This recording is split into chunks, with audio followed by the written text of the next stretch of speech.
Mr. Yu and Mr. Matthews Sr. and Jr., good morning. Good morning, Judge. And Mr. Nichols, Mr. Harvey, is Mr. Harvey here? No, okay, okay. Oh, that's Mr. Short. All right. Okay, so Ms. Westmoreland and Mr. Garner, good morning, and good morning, Mr. Nichols. Mr. Ryan and Ms. D. Williams, good morning. All right. Ms. Love, good morning, madam. Good morning, Your Honor. Okay. And Your Honor, Ms. Hilton will be joining us shortly. We have a matter that we... Sure. Okay. All right. All right. Lieutenant, our juries, they're all here? Yes, Your Honor. Okay. All right. I'm going to go ahead and summon our jurors, okay? Your Honor, the matter, may I approach with a member of the defense? It is... It better be good, because I'd really like to go ahead and get started. out. You don't need to. I mean, there's no jury in here, so is there something that I can... I'd like to, of course.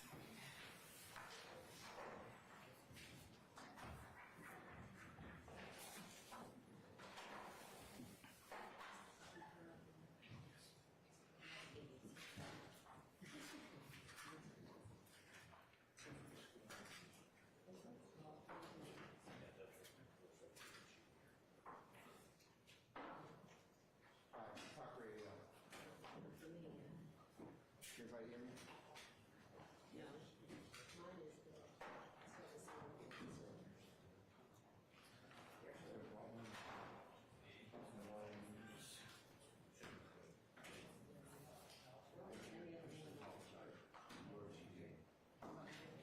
Can you hear me?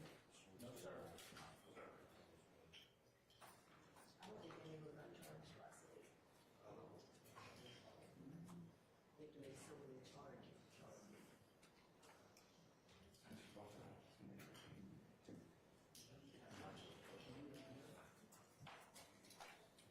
All right. Everybody hear me? No, sir. No. Are your devices charged or they dead? Yes. Okay, now here. Well, off and on.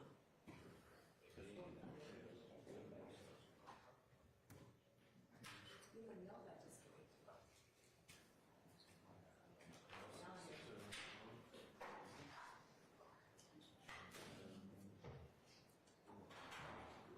Now I know. Yeah, that's the master, yeah.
22 that allows them to do that, they can.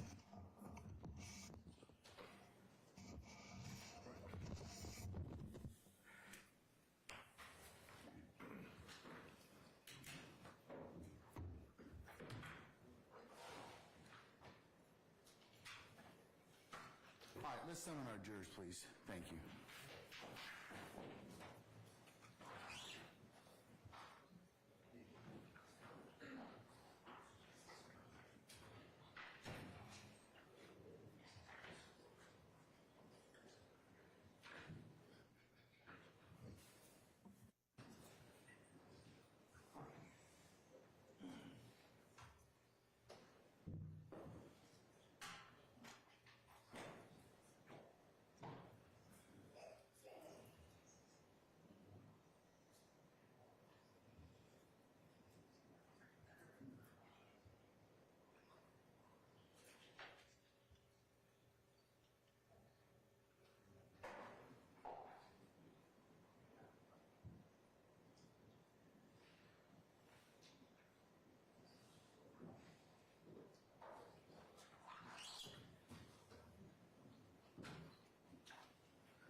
All right, thank you, Sergeant. Ladies and gentlemen, please be seated.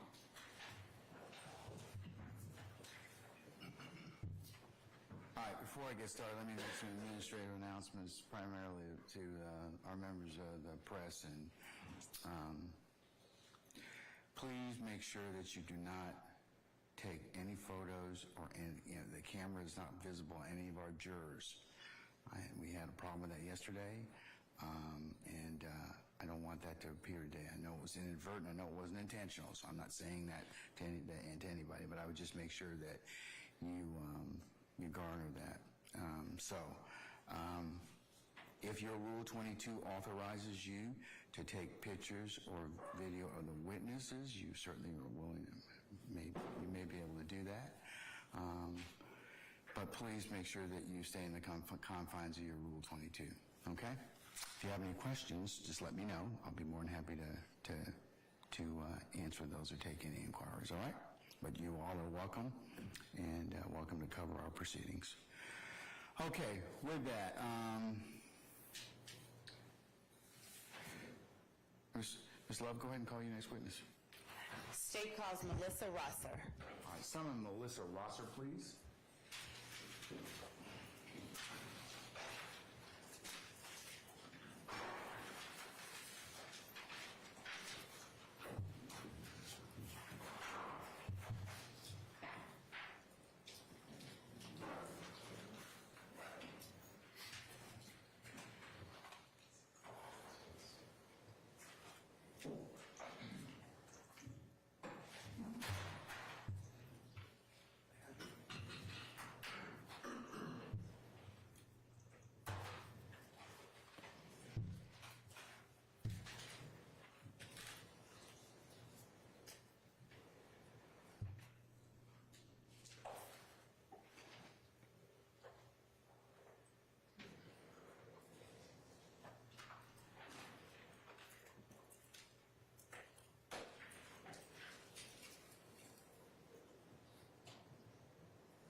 Ms. Love and Mr. Weinstein, and who else is up here at the bench? Mr. Matthews, if anything or any motion or pleadings is filed, let me know at that point in time, and I'll take a look at it at that point, okay? Yes, Your Honor.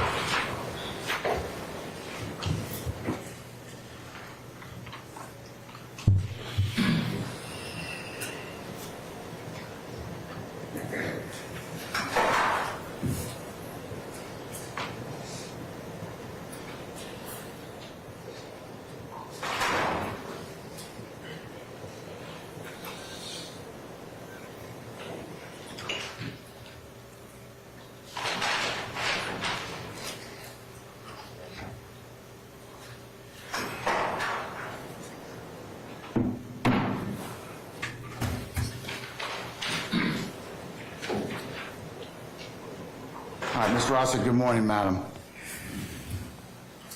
If you could please approach the witness stand. Once you get there, if you'd be so kind and turn and face Sergeant Ingram as a witness, please, to be sworn as a witness. Raise your right hand.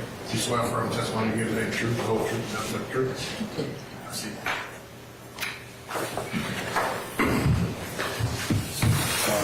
Bill, state your first and last name, spell first and last name for the court, please. My name is Mellissa Dees Rosser, Mellissa, Dees, Dees, and Rosser, ROS as in Sigma, S as in Sigma, ER. Good morning, Ms. Rosser. How are you? I'm fine, thank you. Good. Ms. Rosser, and Your Honor, for the court's edification of the parties, this is as to Act 1 of Count 1. Ms. Rosser, would you tell the jury a little bit about yourself? Where is it that you're originally from? I'm from Chilton County, Alabama. All right. And so, where did you grow up? You grew up in Chilton County, Alabama? I lived in Chilton County until I was about 6 or 7, at which time we moved to Pascagoula, Mississippi. I lived there until I was about 11 or 12, then we moved back to Chilton County, Alabama. Did you go to college in Alabama or somewhere else? I went to the University of Montevallo on a presidential scholarship. Which major in? I have a degree in math, a minor in English, and I was, I think, one biology and one computer programming short of a triple minor in biology and computer programming. I thought I was that crazy. Okay. So, what did you do with the math degree? I taught math. Excuse me, I'm going to, A basis. You're an object? Basis? Background, Your Honor. I'll rule the objection this time, sir. Go ahead. I taught math for 5 years at a middle school and as an adjunct teacher at Wallace Community College at night and in the summer. And at some point, did you leave that profession and that area and make your way to Georgia? I did. I had gotten divorced. I met a gentleman from Georgia. I moved to Georgia. He and I got married. And I was competing. I did pro figure and pro bikini competitions. And I went to the Cheetah one night to eat. The Cheetah? Cheetah. Was totally shocked at the amount of money the young ladies were making that I was not making with a math degree and my minors. And I got hired for a year to be a Cheetah girl. Okay. And so I represented the Cheetah. We went to events and did Cheetah stuff.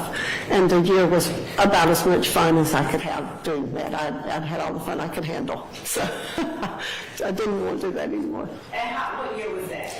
Oh my, that would have been 2004 to 5, because in 2005 I found out they were opening a club in Forest Park, and I went to to Pink Pony and worked day shift to train to be a house mom. Mr. Gallardi owned 11 clubs at the time, 11 across the U.S. We were opening a club in Forest Park, so I trained up there, and in 2006 we opened Pink Pony South in Forest Park. I started house momming, and I've been a house mom ever since. Now, you're using a term that I may not be familiar with, and some of the jurors may not be familiar with. So would you, first of all, talk to them about what a house mom is and what a house mom for relevance, Your Honor. Your Honor. What's it go to? It goes to background. It goes to the circumstances of the incident that we're about to talk about. I'll rule the objection. I actually also own a fitness center, and I work a day job for a fire investigator. I do all of his editing and computer tech work. So I do that too. I work 3 jobs. A house mom, we have a lot of rules. We're very strict. Our clubs are. All people have to be permitted. I'm responsible for making sure every person has a permit. And what kinds of clubs are we talking about? They're adult entertainment clubs. Okay. Everyone has to have a permit. The bathroom, gentlemen, the cook in the kitchen, I'm responsible for paperwork. All of the young ladies have to fill out paperwork. We interview them, and because of the rate of human trafficking, we have to do an interview process because our company requires us to try and help alleviate that and detect that if it's ever present. So I do a lengthy interview just to try and cut down on that, as it is an issue in the U.S. Everyone has to breathalyze at the end of the night, every person in the club, well, except the manager and myself. So I'm responsible for breathalyzing everyone. We collect money, and at the end of the night, she and I meet in the office and close out the books. So you were talking about having started or opening up the Pink Pony. Right. How long did you keep that club, or are you currently still? And we approach. Yes.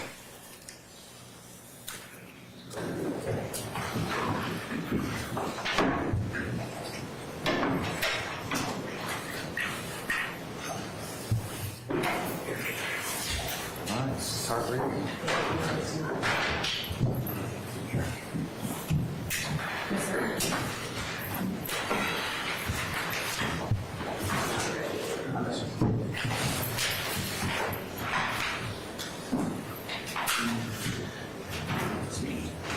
Gotta press the button. Gotta press the button now.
To the contrary, what has happened?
Assertion.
Ladies and gentlemen, we're going to just take 5 minutes. I understand somebody needs to use the facility, so I'll just excuse everybody. Please go ahead and just, if you do need to use the restroom, use it. If you don't, then we'll come back in about 5 minutes, okay?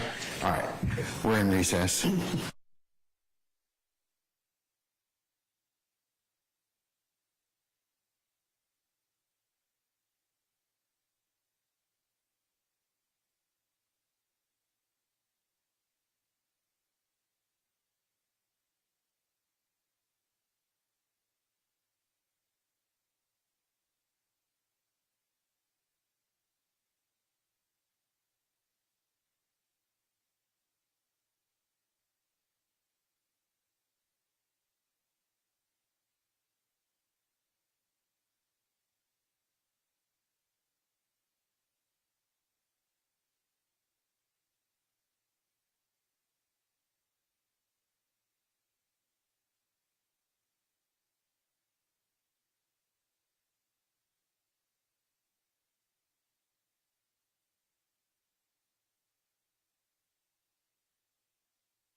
Given copies to a couple of the defense attorneys.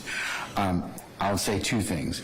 I believe that we've addressed that issue yesterday with a request to be more mindful of the placement of cameras. The other issue that is requested of the court, I'm going to defer on that at this point in time. I would just advise if there are any other, if anything is brought to your attention, that's any party or the court feels necessary at that point in time, I will specifically consider the remedies as suggested. But at this point, I think it draws too much attention, and I'm not going to necessarily do that at this point in time. Okay? So that's my initial comment on that.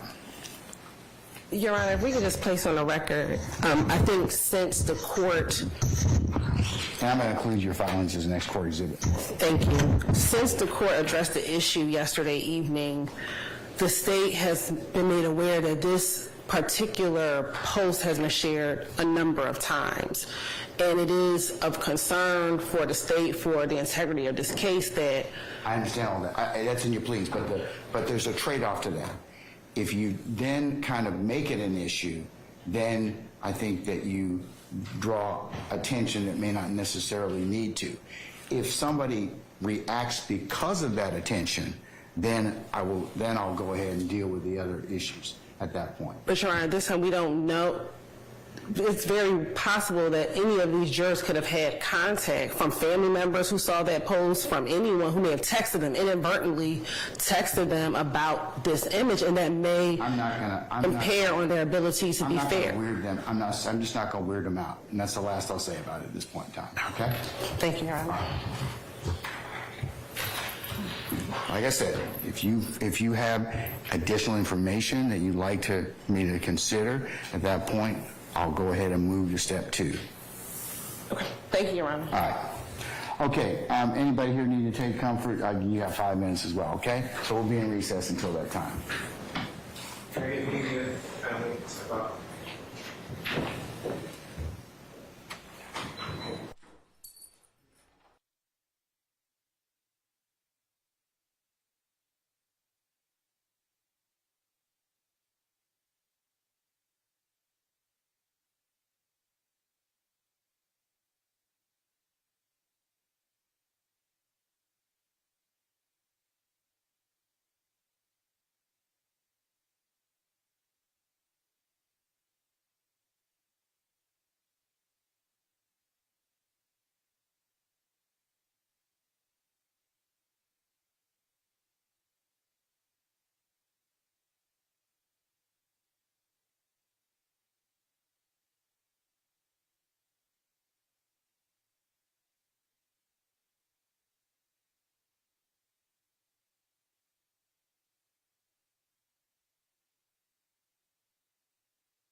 right, just want to make sure you file it, okay? I'm gonna...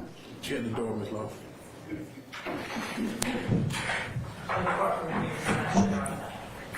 Yeah, okay, I mean, I've signed the order. Okay, then I think that the filing itself is what we need to take on. Yes, you do. Yeah, I just need to make sure you give me a copy so that I can mark it as a court exhibit for our conversation, okay? All right. Okay, all right. All right, yes. Before you call the jury back in, can I just ask for purposes of the record that I have a continuing objection? You may, sir. You certainly may. A continuing objection to any testimonial statement that does not have anything to do with Mr. Williams in the indictment. Well, it may go to other reasons, so I'm gonna overrule that, but I'll note your objection for your continuing objection, okay? Yes, sir. All right. Okay, summon our jurors first, please.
All right, thank you, Sergeant Ingram. Ladies and gentlemen, please be seated.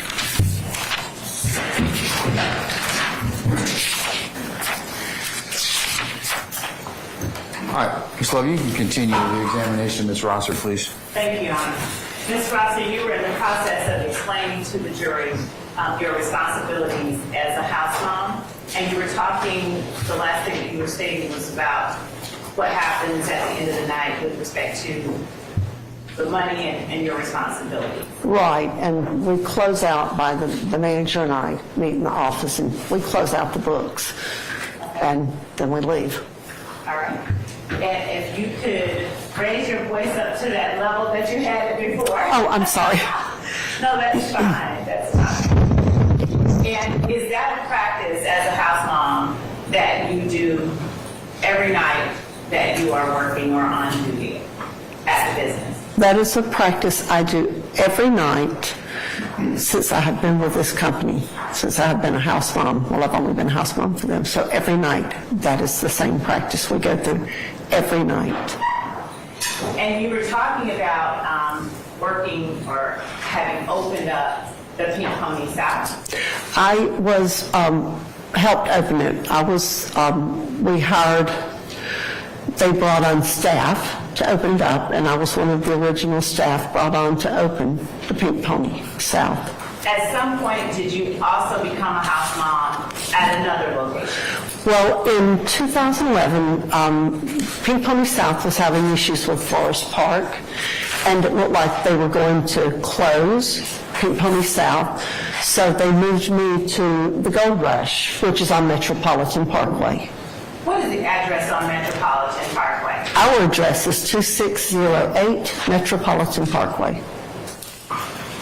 So when was it that you started working at the Gold Rush? In November of 2011. Now tell the jury a little bit about what your duties were at the Gold Rush, and by that I mean the times that you worked and what you did when you went. It was the house momming process is the same at all of our clubs. Okay. Across, yes, we do everything the same. Paperwork's the same. Wednesdays, every night, I leave my house about 7:30, get there at about 8 o'clock. That's when night shift starts. Thursday morning, we'll close the shift Thursday and Friday morning between 5 to 6. I'll get out.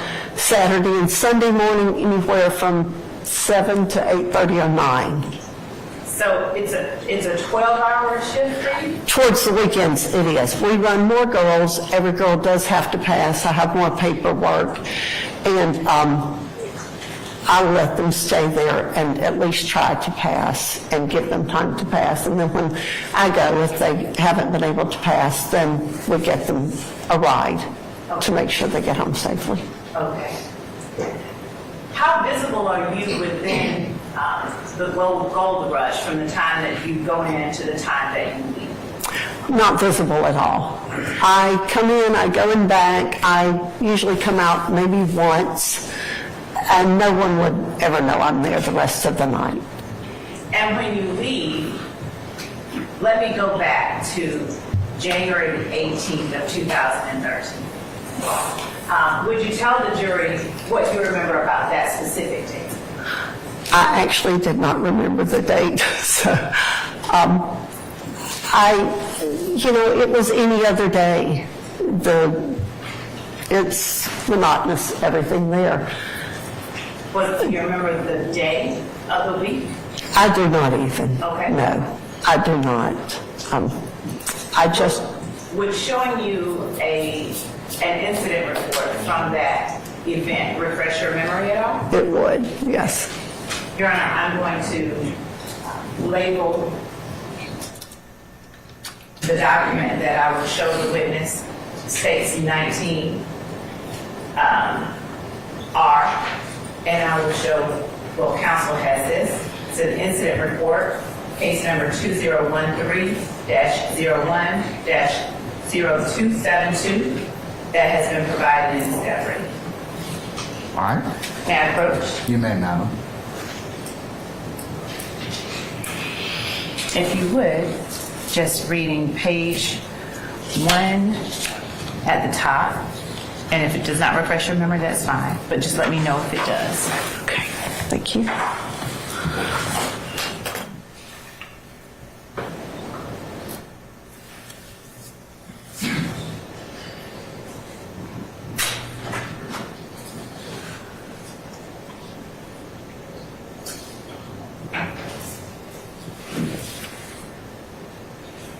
And you're welcome to come through any other. Let us know when you finish, Ms. Rosser, okay? Thank you, I will. Yes, sir.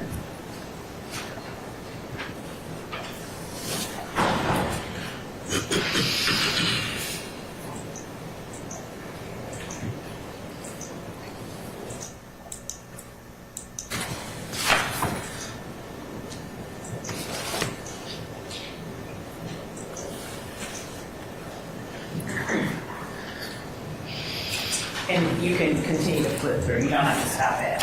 Oh.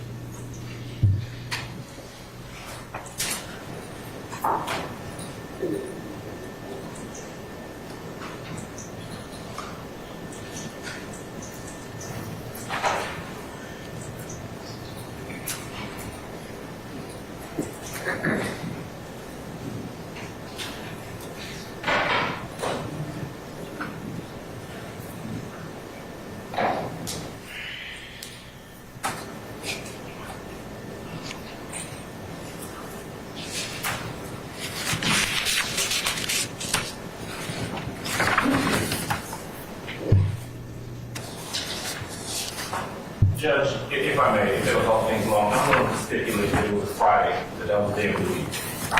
You have no objection to that? Your Honor, I appreciate that, but if it doesn't refresh the witness's No, memory, it's that's it. fine. Thank you very much. All right, okay.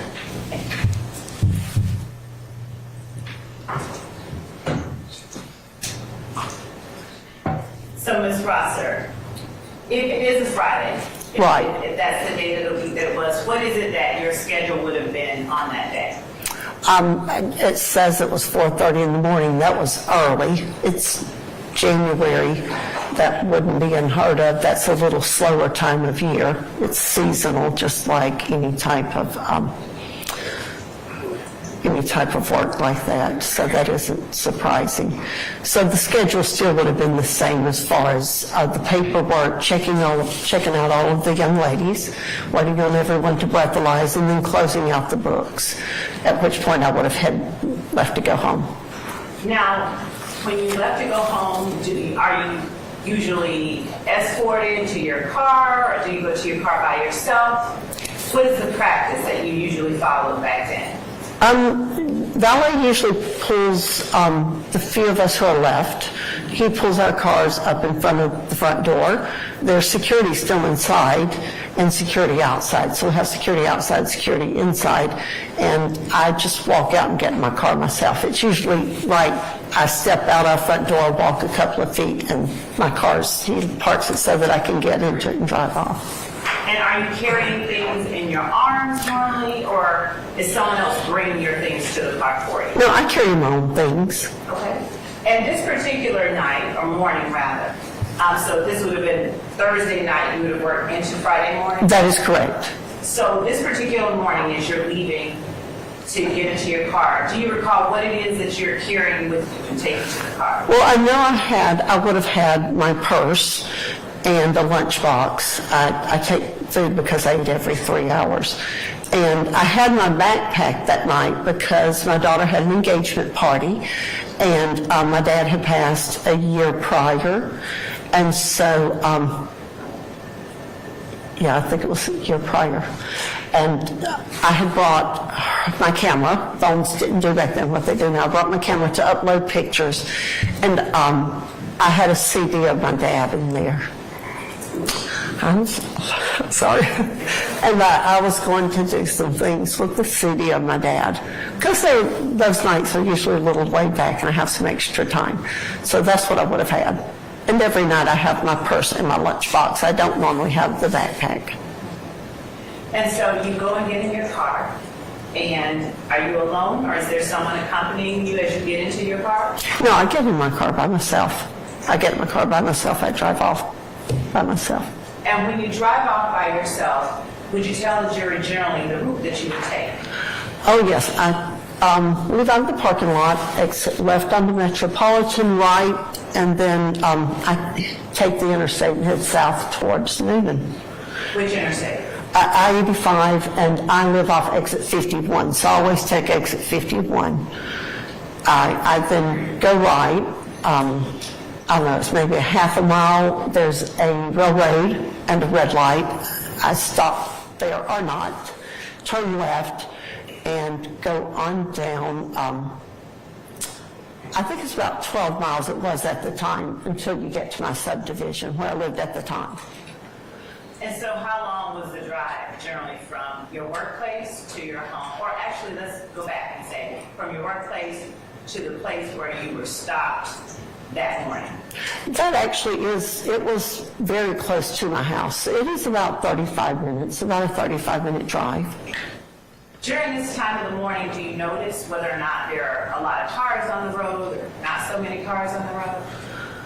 There usually are not. It's a peaceful drive home. And did you notice anything at all as you were driving home that would have seemed out of the ordinary at all? I did not, no. Would you then tell the jury what kind of car it was that you were driving? It actually was a 2012 Chevrolet Malibu. We had just bought it. My daughter had just bought it, actually. It was her car. So I had driven her car to work. Did it have any kind of special features like OnStar? It did. It did have OnStar. The car had OnStar. I had not had time to activate the OnStar system. And did it have its tag yet? Oh my, I don't remember. All right. So as you're driving your car, your daughter's car home, would you tell the jury what, if anything, happened that you remember from that night as you drove home that morning? I don't remember anything. Usually, like I said, I work 3 jobs. It's a peaceful time of morning. I usually have my radio on. It's a decompressing time for me. It's just time to think, meditate. And I'm probably, so anyone following me, I would have been oblivious. That's my time. Did something interrupt your decompression? Well, yes. When I turned into the subdivision, the entrance I would normally take, one travels about 3 car lengths, at which point you have a dead end and the option to turn left or right. And I stopped at the stop sign, and I felt someone hit me. I looked up and saw a car. I didn't want to block the entrance, so I pulled on to the right, which is the direction I would have taken to go home anyway. So I turned to the right, stopped, got out of my car, turned it off. I left my keys and everything in my car. The subdivision in which I was living at the time, a lot of Delta people worked there. People were coming and going all hours of the day and night. I mean, women would be pushing babies in strollers 5:30 in the morning out running. So I thought nothing of it. I got out and turned the car off, like I said, left the door open, everything in the car. I walked towards the back of the car. A young man got out of his car. I greeted him. He greeted me. I looked down at the bumper and saw no damage. And I really, at that point, was going to look up and say, honey, I'm tired. I'm going home. You go home. And as I looked up, I saw someone in his car rising up, and he was running around me. I guess my mind knew something was about to happen, something that wasn't good, but it happened so fast. He got in my car, and because of the backpack, my mind just focused on the backpack. I opened the back left passenger's door, thinking I could reach into the front seat and get the backpack, and the backpack, because it had my daddy's CD in it and my camera. So I reached in to get that, and I guess instinct, I don't know, God said just let it go. So I stepped back and actually shut the door myself, and he drove off. At that point, I think the other car had already gone. So I ran into the house directly in front of where I'd stopped, banging on the door, yelling. No one came to that door, so I went to the next house. A gentleman and his wife came to the door. They let me in. I do remember it was cool that morning.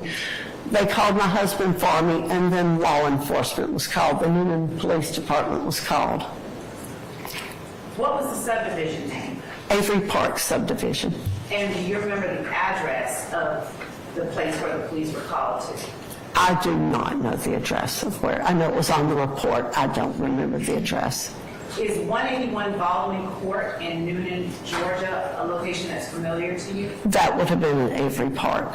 So that's Baldwin Court is that first road, the road I would have taken coming in.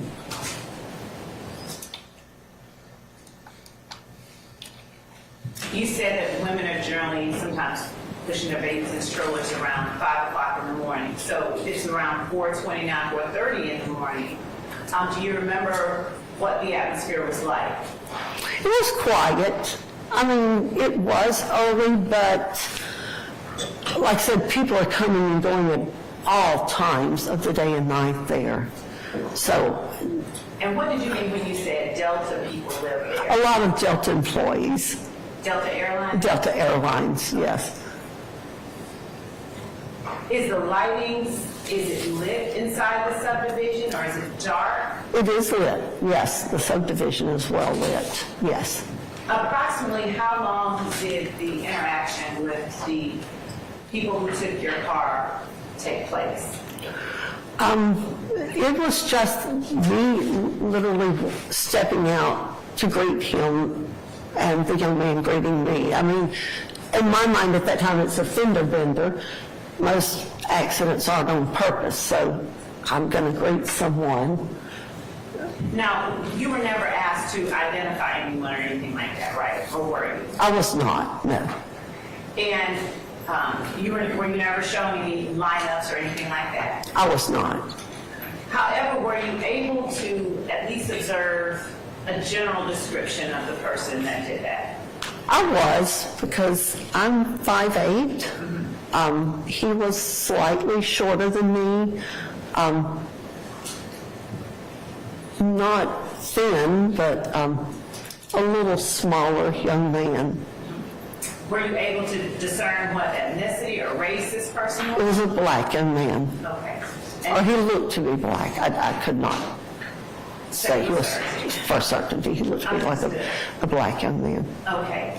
And do you recall his general age that he appeared to be? He seemed really young. He did seem young. I would say early 20s to mid 20s. I know kids around that age, for a span there, they don't age at all, so one wouldn't know. Right. Did you notice anything about his hair or clothing or anything else like that? I did not. Okay. I did not. You mentioned someone rising up in the other car. Right. What did you mean by that? Someone apparently was bent over, because when I got out, he was the only person in the car, but then I saw someone lean up and slide towards the driver's seat. At that time, he was running around me. I could not have even discerned whether or not it was a male or female. So the interaction lasted less than 5 minutes? Is that fair? Oh, much less than 5 minutes. And you did never stare at the person, did you? Or was there a... No, because like I said, I greeted him and immediately looked to see, because it was my daughter's car and she had had it, I think, a week. So I looked down to see how much damage I had done to her car. And then he was running past me. So literally our interaction was me saying, "Hello, how are you?" And he said, "Hello, ma'am," or whatever he said. After that, did you take any steps to try and have the car located? I had told men and police that this car did have OnStar, and my cell phone was in there too. They didn't, I guess they did not attempt to call OnStar. I called the dealership because a couple of days later I realized my check for the down payment on the car was going to bounce. Why? Because I had to cancel all of my accounts. I had to cancel all of my credit cards. I had my daughter's checkbook in there. I was joined on her account at the time. So I had to cancel all of our bank accounts, all our credit cards, and then it occurred to me, they're going to get a bounced check. I don't want the law coming after me for a bounced check. So I called the dealership to let them know what had happened. The lady asked me if I had contacted OnStar. And I said I have not, because I have not had time to activate the OnStar. And she said, "Ma'am, you don't have to have it activated. OnStar can find your car." So I called OnStar. I do know I worked that night. I don't remember. I think they called me on the way to work and told me they had found my car. I don't know if they called law enforcement or if I called them. I don't remember, but law enforcement was called, and OnStar told them where my car was located. And do you remember the date that happened when OnStar called and told you that your car was located? No, ma'am, that was 10 years ago. Oh, my. Fair enough. I'm going to show you what we have marked as State's Exhibit 4 Alpha. And that's uppercase Alpha and 5 Alpha. That has been shown to defense. Your Honor, may I approach?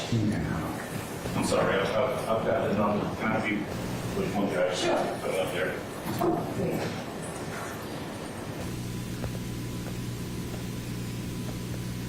All right, that's fine. I have no objection. Okay.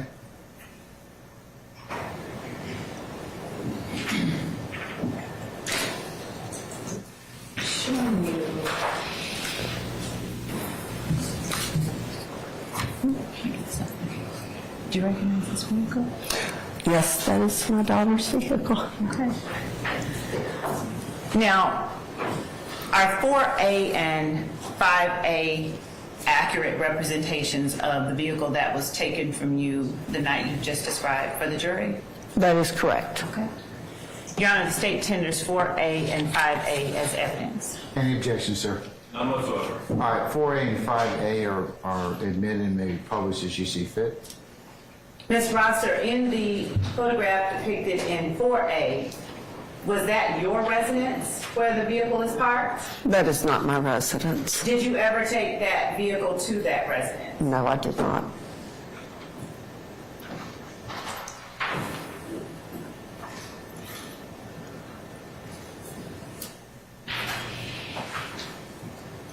When you were speaking with police, when you initially made your report to the police, do you remember telling them that you slowed down because of the weather or the roads being slippery and noticed headlights in your rear view?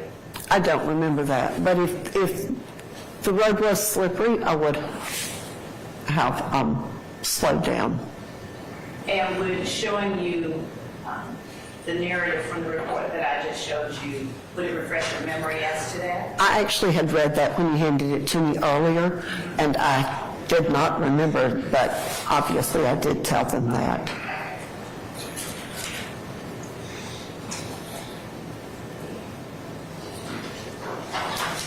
Do you recall the size, the weight that you gave to the officers as to approximately how big the person was that took your car? I actually can still remember him because he looked like any average young man. I mean, he didn't look like a football player. He was, oh my goodness. Just, like I said, probably he was at least 5'7", shorter than me. Not thin build, just an average build. And do you recall saying he was about 130? Was that your words or was that the officer? That would be about right for his weight, for his size, as well as I remember him. That would be about right. Do you recall how much money it was that was in your purse at the time? I know it was over $1,000 or more, and then I had checks because I do own a fitness center. Some of my members of my gym had written me checks for their gym memberships, so I had checks from other people in my purse. Do you recall telling the police it was about $2,000? Objection to the leading. If I show you the report, I sustain the objection. would it refresh your memory as to about how much you said? That would be about right. Okay.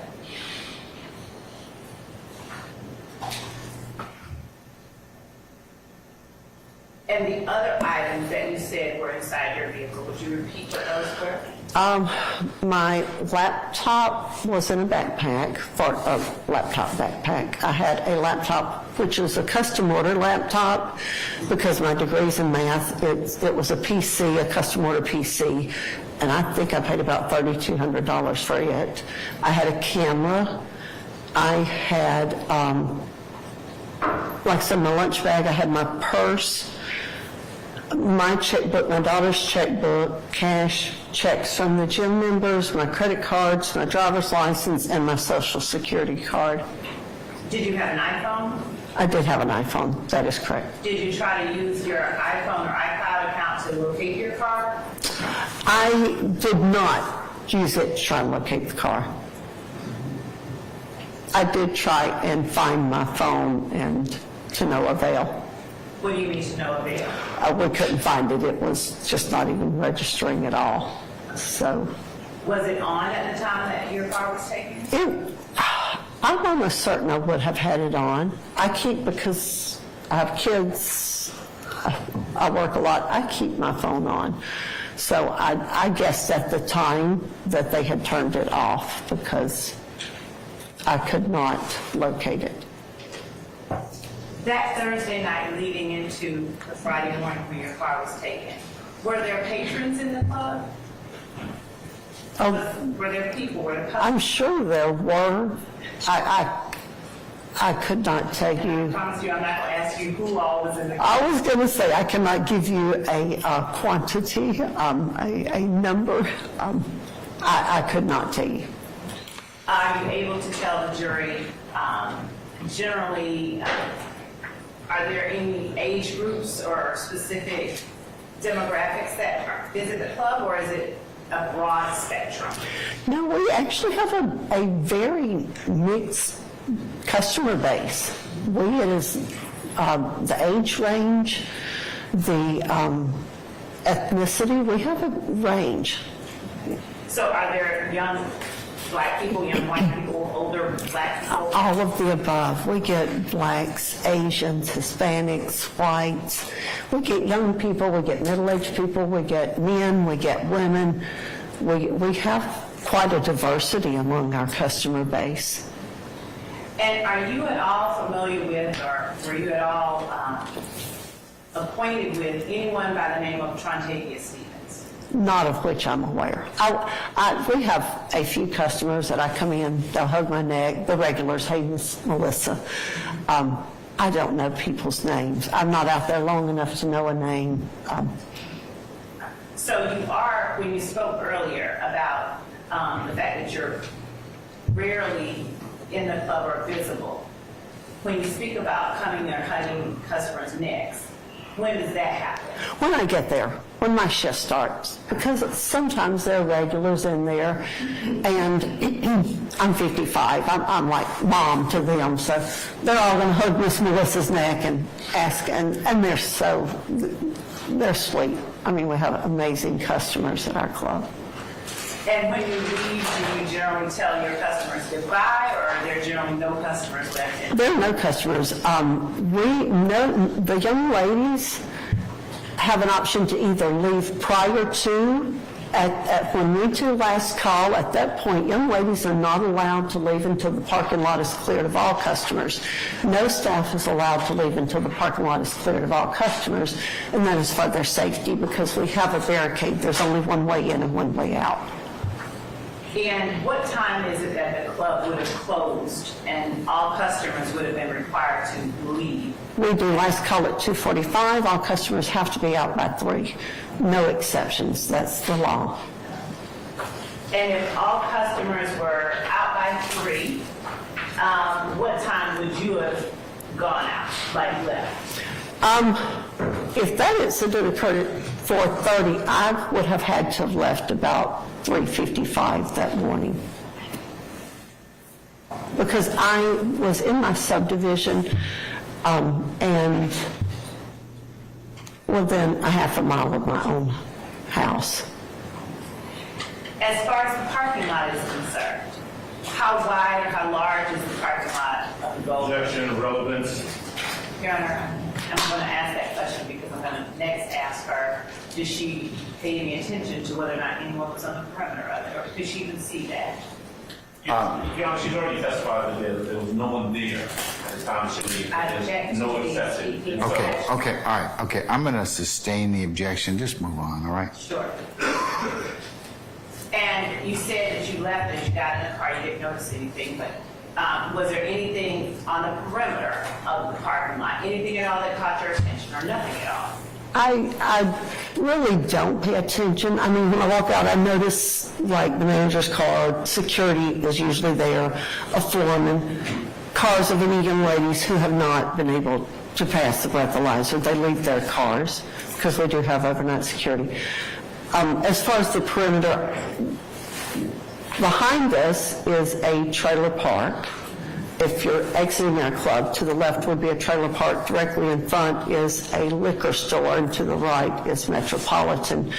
So as far as the parking lots where the liquor store and everything is, I wouldn't have paid attention because there, again, can be cars in and out. Across the road, there's parking, and there are cars there throughout the night, and when we leave in the morning sometimes. So I would have paid that no attention either. Now, I asked you whether or not you knew a Trontavia Stevens. Are you at all familiar with, or have you ever had any reason to be at 2612 Old Hayville Road?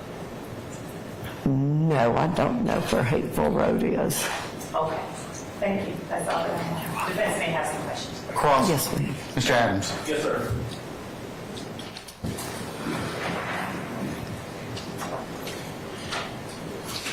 Ross, good morning, man. Good morning, how are You you? okay? I'm blessed, thank you. All right, you and I have not met before, true? That is a true statement. All right, and so I want to ask you just a couple questions. Yes, sir. And I know that this case we've been discussing, the incident which happened back in 2013, right? That is correct. 10 years ago, roughly. Yes. But I want to ask you about this case. All right? Some questions about this case that you're here for today. So, you were a house mom back in 2013, right? That is correct. This incident you've been questioned about occurred in Noonan, Georgia, where you live. That is correct. That location is about a half an hour or so away, maybe a little bit more, from where you were. That is correct. When you left the club that night and you went to Noonan, you drove to Noonan, you did not notice anyone following you, anything like that. No, sir. One of the things you testified to a little while ago, correct me if I'm wrong, and if I say anything wrong, please correct me, all right? You said that the customers are gone by the time you leave the location. That is correct. They're cleared out, I think your words were no exception, right? That is correct, yes, sir. So when in talking to the officers later on in regards to that incident, nothing to suggest that there was you didn't see anyone following you when you left the club, right? I would not have been aware of anyone, no, sir. All right. In fact, the first time that you noticed anything, according to the police report that Madam Prosecutor showed you a little while ago, was when you were actually in Noonan, close to your home, correct? Correct. You saw lights in your rear view, and you actually, it kind of caught your attention because you thought, hey, I'm driving slow, and you thought the person behind you, the lights coming up on you might be kind of irritated that you were driving slow. You remember telling the police that? I really do not even remember that part of it, Okay. and I apologize.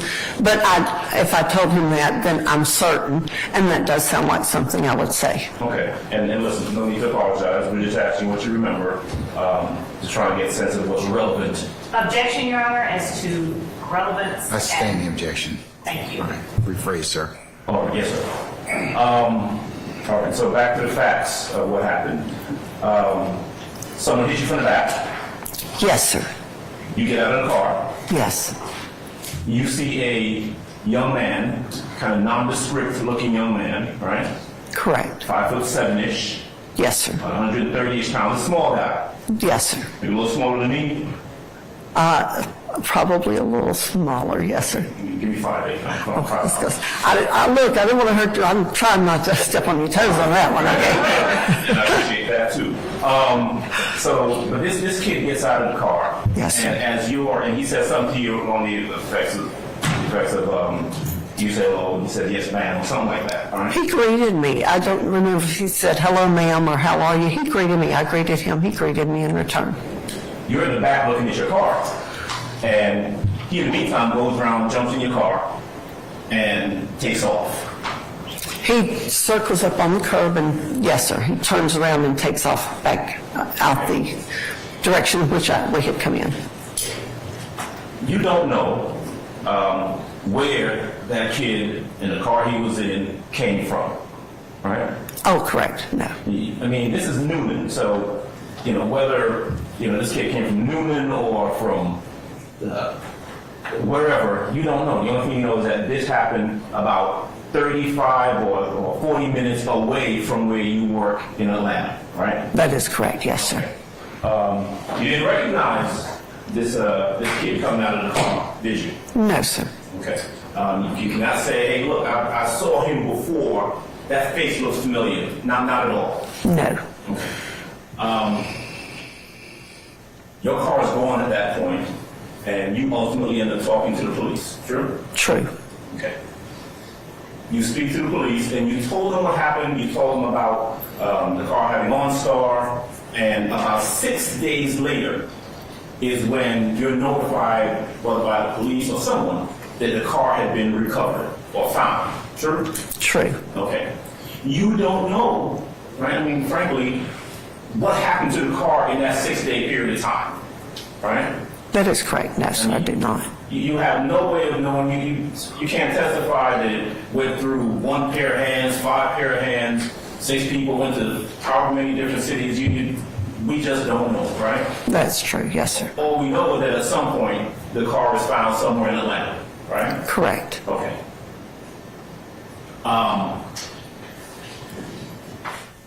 You were never called upon. I know you were asked this a little earlier. You were never called upon to come and identify anyone who was found in possession of the car, right? That is correct. Yes, sir. You were never told by anyone, by police, law enforcement, that anyone was found in possession of the car. At some point, I received a call. They had found my car. It actually was sometime later. I was given 2 names because they did ask me if I knew the names.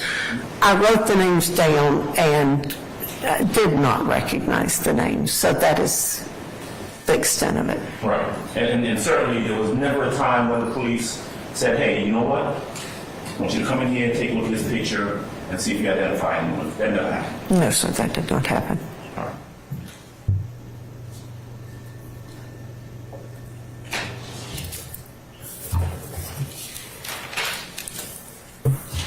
One of the things that you were asked about a little bit earlier, I only got a couple more questions for you because just a few more questions. Friday is when this happened, like Thursday going into Friday, right? Right. And what I heard you say earlier is that that day was like any other day, correct? Oh, yes, sir. It was kind of slow. Didn't appear to be anything unusual going on in the club. Right. When you are there at work, I think your words were, I'm not that visible. You're kind of in the back. You're not really out there mingling with folks. Folks don't really see you, right? No, they did not. That is correct. To use your words, no one ever knows you're there. But most of them do not. I really come in at 8, and like I said earlier, I might go back out on the floor one time. I often have to go to the office once for something. Shortly after getting there, I can't give you a time frame, within an hour after getting there probably. But after that, I do not go back out on the floor, no, sir. Okay. And there was nothing, in this case, on this particular day, go to work, you're there, right? Yes, sir. Nothing really happens. Nothing out of the ordinary, right? Correct. You don't see anyone looking at you. Oh, no, sir. You don't see anyone walking out or walking around the perimeter of this location when you're leaving, because everyone's gone, right? That is correct. You get in your car, and something happens down in Newnan, Georgia. That is correct. All right. And that's it.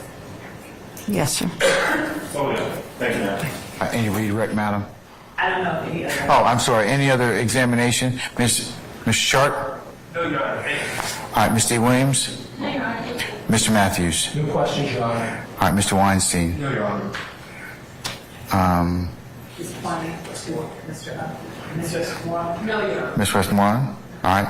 I think that's it then. Okay, all I right. have a regret. Ms. Rosser, just a couple of questions following up from Mr. Adams. Mr. Adams mentioned where you worked in Atlanta, and I neglected to ask you when you said 2608 Metropolitan Parkway. That is in Atlanta in Fulton County. Is that right? Yes, yes, ma'am. That is the address to the Gold Rush.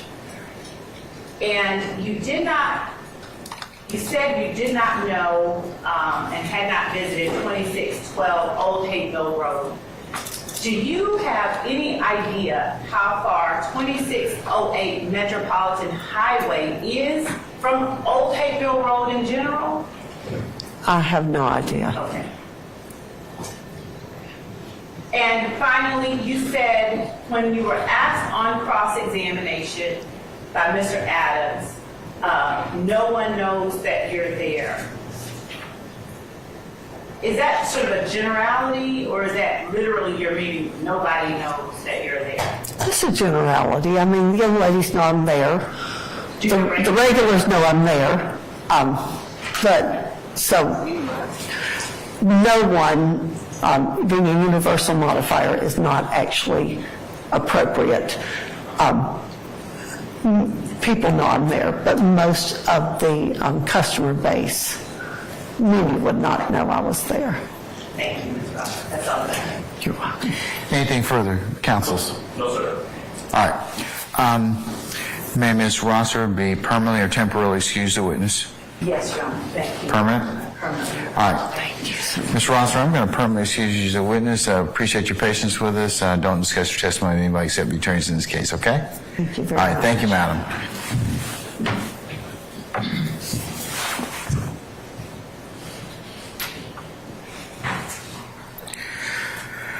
All right. Ladies and gentlemen, how you doing?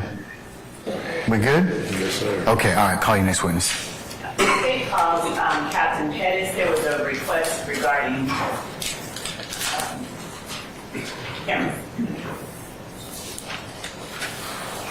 All right. Members of the media, would it be appropriate, or could I ask your assistance in not filming? You may do audio or video, audio of our next witness, but the court would ask that you not film him, okay? All right. Thank you very much. Appreciate it. Okay. Can we summon Captain Pettis or Officer Pettis?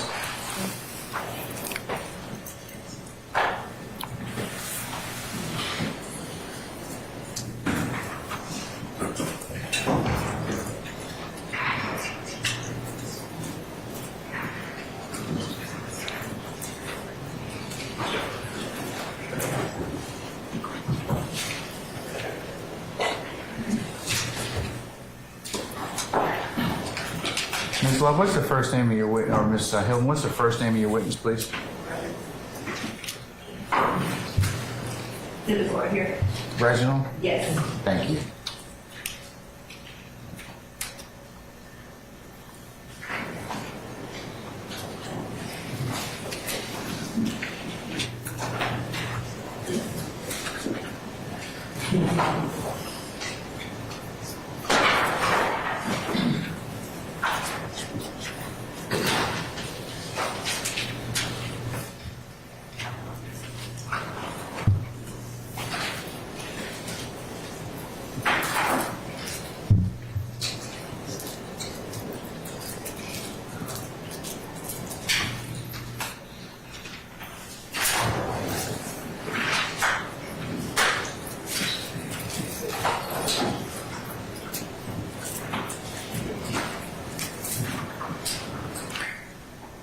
Captain Pettis, good morning, sir.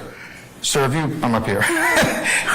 If you could please approach the witness stand. Once you get there, if you'd be so kind to turn and face Sergeant Ingram and be sworn as a witness before you sit down, sir. Raise your right hand. You swear affirm testimony you give the truth, the whole truth, nothing but the truth. I do. Have a seat. State and spell your first and last name for me. First name is Reginald, Reginald. The last name is Pettis, Pettis.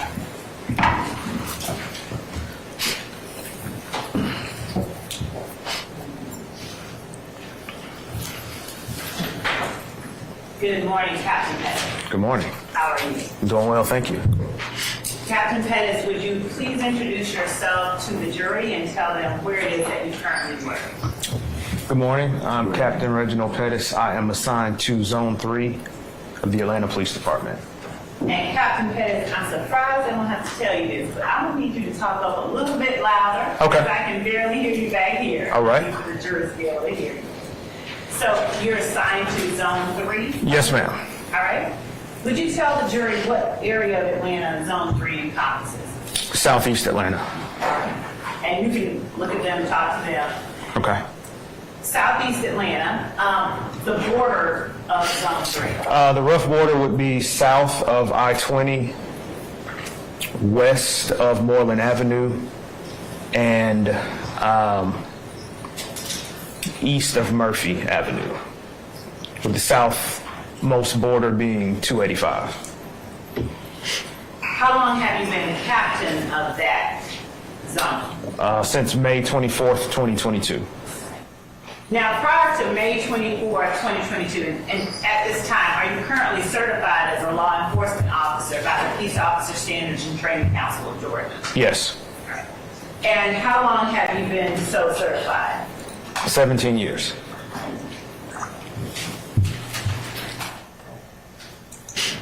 So prior to working or being promoted, I suppose, to captain of Zone 3, what was your position there?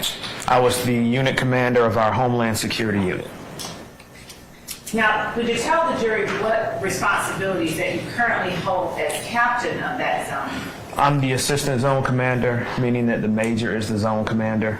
I handle most of the day-to-day operations and the staffing of the zone. And what did you do as unit commander of the Homeland Security Unit? I oversaw a unit that consists of intelligence analysts, investigators, and technical investigators that have proficiency in all things computer related. And how many investigators how many persons were you responsible for overseeing? Approximately 12, including 2 sergeants.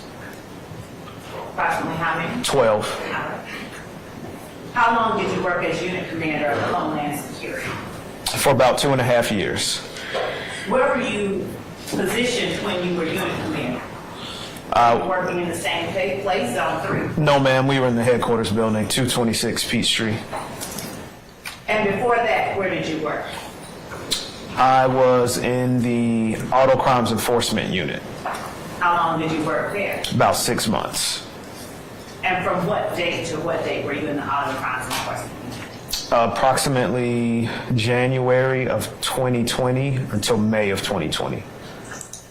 Before that, what were your responsibilities? As the ACE unit commander of the Auto Crimes Enforcement Unit, we were a traffic unit mainly, and our goal was to stop people from stealing cars, and once they stole cars, to interdict them and arrest those people. What's interdict? Figure out who they are, where they're going next, just gather intelligence on them. And then at the tail end of my tenure there, we really were being tasked with a lot of street racer enforcement, because it was 2020 and everybody was in the house and that's what they were doing. Those are the times. Yeah. Prior to January of 2020, what did you do with the Atlanta Police Department?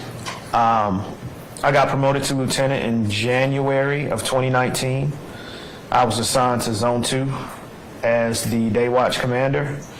Then I got moved to the administrative unit commander in Zone 2, and then to the criminal investigations division of Zone 2. And what were your responsibilities with the criminal investigations division of Zone 2? Well, back then we had our investigators assigned to each zone, as opposed to now where they're all collected together at headquarters. So I supervised the investigations that took place in Zone 2.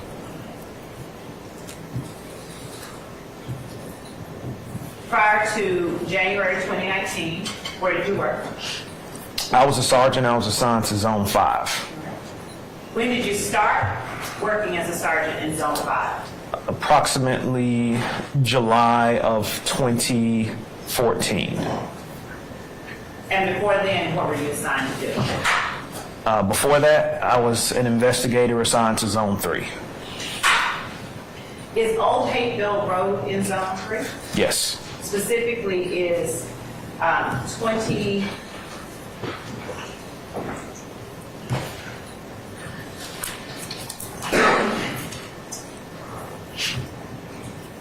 Six 12 Old Hateville Road in Zone 3. Yes.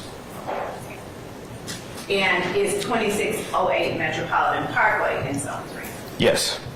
Do you have any idea approximately how far apart those two addresses are? No, ma'am, not without looking at a map. Okay, come back to that. So you were an investigator in Zone 3 in January of 2013? I believe so. Okay. You said before you became a sergeant in Zone 5 in 2014 that you were an investigator in Zone 3.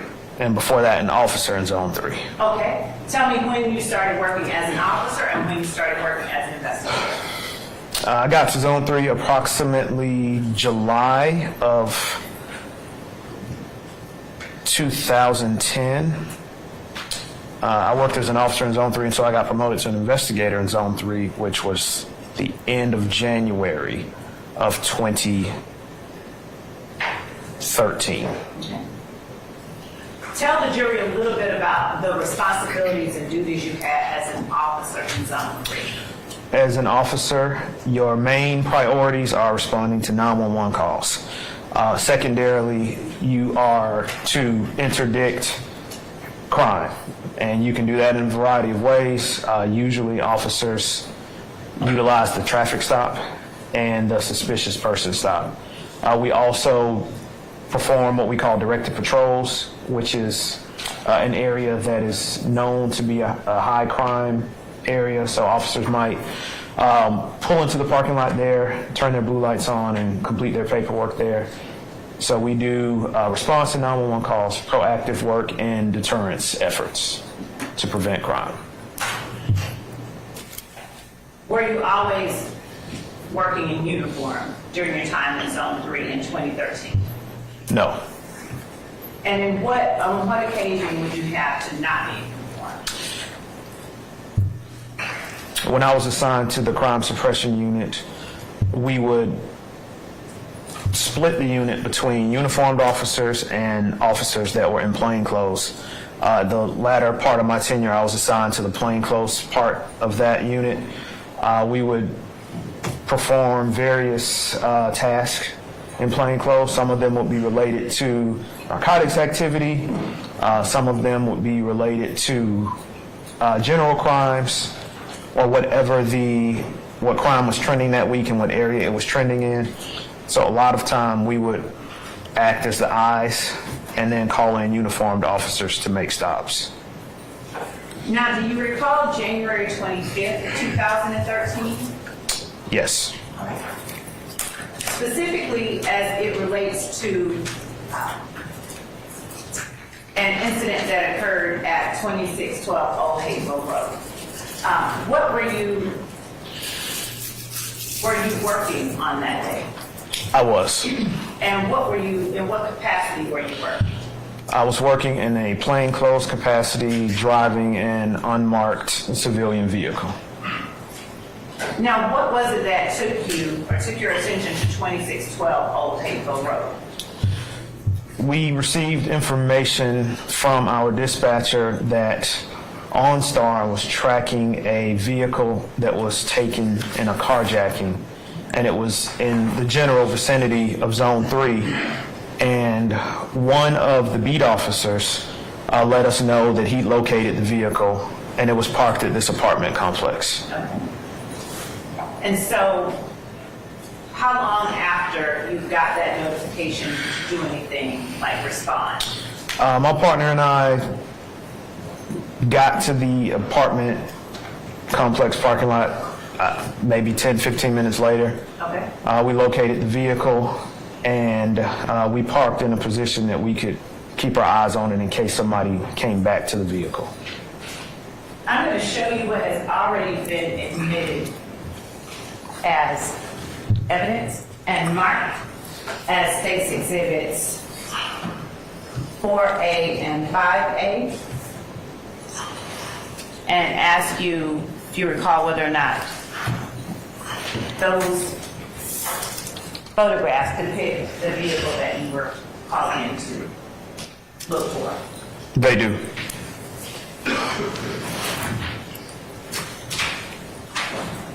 So what do you do as you get into the complex to respond to this call? After parking to keep eyes on the vehicle to see who returned to it, it's pretty much a waiting game at that point. We hadn't determined yet how long we were going to wait to see if somebody came to the vehicle. I think it took about 45 minutes before we saw the vehicle drive past us. So we had initially not seen who entered the vehicle and drove it away, but the apartment complex is constructed in a way that the parking lot is like a big circle. So the vehicle came back past us and reversed into its parking spot that it previously occupied. Okay. How far away from you was the parking spot where the vehicle backed into? I don't recall, but we were close enough that we could make out a general description of the driver. What was the general description of the driver? Black male with black clothing and a do-rag. Okay. What kind of do-rag? I believe it was black in color. Okay. What did that person do once they pulled in? Well, I drove closer to the vehicle to get a better description of the driver and to try to see what apartment they were walking into. So as I did that, the driver turned and looked at us, so we were made at that point, most likely. So we saw the driver. I'm going to object to Basis. person being made. Basis? Speculation. I'm going to overrule the objection, sir, at this point in time. Go ahead, please. So we saw the driver walk into the building, and then a short time later, several other people exited the building. What, if any, apartment or building or unit did they walk out of? Do you know? I believe it is apartment number 7. And at this point, how far away from the vehicle that you were surveilling were you seated? Approximately 10 feet. What happened after that? After the driver entered the building, several other males exited. They looked at my partner and myself in our vehicle, and they began motioning for us to roll our window down. They were shouting obscenities while doing so. Now, what were the ethnicities or races of the other persons who came out of the building? Black males. Do you remember any general description of the persons who were yelling obscenities? It would just be that they were probably all under 25 years old or around that age. And what, do you know why they were yelling obscenities? Objection, false speculation. I sustain the objection. I would draw that because you don't know what's in their head, but what obscenities were they yelling at you? I did not roll the window down to the best of my recollection. There were some middle fingers. There were some gang signs being thrown. I cannot tell you what they were, but it was aggression was the general gist of it. All right. So what did you do upon showing of this aggression? At first, I did nothing, and then one of the males, who was the most I would say violent with his hand signals, his signs being thrown, and his motioning for me to roll down the window, lifted his waistband to show us that he had a pistol in his pants. And what did he do at that point? He pulled the pistol from his pants and held it down beneath his waistline while pointing the barrel at myself and my partner. Okay. What did you do at that point? I drove away. I drove toward the front of the apartment complex, and then we communicated with our uniformed officers that we call a takedown team that we needed assistance. What happened at that point? We circled around the parking lot because we saw the suspect who pointed the gun at us run away from the parking lot. I believe that he ran the opposite direction from the street, so we're traveling one way toward the street and he's running the other way. We drove around the apartment complex, as I explained before. It's set up like a circle or a U, and we saw him coming back in to the apartment complex through a hole in the fence. So he'd already made it outside of the fence and he was coming back in. When you all saw him coming back in, what happened? There was another vehicle that was traveling around the U. He flagged that vehicle down and then jumped in through the front passenger seat. Then what happened? The vehicle drove back out of the complex. By that time, one of our marked units had made it into the area, and the suspect exited the vehicle. The vehicle just stopped in the middle of the roadway, and the suspect got out of the front passenger seat and began walking away from the vehicle. And at that time, the two uniformed officers who were in the takedown vehicle were able to take him into custody. Were there any items collected that had been discarded by that person? Yes, we called in the assistance of a K-9 officer. It was from a railroad police department, might have been CSX, I'm sure it's in the report. And myself and my partner searched the wooded area where we saw the suspect re-enter the apartment complex. The K-9 was able to find a firearm that had been placed inside of a bucket. And was that firearm the same description as the one that the person had pulled out after showing you the violent gangs or hand signs? Yes, ma'am, I was able to identify it as the same weapon. I'm going to show you what has been marked as State's Exhibit 2 Alpha and 3 Alpha. As defense does not need to take any look at it, I'll show it to you and ask you if you recognize 2A and 3A. I recognize them as being the gun that was on scene at the time. Okay. Are those fair and accurate reflections of the firearm that you collected? Yes. Your Honor, the state tenders 2A and 3A as evidence. Any objection to 2A or 3A? Mr. Adams or anybody else? On behalf of the board. Anybody else? No, Your Honor. All right. 2A and 3A are admitted and may be published as you see fit. Thank you, Your Honor.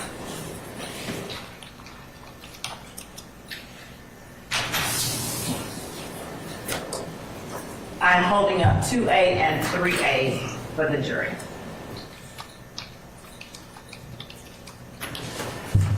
Captain Pettis,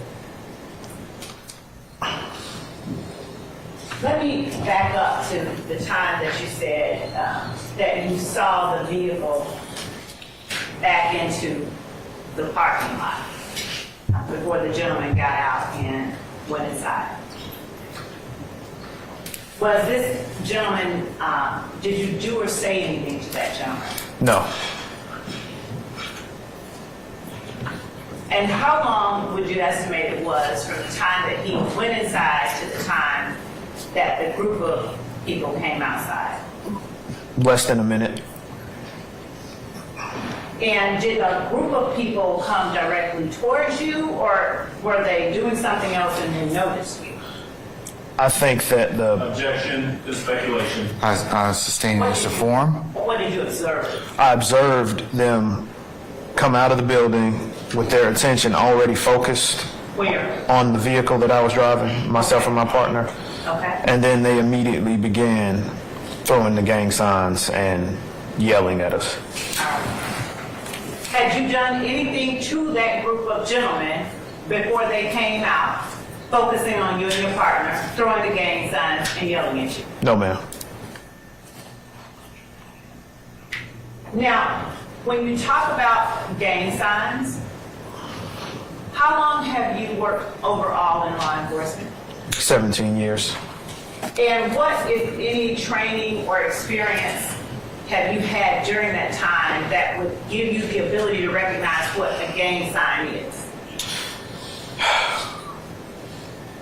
We certainly had a block of instruction in the academy. In field training, we would be taught to look for those signs from our field training officers, pointing out the signs. But we would literally drive down the street and gang members would throw gang signs at the police car.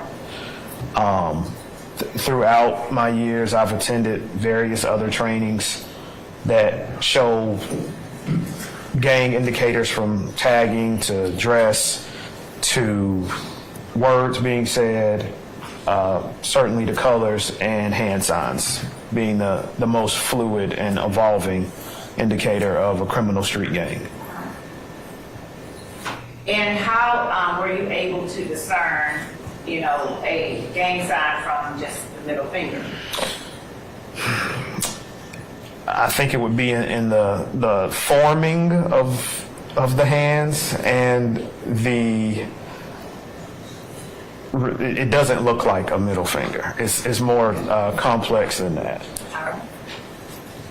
I'm going to show you what has been marked as state's exhibit 6 alpha, 7 alpha, 8 alpha, and 9 alpha as it relates to this particular incident. And also let me ask, before I do show you these, 2612 Old Heeb Road, that's in Fulton County? Yes. All right. I'm showing you, and given that this has been already served upon offense, I'm showing you 6A, 7A, 8A, and 9A. Would you look at those without publishing to the jury? And let me know if you recognize those photographs, the person who did there. I do not. Okay. Do you, at the time that this incident occurred, are you the one that photographed anyone who had been arrested? No, ma'am. Okay. Who was it that did that? I don't know for certain. Was it a crime scene tech, is what I'm asking? No, ma'am. I think that it was one of our supervisors who responded to the scene. Okay. They usually kept the one camera that we had for the entire zone. All right. And how did the supervisor, or how did you all document or associate photographs with a particular incident? It's usually done right there. I'm going to object. If he doesn't know, he's speculating. Your Honor. I sustain this. He's literally answering. I sustain it. It's the form of the question. Okay. I'll sustain the objections to that. You can rephrase it, madam. Sure. When photographs are taken during the course of an incident that you are involved in, is there a way that the photographs are associated with the incident itself?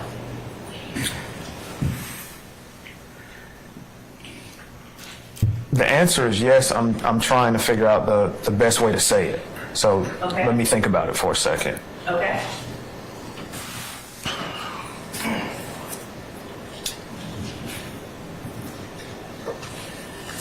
In most cases, the photographs are associated with the incident that's occurring by way of the officer or the investigator that is on scene. Okay.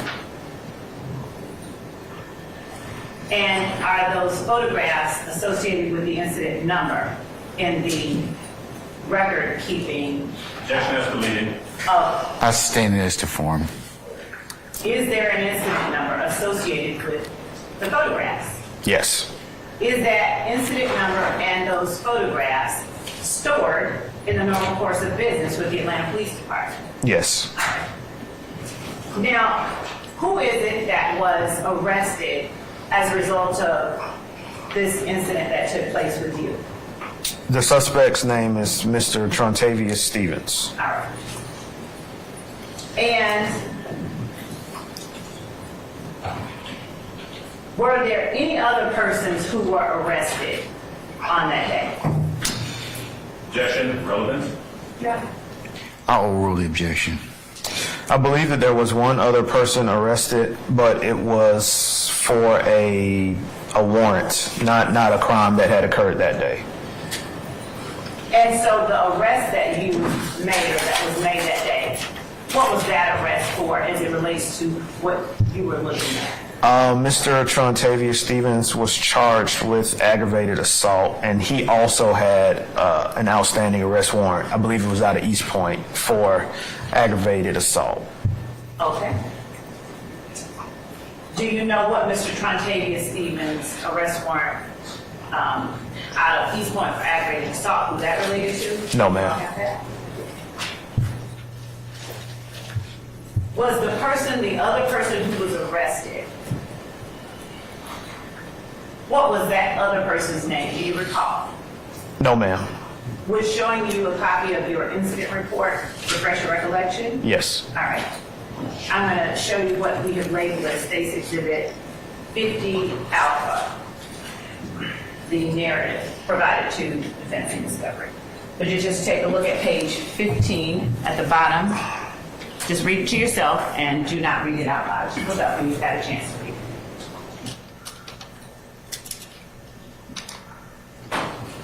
Okay. Who is that person? Mr. Desmond Hurst. Now, was Mr. Hurst with Mr. Stevens when all of this happened? No. Okay. Where was Mr. Hurst? Mr. Hurst was inside of apartment 7. All right. And how was Mr. Hurst found? Object as to relevance, Your Honor. I'll allow it, Mr. Adams. How was Mr. Hurst found? The Zone 3 Crime Suppression Unit obtained a search warrant for apartment 7. The objective of the search warrant was to try to locate the vehicle keys of the stolen vehicle, of the carjacked vehicle. And during that search warrant, I've already forgotten his name, the other arrestee, Mr. Hurst? Mr. Hurst, thank you, was arrested because he was inside of the apartment and showed to have an arrest warrant. Okay. Now, the vehicle you described Mr. Stevens as getting into, what kind of car was that? Objection to characterization of testimony. I'll let you rephrase. I'll sustain it as a form. When you spoke about Mr. Steve, or better yet, when you spoke about the guy that flashed a gun at you, walking up to the front of the complex and getting in a car, what kind of car did you get into? I think it was a Buick. Okay.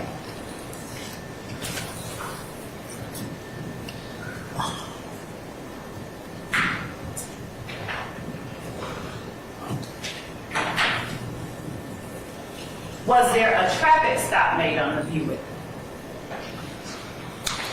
by Georgia State Patrol? As Yes. a result of what happened? Yes. All right. And where was that traffic stop made on the Buick?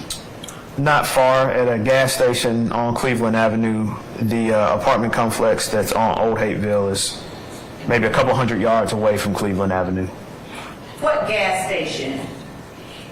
I believe it was a BP. What was the address of the BP?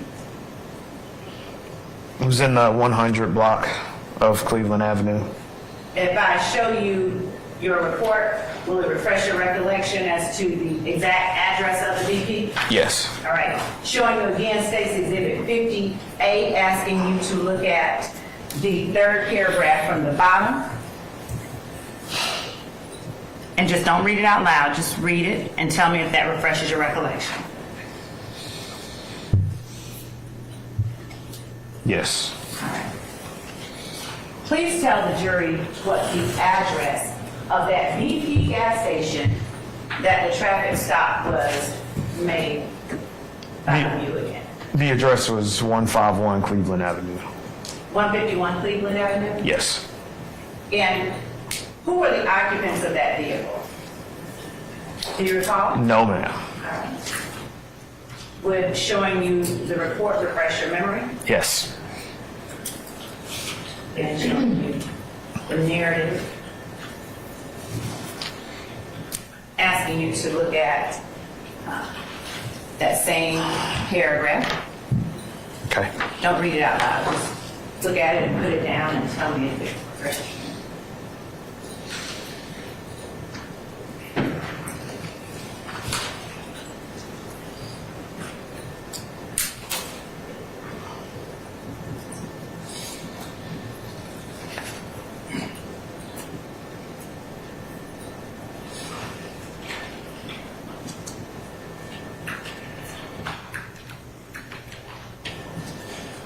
Okay. And I'll just leave that there for you to refer to if you need to. All right. So who are the occupants of that vehicle? Mr. Stovall and Miss Latrice. Were those Jarrell Stovall and Shawanda Objection to the Latrice? reading. I sustain the objection. Do you recall their first names? Yes. Please tell us their first names. And if you have to refer to the document to refresh your memory, let us know that that's happening. Okay, I'm referring to the document. Don't read it, but you have to look up and tell me. Okay. Mr. Jarrell Stovall and Miss Shawanda Latrice All right. were their names.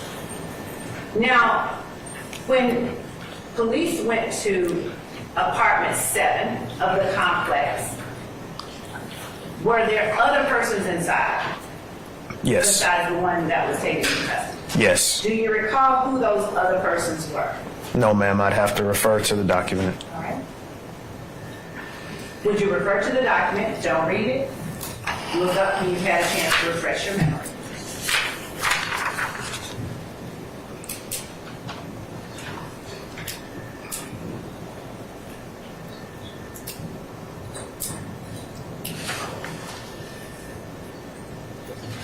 Okay. Who are the other persons inside? Alfonso Dixon, Trevez Watkins. Watkins? No, I have to look again. Johnson, Okay. and the aforementioned Mr. Hurst. All right.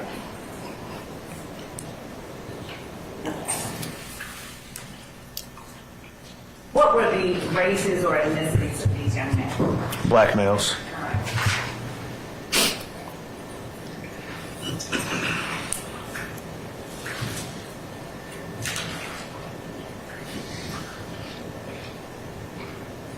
Now, were the occupants of the Buick any of the people that had come out of apartment number 7? No, ma'am. Were the people that came out, including Mr. Stevens, did you indicate in your report whether they had come out of apartment number 7? I did not indicate that. Now, when you said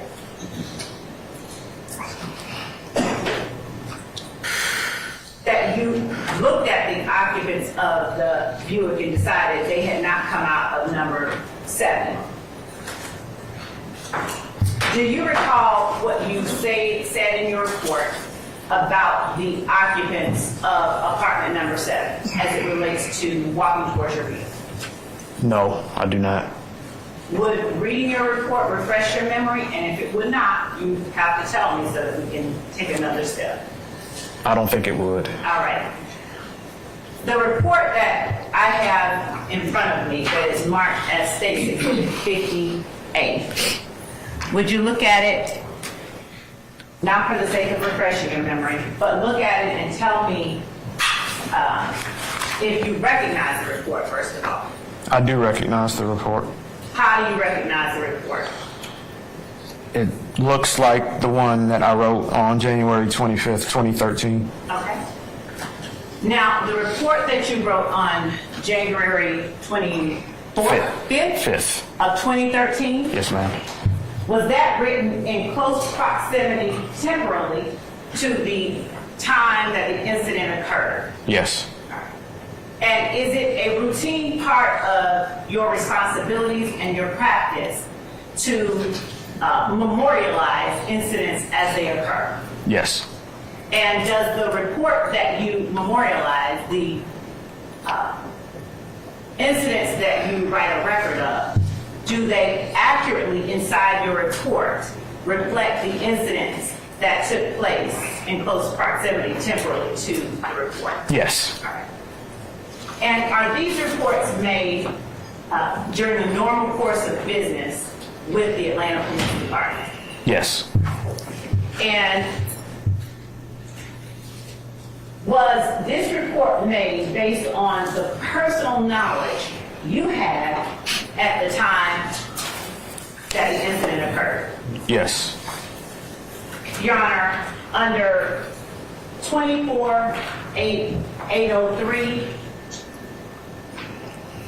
past recollection reported the state tenders State's Exhibit 50A alpha. Any objection to States 50A? One moment, please. Mr. Adams. One moment, please.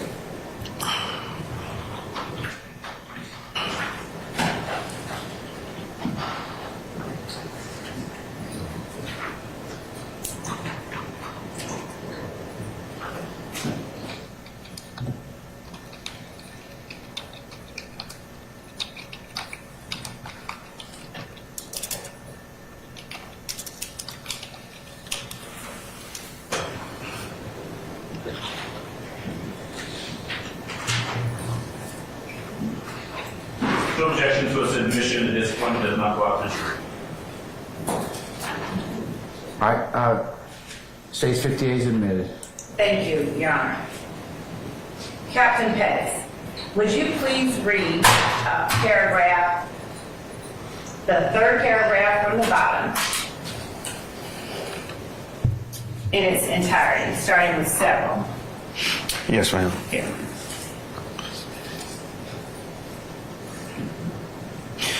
Several Georgia State Patrol officers performed a traffic stop on the Buick in the parking lot of the BP gas station located at 151 Cleveland Avenue and detained its occupants, Mr. Jarrell Stovall, 04-12-82, and Ms. Shawanda Latrice, 07-25-91. This detention was necessary to confirm or dispel whether or not these occupants were involved in the carjacking. Officer J. Brown and Sergeant T. Henninger, 2397, knocked on the door of apartment number 7. After knocking several times, the door was eventually opened. There were 3 males inside, and they all were detained. Those males were Mr. Travis Johnson, 11-04-85, Mr. Desmond Hurst, 07-17-95, and Mr. Alfonso Dixon, 08-26-91. Officers M. Johns and K. Collins relocated with Mr. Stevens back to the apartment complex. Officer Ramirez and I then did a drive-by viewing of the occupants of the Buick and determined that they were none of the people that came out of apartment number 7 and walked toward our vehicle. They were Right there. When writing, they were none of the people that came out of apartment number 7 and walked towards your vehicle. Who were you referring to? the occupants of the Buick. No. You said they were none of the people. The occupants were. She's testifying at this point. She's stuck with his answer. Your Honor, there's no stuff with the answer. Hold on. I will sustain that objection. So, Ms. Love, you do have to go through the proper foundation. Sure, Your Honor. You just can't tell the witness no. I'm not trying to tell them. Yeah, well, you just started to, so that's why you drew an objection. All right. All right. So, Captain Pettis, let me make sure I understand. When reading that last sentence, when you said none of the people, they were none of the people, who were you referring to when you said they were none of the people? Can I refer to the report? Yes, please.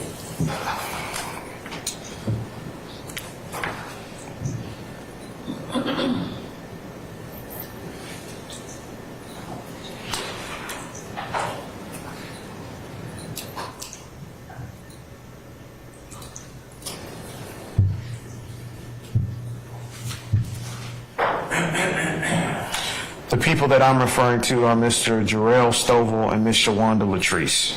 Now, if you would, please go up to the third paragraph. Actually, you know what? Start at the top and read the first 3 paragraphs. Your Honor, I'm going to object. Your Honor, it's admitted. Let him finish his objection first, madam. Okay, what's your base of your objection? It's going to be cumulative. He's already testified. It's going to be improper bolstering. He's already testified about the items that she's asking him. I sustain it as to the Your Honor, second I did basis. not. There is a particular part that he has not testified about. I'm certain Mr. Adams is aware of it. And Well, I'm going to sustain the question as formed as of yet. You can rephrase if you like. All right. Starting at the top of paragraph 3, would you read what you wrote there in paragraph 3? I witnessed a black male, approximately 25 years old, wearing all black clothing with a black do-rag and black hat, reverse the vehicle into its parking spot and then exit and walk toward apartment number 7. By this time, I had driven my undercover vehicle to within 10 feet of the target vehicle so that I could observe where the driver was going. The driver stopped walking and looked at me. Several other males then exited apartment number 7 and walked down to the street level. The males were yelling at me and motioning for me to roll down my window. One of the males, later identified as Mr. Trontavia Stevens, was more aggressive than the other males in trying to get me to roll down my window. Thank you. You're welcome.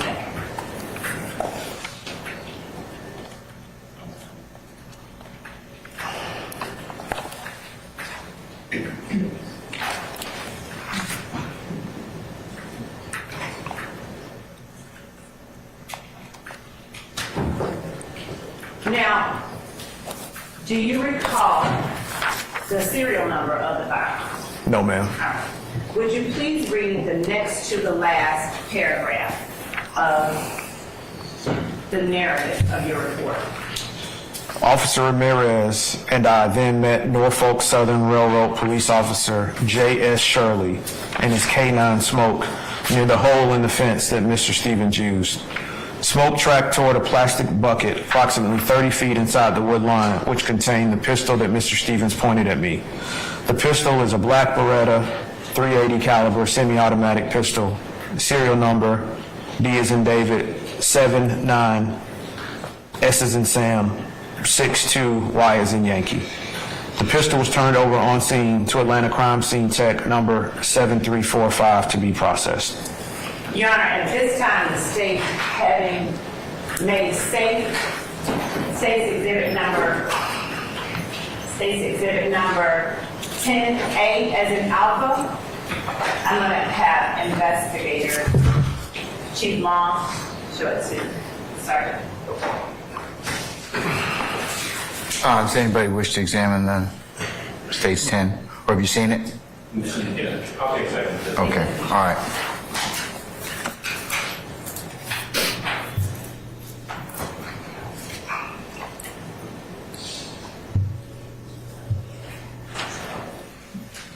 Thank you, Judge. Okay. All right. Has the weapon been rendered safe? It has? It has. Sergeant Ingram? Okay, all right. Would you take a look at 10A and tell us if that is the firearm that Mr. Stevens had? Look at it, pick it up, and look at the serial number, please.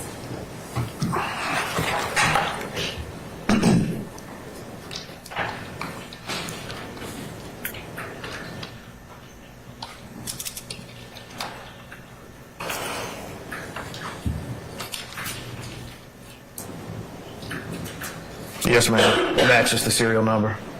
And does it also match the, Description, yes, it does. and so is 10A the black Beretta .380 caliber semi-automatic pistol you described in your report? It is. State tenders 10A as evidence. Any objection to State's 10? Anybody else? Anybody else have any further objection? All right, State's 10 is admitted. It may be published as you see fit.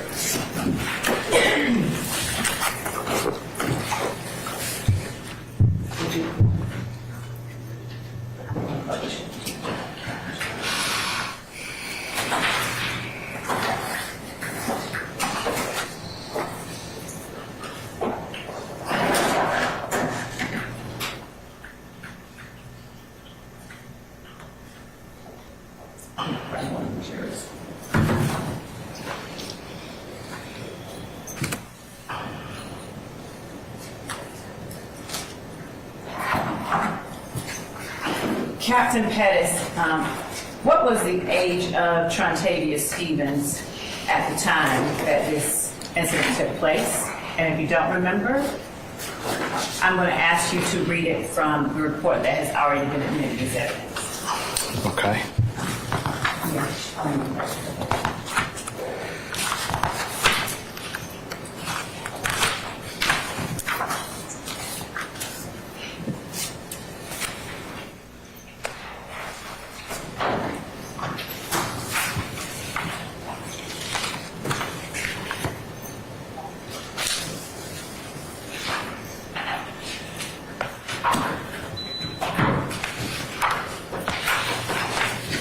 And the date of birth would be listed. Per the report, Mr. Stevens was born on April 26, 1993. And what date did this incident take place once more? January 25th, 2013. Thank you so much. That's all that I have for now. All right, cross, Mr. Adams? Please. All right, go right ahead, sir.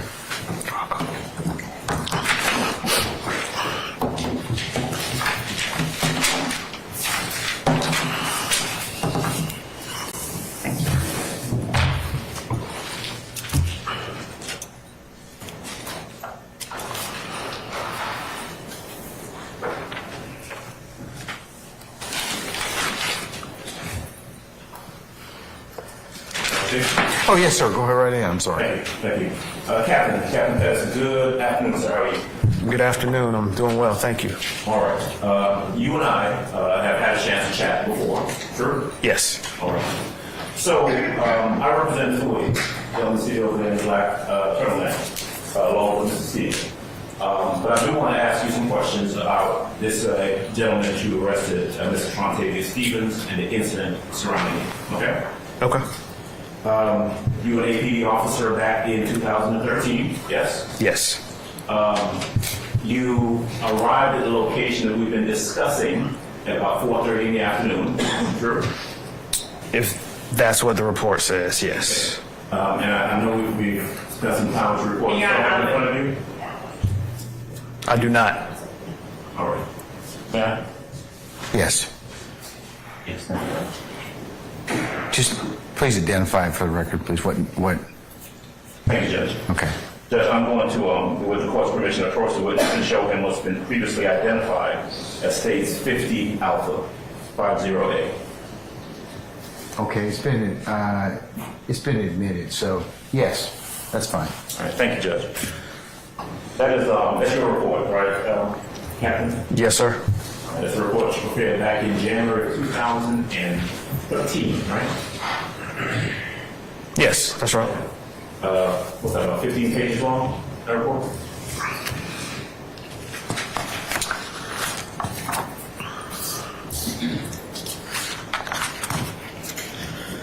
The report itself is actually only 2 pages. What's attached here is the warrant application, another copy of the report, and the actual warrants, along with the copies of the arrest tickets. All right, the report itself that you wrote, about 2 pages, right? Yes, sir. But it fairly and accurately captures what happened on that day and your involvement in everything that happened. Is that true? Yes. Okay. Just to be clear, you were not involved and you don't know anything personally about how this vehicle that you saw came to be taken, right? Correct. I mean, you were aware at some point that this is something that happened over immunity, right? I would have to look at the report to tell you what jurisdiction it was stolen from. Because you don't know personally. Correct. And then you don't know where the car was, who was in possession of it, or how it came to end up in this apartment complex where you saw it, right? Yes. You don't know who, Trontavia Stevens, anybody else, was ever in possession of that vehicle prior to the day that you showed up in that apartment complex. Is that true? Yes. Okay. Now, I want to jump ahead a little bit and then come back, because what I want to make sure I'm clear on is that what you actually ended up arresting Trontavia Stevens for was aggravated assault, right? That was one of the charges. What was the other charge? The other one was pointing or aiming a pistol at another, and the last was the warrant that he had. Okay. Essentially, what you, the officer who was involved, who was the crux of this case, what you charged it. Objection, Your Honor, as to the testimony about the case that Mr. What's your objection, madam? Is it form? Is it, what is Form it? is testifying. I'll sustain it as to form. Just rephrase, Mr. Adams. Okay, all right. You, you were the officer who took out the charge, right? Yes. You are the person that's listed as the victim in this case, right? Yes. And the criminal offense that you charged Mr. Trontavia Stevens with was aggravated assault, right? Yes. You didn't charge him with auto theft, right? Correct. Didn't charge him with carjacking, right? Correct. Because you had no evidence that he did any criminal act other than what you said was an aggravated assault, right? Correct. Okay. In fact, what happened here, and I'm jumping back now, is that you get to the apartment complex because you advised over radio that a stolen vehicle is located in this area, right? Yes. Okay. You get there, you are in plain clothes. Yes. You don't have a uniform on, you're dressed regularly. Correct. Your partner, Officer Ramirez, also in plain clothes. Correct. Dressed regularly, no uniform, nothing like that. Right.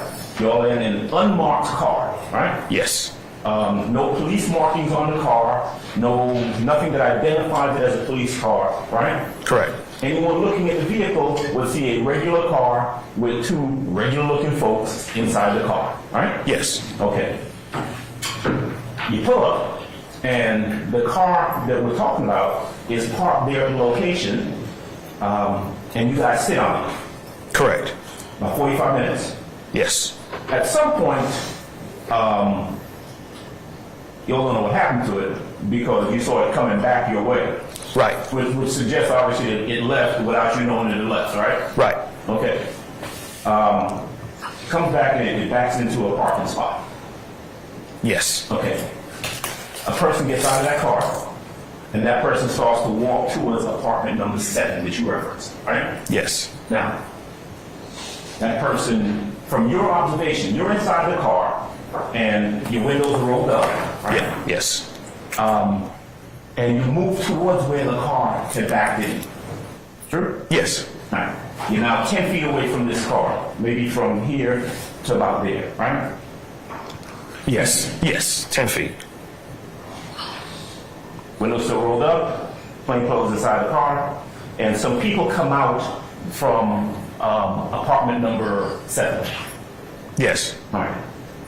Now, Trontavia Stevens, the person that we're talking about, who ends up, the person with the gun, the guy you arrested, he is not the same person who had gotten out of that car. Correct. In fact, at no point in this day did you see him interact with that car at all. Correct. Right. What you saw was him and other people coming towards your unmarked police car with the windows rolled up, with regular dressed individuals inside, and you saw them motioning to roll down the window, right? Right.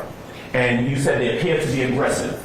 Yes. In fact, one of the words you used is that, I think you said, Trontavia Stevens appeared to be the most violent in his actions, right? Yes. Now, when you testified a little while ago for the state, and they asked you a couple questions about this, you said they were flashing gang signs, right?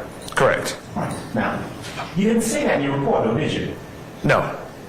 And I mean, you wrote a 2-page report, and it was very detailed about everything that happened and everyone who was involved, down to names and dates of births, right? Right. You even put a serial number in there, right? Yes. And you're trained as a police officer that anything that is of significance, like if you think, for example, something is gang-related, you put that in the report, right? Right.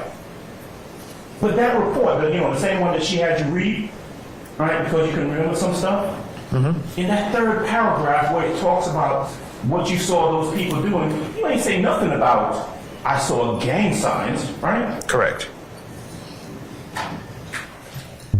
What you said was that the person who would later be identified as Trontavia Stevens, and again, I'll represent that kid, but what you said is that he was moving towards your car, right? Right. Motioning to roll the window down, right? Right. And then and you never did. You didn't roll the window down. I don't think so. Okay, was it been attended? I don't know. You remember? No, sir. Okay. You saw him motion towards his waistband or grab a gun that was in his waistband. That's what you said, right? Yeah, And held it down like below his waist and pointed at you and your partner. correct. Kind of like this, all right? Yes, That is the element of the aggravated assault that you saw and that you ultimately charged him with. yes, You drove off at that point. yes, Right, wasn't any shooting or anything like that. You drove off and you called for either backup or what do you call it, a takedown team? yes, Okay. All right. So that was the crime, the ag assault, right? correct. Police show up, takedown team, or one other car, a bunch of cars. I don't remember the exact amount. Would it be fair to say that within a relatively short period of time, there were cops crawling all over that location? I don't think that would be a fair assessment. No, sir. APD showed up, right? Other APD officers showed up, right? Yes, At some point, Georgia State Patrol was involved in this incident, correct? yes, At some point, Norfolk Railroad Police were involved in this incident, correct? yes, Okay. A couple different jurisdictions of police. yes, Police went to apartment number 7, right, and ended up getting those people out of the apartment, right? yes, Police followed the Buick that Mr. Stevens was in for some period of time down to the gas station and ended up getting those people out of the Buick, right? yes,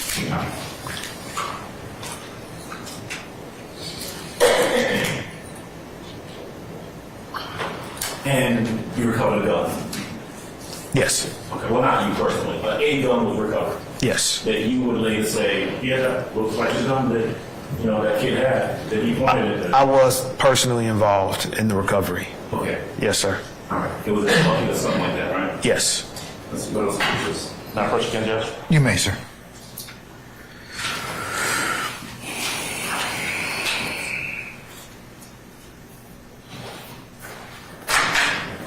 No, states, 58, is it? No, what's that? 2A. This is Madam Prosecutor 2A? Yes, sir. It's in 3. Is it just 2A or Is it 2A and 3A, sir? Yeah, Yes, sir. You don't allow one. Yeah, it's 2A and 3A. All right, thank you. Okay. This gun, right? Yes. Found in this bucket. Yes. Okay.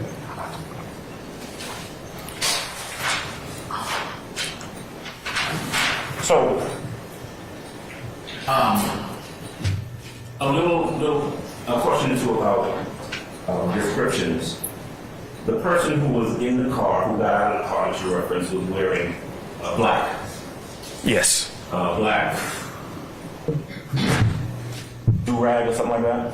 Yes. Black shirt or hoodie or something like that? Basically all black. Okay. Trompetier Stevens is a guy, he had a whole lot of hair, all right, like that. I have no idea. You all remember? No, sir. All right. All right. At the time that this incident occurred back in 2013, you had been an officer at APD for how long? I got hired November 14th, 2006. Okay. All right. By that time, you had received what I think I heard you say was some training in regards to gangs and gang recognition and stuff like that, right? Yes. All right. You were trained and you were told that if there is an incident that occurs and you believe it to be gang-related or anything like that, that you indicate that on the police report. Probably. Okay. You didn't indicate that anywhere on this police report that there was any sort of gang involvement in this case, did you? No. All right.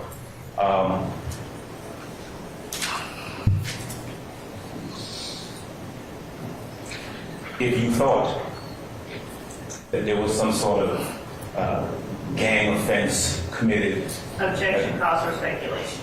I'll stand this if you can rephrase, sir. Okay. You didn't charge him with any gang offense. No, sir. You didn't charge anybody with any gang offense on that day, right? Correct. All right.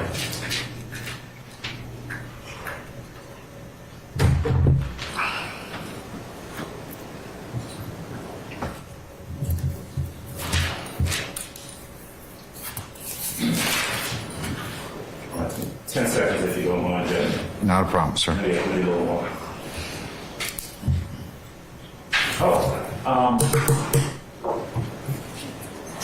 I think I heard you say earlier, or did I hear you say earlier, that one of the things that they were looking for in apartment 7 were keys to the stolen vehicle. Yes, sir. Weren't any keys found, right? No.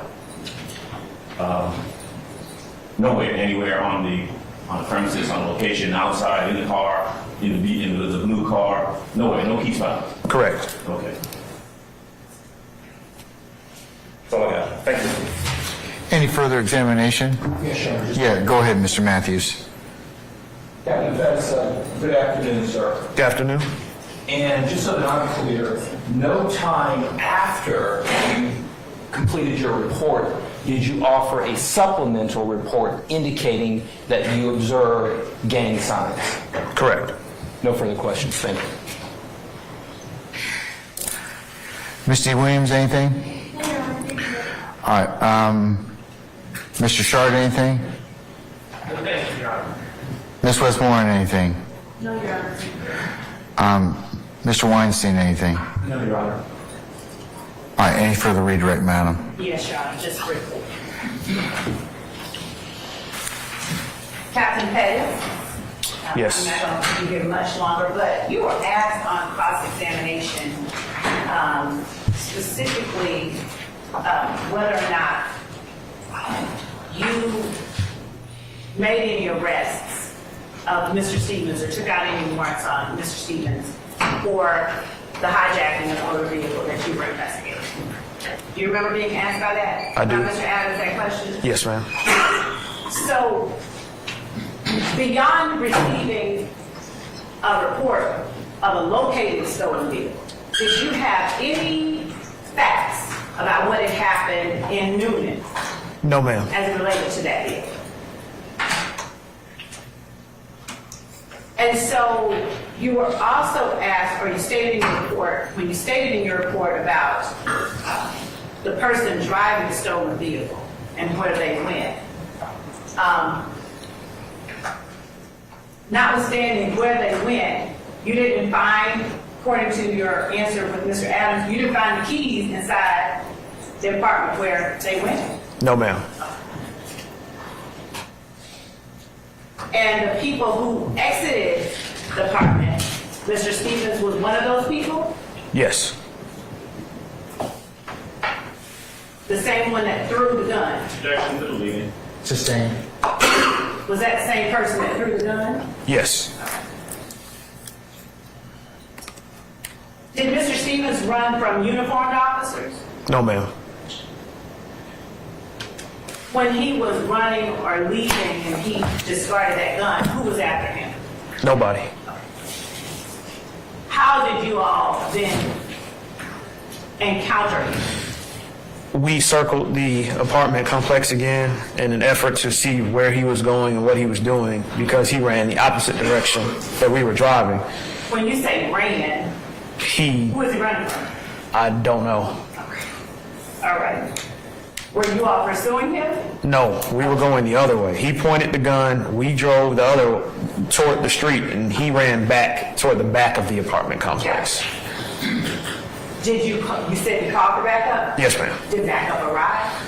Not at that time, no. How long after did backup arrive? The time it took for us to circle the apartment complex, see Mr. Stevens re-enter the apartment complex through a hole in the fence, flag down the Buick that was driving by, get into it, go back around the apartment complex, so half of the circle back toward the street. Then they made a left, which was south on Old Hateville Road. Then a patrol car arrived, and we directed them toward the vehicle that Mr. Stevens had entered. So maybe 2 minutes, that would be my approximation. Are there lights flashing? No, because when the patrol car approached the Buick stopped on its own, and Mr. Stevens exited the vehicle. Okay. Now, how often did you see people flash gang signs at you during your time as an officer? My guess would be on more than 10 occasions. And this was prior to this occurring. I stay in the question. Was this prior to your seeing Mr. Stevens and the others come out and get arrested? Yes. Mr. Adams asked you about not putting in your report that Mr. Stevens flashed gang signs at you. Do you remember that? Yes. Did you put in your report what the person who pulled a gun on you was wearing? Can I refer to my report? Please do.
I did not write in the report what the person who flashed the gun at me was wearing. Oh, okay. Mr. Adams asked you about the person, the hairstyle of the person who flashed the gun at you. Did you put in your report the hairstyle of the person that you actually charged with aggravated assault was wearing? No. Did you put it in your report? I don't need to. I did not describe his hairstyle. But is it any less true that he had a hairstyle? I mean, it's something. I stay in the question. Did he have a hairstyle? To my recollection, he did. Was he wearing clothing? He was. Was the fact that you didn't put it in your report indicative of the idea that it didn't exist? Yes, it is. I stay in the question. Remember, you got him on redirect. Does the absence of those facts in your report equate with the absence of or the existence of those facts? It does not. Okay. Is there any particular reason you didn't put what Mr. Stevens, who's flashing the gun at you, was wearing in your report? Any particular reason? I did not write a description of his clothing because he was captured so quickly afterwards. Okay. The time wasn't great enough to account for what he was wearing in the report. Is there any particular reason you didn't write what gang signs he was flashing at you in your report? No, ma'am. Okay. And is there any particular reason you didn't write his hairstyle in your report? No, ma'am.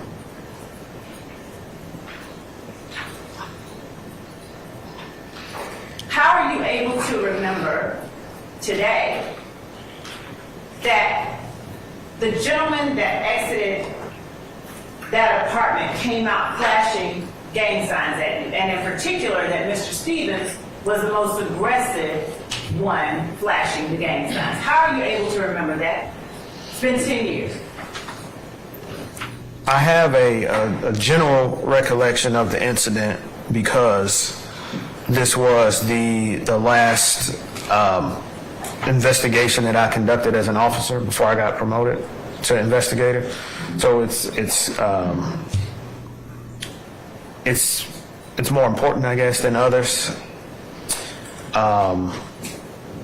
As far as the question that you asked about the gang signs, I've been, since I was subpoenaed here and had to recollect this incident and read my report, I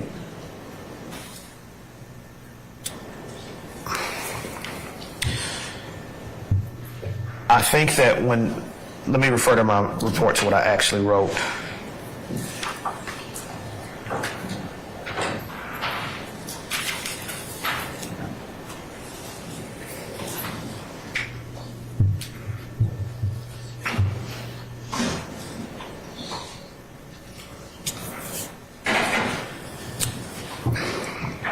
My answer is that when I wrote that Mr. Stevens was more aggressive than the other males, I was mentally incorporating the throwing of gang signs as a universal sign of aggression, but I didn't write it out. And when you were asked by Mr. Adams, were you told to indicate if an incident was gang-related? You answered probably. Do you remember answering probably? Yes.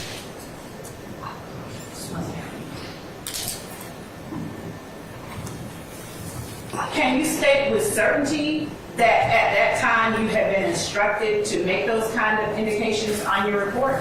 I cannot. And did you, as a matter of course, list out every single detail of every incident that you responded to as an officer? No. Were you assigned to the gang unit at that time? No.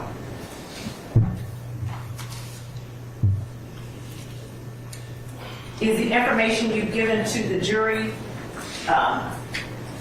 the best recollection that you have? I sustain the question. Yes, Your Honor.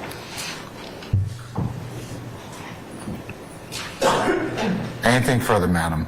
Do you have any particular relationship with anyone at State's table that would cause you to say anything that was not true? No, ma'am. That's all I have. Anything further, Mr. Adams?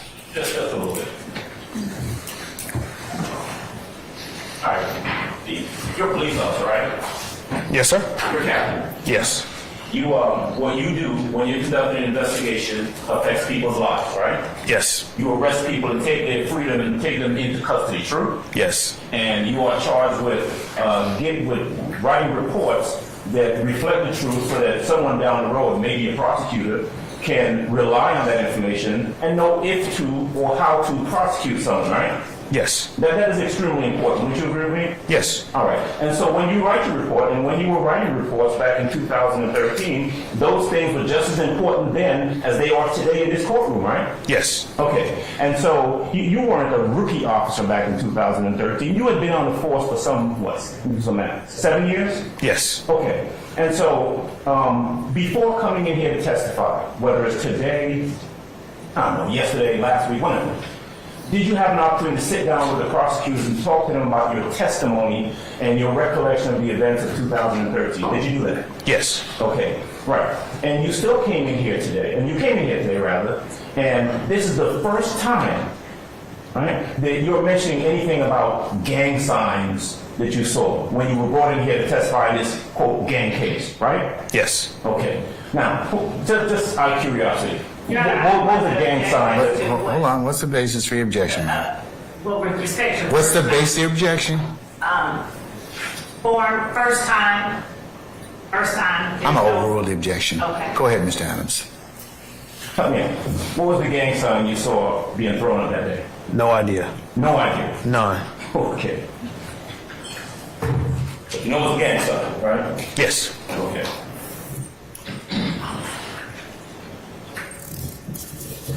You said something a while ago I wanted to touch on real quick. You said that you will, quote, your words now, mentally incorporating the gang sign in describing the person as being the most aggressive. Is that what you said? I did. Mentally incorporating it. But you don't know what gang sign we're talking about. No, sir. All right. That's all I got. All right. May we excuse... Oh, I'm sorry. Go ahead, Mr. Matthews.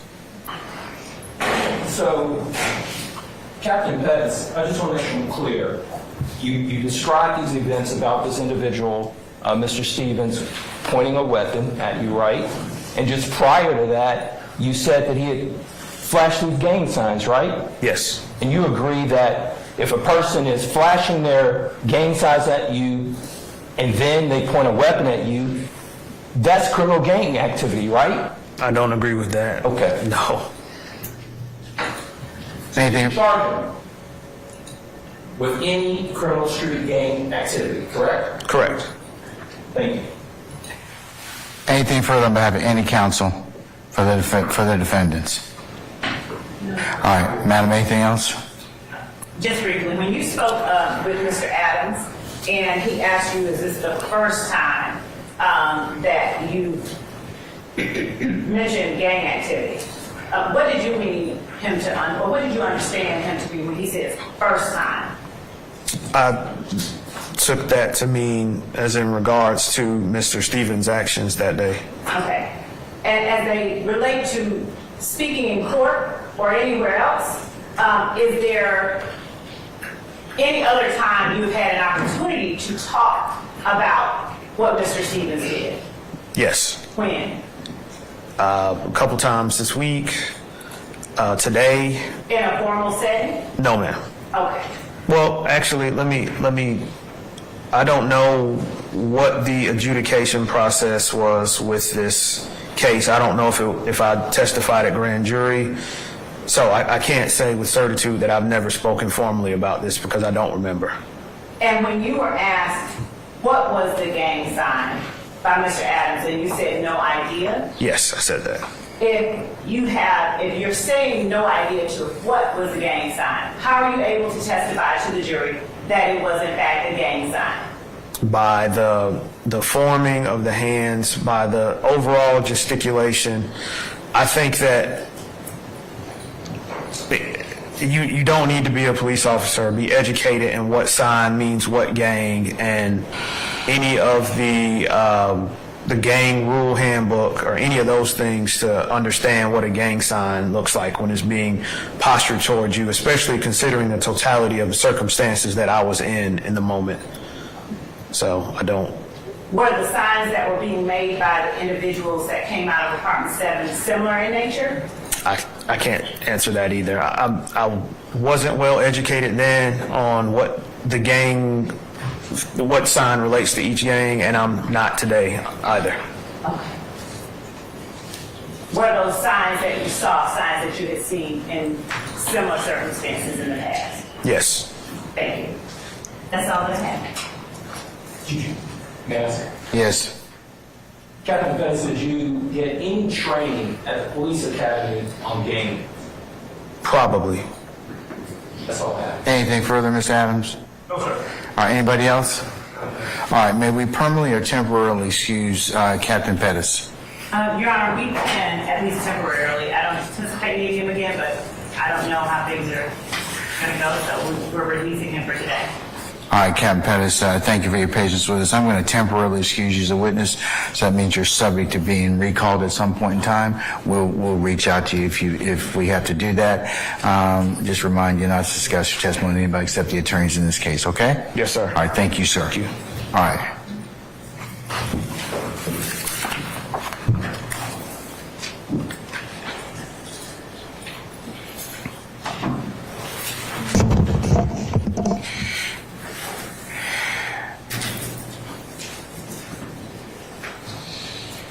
Ms. Hilton, is that one of Ms.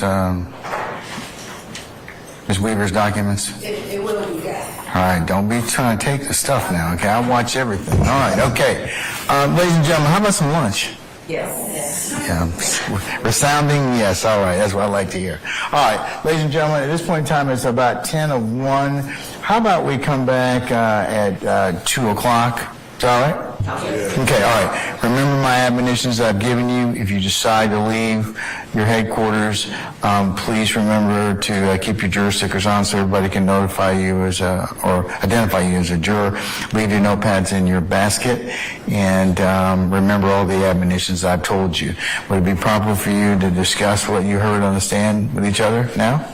No. Now, come on, you need to sound better than that. I mean, that sounds kind of lame, you know? All right, no, it's not permissible for you to do that, okay? So just as a reminder, you cannot consider the case until I give you instructions on how to do so. So just as a reminder, a continuing reminder about that. Ladies and gentlemen, thank you for your patience. Enjoy your lunch.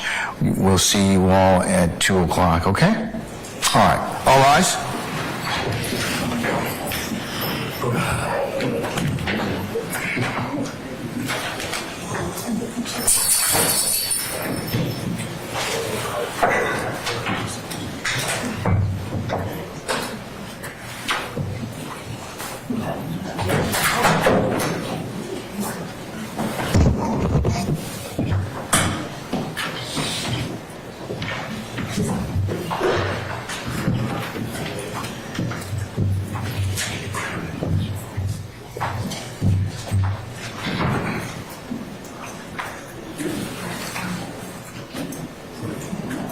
All right, ladies and gentlemen, please be seated. Our jury has left us.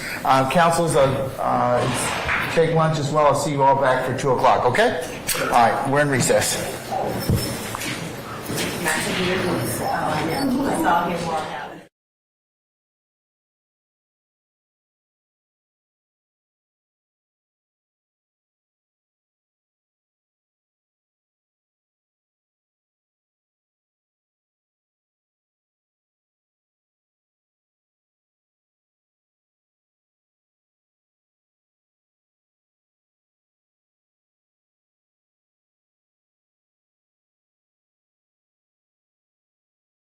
That you looked at the occupants of the Buick and decided they had not come out of number 7.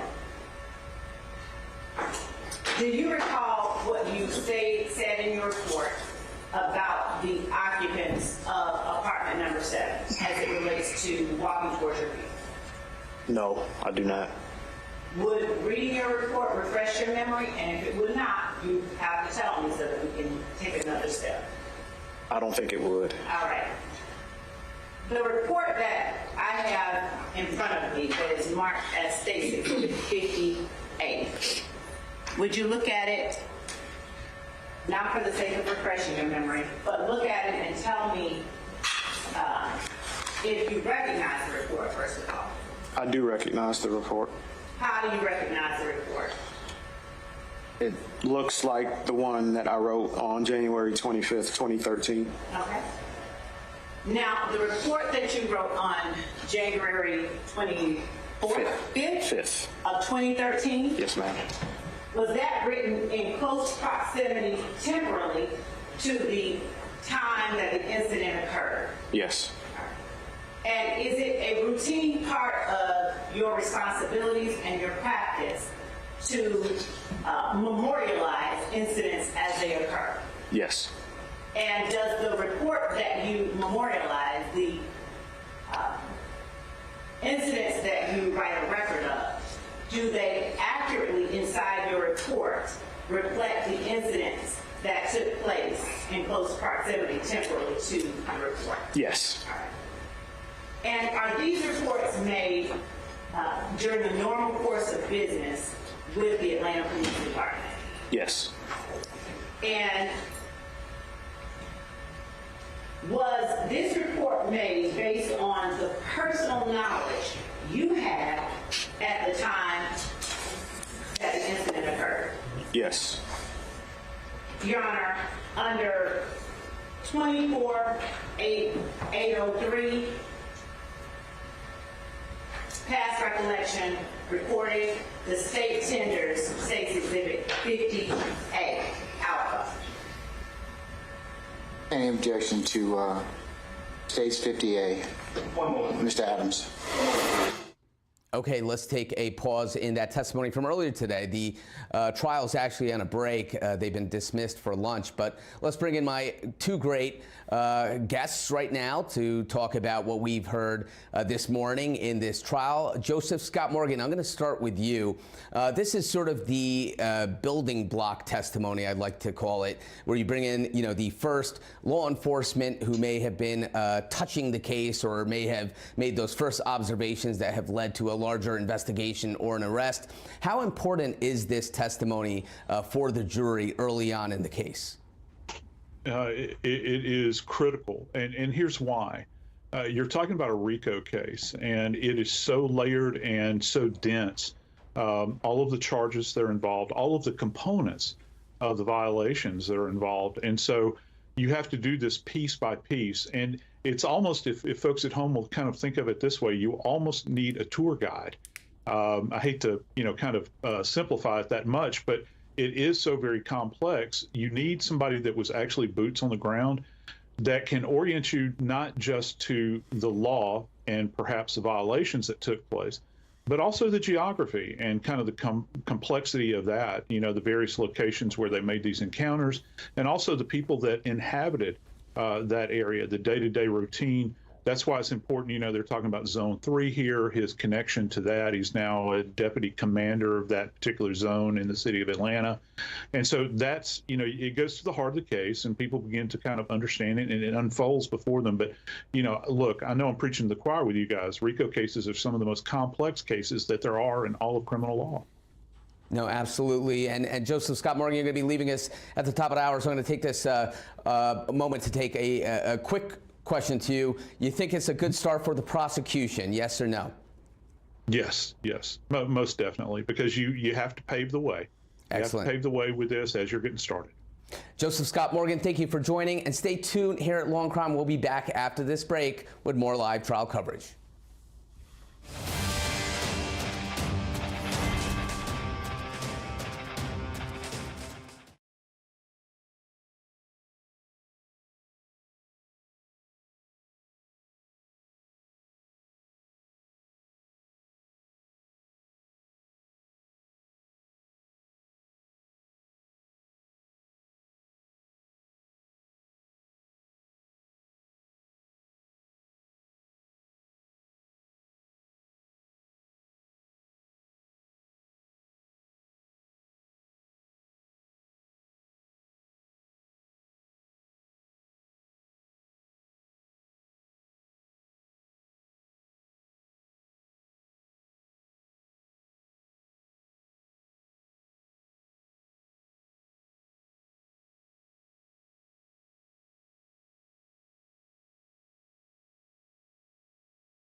Okay, welcome back to Law and Crime. And the RICO trial for Young Thug is currently on their lunch break.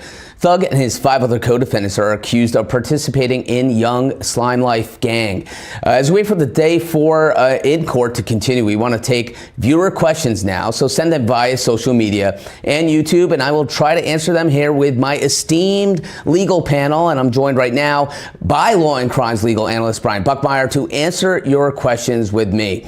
So, Tall Glass from YouTube wants to know, with this type of case, do you think jury sequestration should have been done, especially with all the news and internet coverage? Brian, what do you think? I would have thought so, yes. I mean, absolutely. I don't know where you can go and not hear about this case. And we're all the way up here in New York. I've got to assume it's a lot more saturated, this case, in the community that is actually hearing this case in Fulton County. No, absolutely. Of course, jury sequestration is a big ask, and maybe they did it. Maybe they tried to do it. But here we have the jury not sequestered. So ideally, they're being shielded from all this media, including what we're doing right now, Brian. So let's go to our next question. And I have Breathe from YouTube. How was Stevens associated as a YSL gang member per se by his actions after an officer found the stolen car?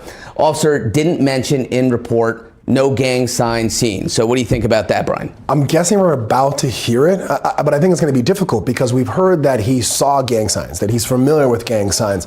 But there could be rival gangs, there could be different gangs. If we're talking specifically YSL, I would expect him to say he made a sign like what we've seen in the photos of Young Thug or other members of the alleged YSL gang. I think any defense attorney might come up and say, well, did you see him make a Crip sign, understanding that YSL is affiliated with the Bloods? Or did you see him making probably not accurate, like a MS-13 sign? If it's a different gang, then I don't know how it's connected to this one. That might be some pushback here. Or maybe it's not even a gang sign. I don't know, but there's got to be something more. Right, absolutely. Let's go on to our next question. It is from Luis Claudio Ferreira from YouTube. Isn't being a gang affiliated an aggravated crime? Why he didn't wrote that on his report? So I'm going to answer this one, Brian. So he didn't write it in his report, but this is the officer who is making a report investigation. When it comes to the charging of a crime, that is ultimately to the prosecutorial agency. In this case, it would be the district attorney's office in Atlanta. And whether a crime rises to an aggravated crime, there's certain factors that have to be met. Sometimes gang affiliation will satisfy that. And we really have to see at the end of this case what charges are being presented to this jury in the indictment with the RICO charges. But the officer himself wouldn't have the power to deem a charge an aggravated crime. Let's go on to another question. I have Carolyn Anderson on YouTube. Do you think the defense attorney dispelled any theory concerning one of their clients being related to the carjacking incident? Brian, I'm going to go to you on that one. What do you think? I don't think so yet. I mean, but we're only hearing objections, right? Right. That would probably come in the cross-examination about what did you write in your report in terms of description? Did you actually put my client's name down? Did you believe it was someone else? Or how are you identifying this person specifically? Aside from that, they're not necessarily concerned the most with the actual crime individually itself. They're concerned with his connection overall to the gang and the RICO charges. So I think we might not just hear a separation from that individual and that crime, but the separation from that crime and the gang altogether. I think that's where the defense attorney is really going to attack this case. Right. And it's early on. We have a long time to go in this trial to see how the defense starts attacking this evidence on cross-examination, and then ultimately the defense case, which will likely happen after the prosecution puts on all their evidence against these multiple defendants. I'm going to go on to a next question now. We have Real with Robo from YouTube. How does the carjacking support the RICO charge? Does RICO have to further the gang? How did that carjacking further the gang? So, Brian, what do you think? I mean, that's what we're still waiting for. But yes, the carjacking has to further the power, influence, money, garnering more, not property, power and I guess real estate, so to speak, for this gang. They've got to connect that together. So it's either they carjacked for the purpose of then selling the pieces. They carjack to influence other gangs, and other people say, like, this is our territory and we're expanding. There's got to be some other connective tissue. But I think at this point, we're just laying the foundation of what the crime is, and then the prosecution, hopefully for them and for the victims they're representing, are going to further the argument and say, here's the connection between the carjacking with the overall influence of this gang. Right, absolutely. And we have Alicia Brooks from YouTube. Does the state have enough attorneys considering the number of defense attorneys? I am not doubting the prosecutor's intelligence, but it seems a lot for 1 to 2 people.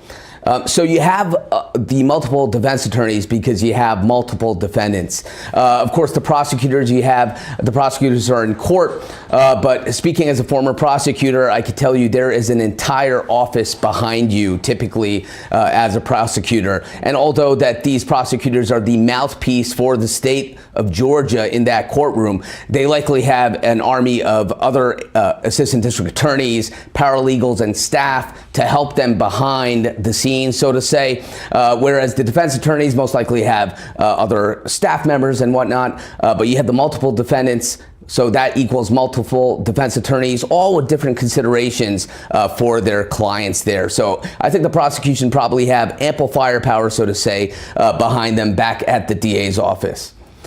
All right, I'm going to go on to another question. I have DC71 from YouTube. Do judges reflect on their objection rulings at the end of the day? Because it seems he's more fair today. Brian, what do you think? I think it's case by case and person by person, but I would lean towards yes. I think everyone in that courtroom, whether it be judge, defense attorney, or prosecutor, look at what they did that day and then try to reevaluate. Judges often have clerks as well, and I would probably argue it's not even at the end of the day. It might be at the end of the morning session. He's probably doing it now, thinking about, hey, I might have felt like I was kind of leaning one way more than the other, or maybe I felt like I was pretty middle of the road, and then continue that way. I would draw the analogy to any kind of professional referee. Sometimes you'll see the ref kind of leans to one team at the first half, and then they kind of make up for it in the second half. Maybe that's what we're seeing today in contrast to the previous days. Yeah, no, absolutely. And of course, there's going to be a ample record at the end of this trial. And if there are convictions here, you would imagine that the defense are going to be looking at that record, seeing how this judge ruled, and considering whether to take things up on appeal. All right, next question. Desi from YouTube. Why are the faces of the law enforcement officers not being shown? Brian, what do you think? So I think we actually talked about this in the morning meeting, that there was an actual dispute that happened on social media where there seemed to be threats towards the officers. And then after that, officers, and I think not only threats, but I think their addresses were also posted on social media. And then officers started seeing people at their homes that seemed really suspect. And so I think as an extra layer of protection, what the court is doing based on that is no longer showing the officer's face for just added protection for not only the officer or their home, but their families as well. Right. You always want to consider the safety of the witnesses in court, and typically a judge would have that as first and foremost consideration during the course of the trial that they are presiding over. Teresa Trice on YouTube asks, in your professional opinion, does the state look bad after this witness? Teresa, I'll answer your question. I think we're pretty early on in this trial. So this witness, and Brian and I were sort of discussing off camera, he needs his recollection refreshed a lot as to the documents. So how well was this witness prepped? It is one of the first witnesses we are seeing in this trial for the prosecution. But right now, I would say with this testimony, I don't think it's really hurting the state in any way. But we have to see after this witness is cross-examined by the defense, whether his testimony still rings as credible, and then we can make that assessment. We are going to go to another question from Carolyn Anderson on YouTube. Isn't it realistic for someone in the apartment to think that someone sitting outside their apartment was casing them out? Brian, what do you think? I think it's realistic, yeah. The question just becomes, how is either the prosecution or defense going to use that information? I'm assuming the question is about casing them out. Maybe the officers outside the officers being outside and people inside believing that the officers are casing them.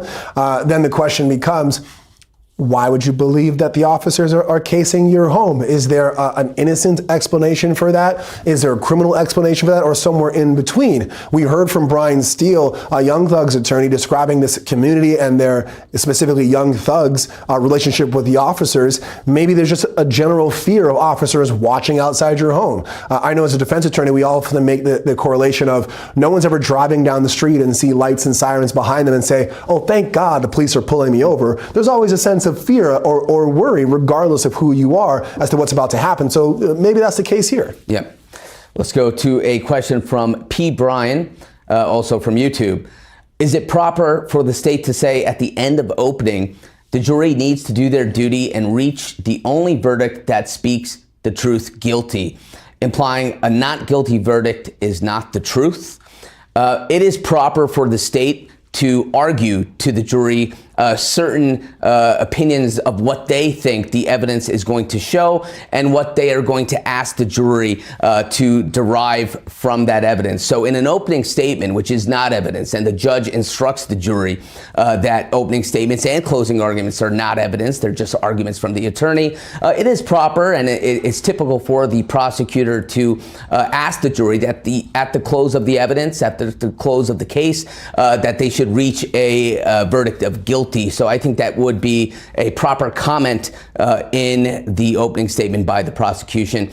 We are going to take a quick break here at Law&Crime, but keep those questions coming. Brian and I will do our best to answer them, so stay tuned here at Law&Crime.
Thanks for tuning in to Law and Crime. I'm Imran Ansari. The RICO trial for Young Thug and his fellow defendants is currently on their lunch break. And as we wait for the day for it in court to continue, we want to take some of the viewer questions from social media and YouTube. I'm going to be breaking down your questions with the help of Law and Crime legal analyst Brian Buckmeyer and Sirius XM host Mina Say What, Yona. Thank you both for being in the studio with me. So let's jump right into the questions right now. So our first question is from Twitter, and it's, did I understand it correctly that some defendants, Kendrick, Ryan, and Stillwell, are charged with RICO because the state now thinks that some of the crimes they were convicted of were in furtherance of YSL? And if so, wouldn't that be double jeopardy? All right, Brian, I'm going to throw this one to you. What do you think of that? So two-part question. Yes, you can be convicted of a crime, for example, possession of drugs or possession of a gun, and then convicted of it, and later on you find information that say, whoa, you had that gun because you were trying to intimidate a rival gang or trying to rob a liquor store or whatever it may be, and that was in furtherance of the gang. It's not double jeopardy because it's technically a different charge. Double jeopardy is being charged for the same crime twice. Right. So the gun possession and then gun possession in furtherance of a gang enterprise are two different crimes, even though they stem from the same action. Right, absolutely. Let's go to the next question. I have AJ Taylor from YouTube. Do you think this case could have reached the federal level? Mina, what do you think? I think they're going to try and see what happens at the state level. I mean, from my understanding, RICO cases are like of this magnitude are not really popular on the state level. I mean, we see a lot of the RICO cases coming from the federal level. So I think this case is so massive, they're going to kind of see how this plays out. And obviously, when you have a RICO case at the federal level, they have so many more resources than the state does. So I think we're going to keep an eye on this one and see how it kind of impacts overall who gets charged with RICO, and then, you know, if we see more state RICO cases, especially when it comes also with like artists, because that's a new nuance as well. You know, absolutely. I mean, seeing a RICO case like this against Young Thug and YSL, and actually using some of the lyrics from their songs as evidence in this court, which of course is something which is controversial right now. There is that act which is going before Congress, where they are trying to nip that in the bud and prevent prosecutors from doing so. but the fact that it's being applied to a RICO case, which traditionally could be federal cases, large organized crimes, I think this is something which is going to really set precedent and see if it goes forward against other artists or things like that. And that's where I was going to go. I think this is really groundbreaking. I feel like what we're watching. I mean, I really watch every day, and I'm like, wow, I can't believe this is happening on a state level. And I almost feel like, depending on how this goes, I would not be surprised if it starts opening up to other states and other individuals who have public personalities that have a social media and or make songs and then wrap them into something RICO related. I mean, we see a lot in the music industry. There are a lot of groups. You know, they're not necessarily criminal groups, but they are groups. So I think this is something to really watch and see how it impacts overall moving forward. Yeah. What is artistic expression and what is actual criminality? I think that's going to be a big issue here. Let's go to our next question. It is from Just Chillin' Here from Twitter. Hi. And Just Chillin' Here also wants to know, if this trial should end in a mistrial, do you think the state will go for a retrial given how long this trial is? Brian, what do you think? I think, because you got to remember, there's 6 defendants here, right? So I think it depends on who gets the mistrial. I could see Young Thug getting a mistrial, and they're like, you know what? You're King Slime. We've got to go after you. Not King Slime. But if someone on the lower end of it, I can probably see them saying, you know what? Take a probation, plead guilty to this, and we won't retry you, because a lot of the 9 defendants who already took pleas, they're not serving jail time or a lot, if that. So I think they might forego a retrial for some of the lower end people, but for the upper end, at least in their mind, they might retry. Yeah, no, absolutely. Let's go to the next question. We have DGG from YouTube. And the question is, how hard is RICO to prove. Mina, I'm going to get your take on that. We were talking about RICO. A RICO case, how hard is it to prove? So I'm not an attorney. I don't know how hard it is to prove, but I do know that RICO allows you to try a whole bunch of people together, right? And all you really need to prove is conspiracy. And it can just be that one charge. But what is conspiracy? It could be, I thought about it, I was hanging around you, I knew you were doing it, and now I'm not speaking up. All of that can be being an accomplice, being a conspiracy to the crime. If you actually read the counts, a lot of it is conspiracy to commit or violate the RICO Act. So I think that because they wrapped it up in a RICO and it wasn't just separate charges, and because they're all together, I think that if they do a good job of proving their case, that YSL is in fact a criminal gang, and that the individuals on trial actually committed these crimes in furtherance of the gang, I think you can kind of just tack on conspiracy to just about anyone. And that's really what the scary part is. Right. Well, Mina, for a non-attorney, you broke that down wonderfully. And yes, RICO cases are very hard to prove. Prosecutors, if they want to bring a RICO case, really need to step back. They need to think, do I have the evidence in order to bring a RICO case and be successful and show those predicate acts and the course of conduct in order to support ultimately a pretty hard charge to prove. So we'll see if the prosecutors are able to do that. Let's go on to our next questions, and it's about the jurors being shown yesterday. And we have Tall Glass from YouTube wants to know, if the jury was shown, do they have the right not to participate in this trial? Brian, what do you think? So as a lawyer, when you say the right not to participate, I don't think there's an enumerated right for someone to no longer be part of a jury. A courtroom is technically an open and public forum, and so a juror can be seen. However, we do create backstops to that for safety reasons, and that's why they're not typically seen on camera, and especially cases like this. I don't think that they have a right per se to say, I no longer am going to participate. I think they can be held in contempt of court, but they can raise an issue of fear of their own safety and safety of their family.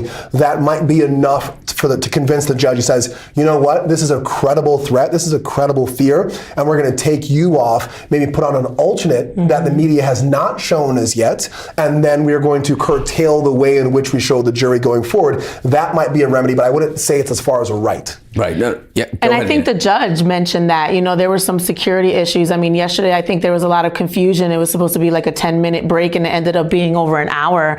And it was like, well, what's going on? I mean, they were very aware of what had happened, but the judge addressed it and said, look, we're going to continue this trial as long as no one's safety is a concern, as long as there are no security issues, we're going to continue. But they do have those alternates. But I did see a lot of people on social media calling for a mistrial because of this. It's not going to be because two jurors were seen in a blurry image, and if their safety is at risk or people have identified them, they would just replace them. No, absolutely. So it's not necessarily a right to get off, but if the jurors vocalize that they cannot now sit in this trial, listen to the evidence with their full attention because they're so now fearful for their safety, even the attorneys may want that juror off the case and an alternate put in. Let's go on to the next question. We have Danny from YouTube. Why did Captain Pettis not want his face shown, but stated his name in open court if he's undercover? What do you think about that, Mina? I think it's a protection thing. I mean, we saw this with the YNW Melly trial as well. It's just a protection thing. I know that we live in an age where you can find someone and where they live, and that was a lot of the conversation yesterday as well. Like, we saw someone's face, we can find their Twitter, we can find their LinkedIn, but even so, he has to, as an undercover officer, has to take the steps that he can take in order to maintain some kind of, cover or anonymity. So I think if he has that option to say, hey, I don't want my face shown, even though we do live in an age where you can pretty much find anyone, I think he should take that option. Right. And let's go to Brian Sells from YouTube. Do you think the video of the front row jury members will have an impact beyond the short discussion about it this morning? Brian, what do you think about that? The video, I'm confused by that question. The video of what exactly? The front row jury members. I guess we might have, similar to the question we're talking about us being able to see the front jury members. I'm not sure. I think it's going to be a continued conversation based on what is shown going forward. So long as no ability to identify the jurors, no credible threats. I think, as we said earlier, if a juror voices that issue and it raises to the level of them not being able to do their duty as a juror, then there's an issue. But until then, I would say keep going. Yeah. Next question is from Real with Robo from YouTube. How is the return stolen car the level of RICO? It didn't further anything other than the annoyance of having their car stolen. Brian, I'm going to throw that back to you. Come on, Brian, for the win. The legal ones for the win.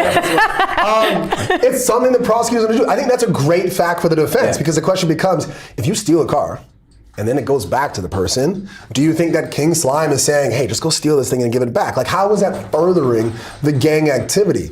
This is, I think, something that the prosecution's got to somewhat piece together to explain this, that there's got to be some sort of communication, some sort of reason why this action would have, maybe it's a scare tactic. Maybe it's a way of saying, like, hey, if I want, I can take your car, I can take your property, and you have nothing to do with it. Maybe that's what the prosecutor argues. But other than that, this could just be a dumb kid who couldn't properly steal a car. Yeah. And that's some of the difficulty and the strengths of a RICO case, because you could say stealing a car could be an act of just showing power and intimidation, and that furthers the gang activity. Or you could say stealing a car is just an idiot kid who couldn't steal a car and there's no connection to the gang. It really comes into the interpretation of what the jury views.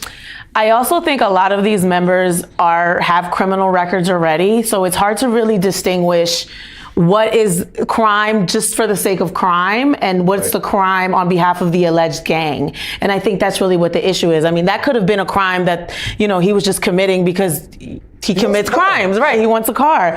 But it's like, how do you prove? And that's really what it is. You have to prove that this was on behalf of the gang. And that's where they really got to bring it full circle when it comes to some of the things that they're outlining in this particular case. No, absolutely. They got to connect the dots and be able to show and prove that RICO charge beyond a reasonable doubt against these defendants. We're going to take a quick break here at Law&Crime. When we come back, more questions from you. So stay tuned.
Okay, welcome back to Law&Crime. Right now, we are covering the trial of rapper Young Thug. They're on their lunch break, but it gives us the opportunity to correspond with you and take your questions on YouTube and social media and do our best here to answer those questions. And to help me do that, we have Law&Crime legal analyst Brian Buckmeyer here in the studio, and also SiriusXM host Mina, say what? Yona, I did it again. Thank you both for being here. Okay, so let's go to the first question. And we have Lee Shore 89 from YouTube. The question is, how much time is Jeffrey facing, Young Thug? And how long will this trial take? Mina, I'm going to throw that question to you. So the length of the trial is like one of those questions where people are betting at this point, because initially they said 2 to 3 months, but then that got expanded to 6 months. But now we're seeing how everything is playing out. I mean, Young Thug's attorneys and the other defendants' attorneys as well, they're constantly interrupting, constantly challenging, to the point where the judge is like, I'm done with the objections. So it's like, it's holding things up. And then you add on the fact that there are 6 defendants. So we have to go through all of their alleged crimes. And then you have all these potential witnesses, right? 400. So it's like, now I guess the estimate is a year. That seems like such a long time, doesn't it? It's an incredible amount of time. You know, you have multiple defendants, as you say, Mina. You have a complex case. We've talked about that. RICO cases are traditionally complex cases. But that's ultimately going to, the judge is going to somehow need to step in and rein it in and make sure that this trial proceeds in an organized and timely fashion. Because you have to think about those jurors also. Right. Of course, there's trials that are long, but those jurors all have families. They have their lives. And of course, you want the evidence put before that jury in a complete way. You need the defendant and the defense to be able to really have their chance to attack the evidence or put on their case. But again, the jurors, and the judge will have to have that in mind and that in consideration in order to move the case. So it's not going on for months and months and months. And I also think there's the nuance of the gang, right? The gang related stuff. I don't think many people are gang experts, right? So me just watching it, I'm taking all these notes about things that I wasn't really privy to, right? So it's like you have that part of it, laying the foundation for the culture that they're operating in, and then explaining that to the jury. And when it comes to the question of how long potentially Young Thug could serve, it really depends on if they find him guilty and what counts he's guilty of, because he's up for 8 counts. Some of them are like, robbery. No, not the robbery. He has the arms counts. He has the controlled substance counts, and then also the conspiracy for RICO. So it really depends on if they find him guilty, what they find them guilty of, and then what his sentence will be if there is any. Right, absolutely. And let's go on to Royal Team from YouTube. How is this relevant to the 6 defendants on trial right now? So with that question, I'm not sure exactly what Royal Team is referring to in terms of what is relevant. But let's just talk about the evidence in general. How about that? Brian, what do you think? I would imagine it would be the relevance of Officer Pettis' testimony right now. How is that bearing on these 6 defendants? Well, so this is a conspiracy to violate the RICO Act as well as gang activity ties. I think both of those top charges have a 5 to 20-year sentence. And so what you have to do is understand how the gang works, right? What does the gang do? Right. Is this a gang where you're selling Girl Scout cookies outside of stores and restaurants? No, it's a gang that involves stealing, robbing, shooting. And so I think what's happening here is we're understanding the breadth of what this gang does, and then they'll start implementing, okay, so this is what they do, this is how they extend their power, this is how they extend their territory, and now this is how these players participate in it. Because as Mina said, not everyone's a gang expert. I mean, you and I hang out with gang members as a part of our job, right? And we have an understanding of how those people operate, and how that I would say not subculture because they're less than, but subculture because they're separate from the main culture that everyone understands.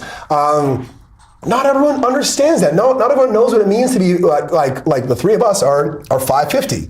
People be like, what does that mean? Well, we're neutral. We're not, I don't know if you're neutral. I know he's neutral. But I'm neutral. We're not gang affiliated. We're 550, right? That's something that people have to be explained to, understand, and know what it means. And if I throw up a sign, I'm not gonna throw up a sign because I don't need RICO coming after me. Right. Like, what does it mean? Like, how does this work? What does this handshake mean? We understand that because of our clients, they need to bring that down and then show how they all work into that environment. Yeah. Right. And they have to somewhat do their best to keep it simple, right? Because too much complexity, you start losing the jury. You got to put it all out there.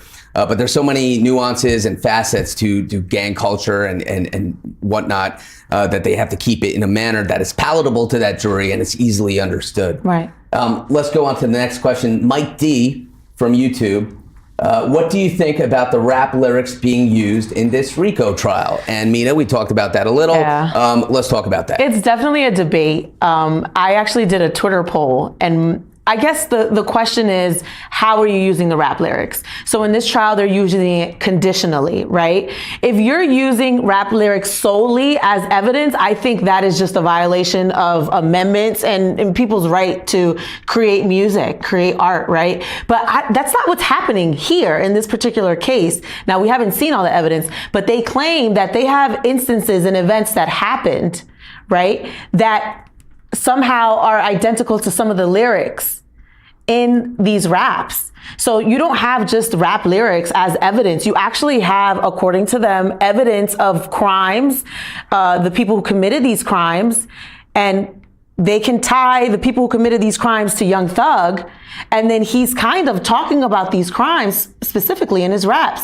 That's very, very different than just saying, hey, I heard you say I shot the sheriff. I'm going to arrest you and indict you on RICO. It's not the same thing. And according to the Twitter poll that I took on my personal page, people said yes to using the rap lyrics as long as it's not the main source of evidence. It's almost like the cherry on top, right? You need to be able to prove your case without the rap lyric, but if you have the rap lyric, it's kind of like, we also have this as well. Right. So it was I want to jump on confession. Yeah, I want to jump on this one. So I have similar feelings, but slightly different, not only with this case, but in general.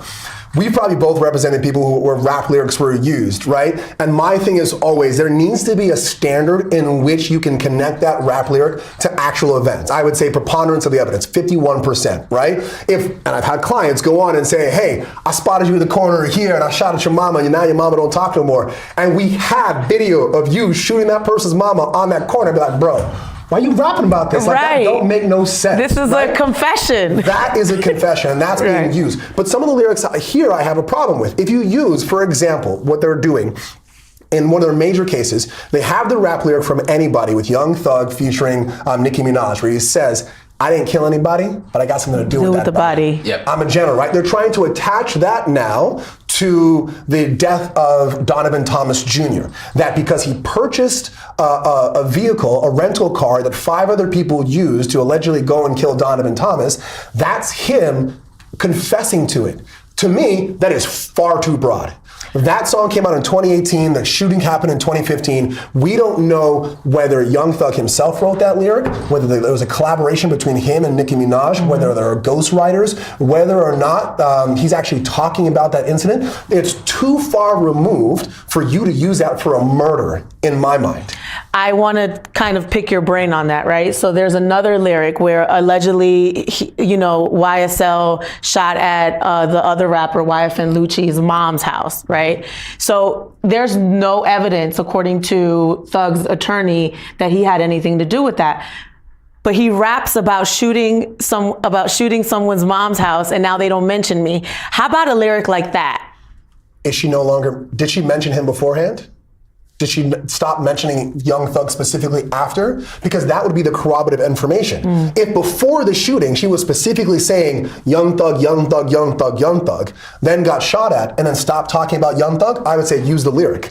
But if you don't have any information outside of that lyric to corroborate what is being said there and done, what are we doing here? Yeah, I mean, we could be debating this all day. Right. I mean, it's in fact going in front of Congress. This is something that people are advocating against. So it's really relevant, and I think this is going to be a benchmark case, right? If there's convictions coming from this, if there are convictions that are stemming from these lyrics that were used as evidence in this trial, and there's appeals, this could be something that will percolate up on the appellate level, and we'll all be watching. Yeah. Right? So. All right, let's get one more question in before we take a break here. I have AJ Taylor from YouTube. The first witness couldn't identify anyone, and the second witness doesn't know anything about gangs. How is the state going to move forward from here? So, Brian, what do you think? So, in law school, I'm not sure if you had the same metaphor that was used. An argument is basically a bundle of sticks, right? One individual stick is easy to break, while a bundle makes it harder to do so. And so the witnesses don't provide the whole bundle in itself. They provide just one stick at a time. So you got to wait for the witnesses to come up, because this witness might say, hey, I saw some gang activity on this block. I can't identify who they are. Leave it there. The next witness might come and bring another stick to that bundle, and then another stick, and then another witness, and another witness. So yes, this witness, I see reasonable doubt. I don't see anyone guilty of anything. But you gotta wait for all the witnesses to put their own individual stick into that bundle to see how strong it is. And then it's the defense's opportunity to come up there and say, you know what, they're pretty flimsy, and break it, or it's too strong to be broken.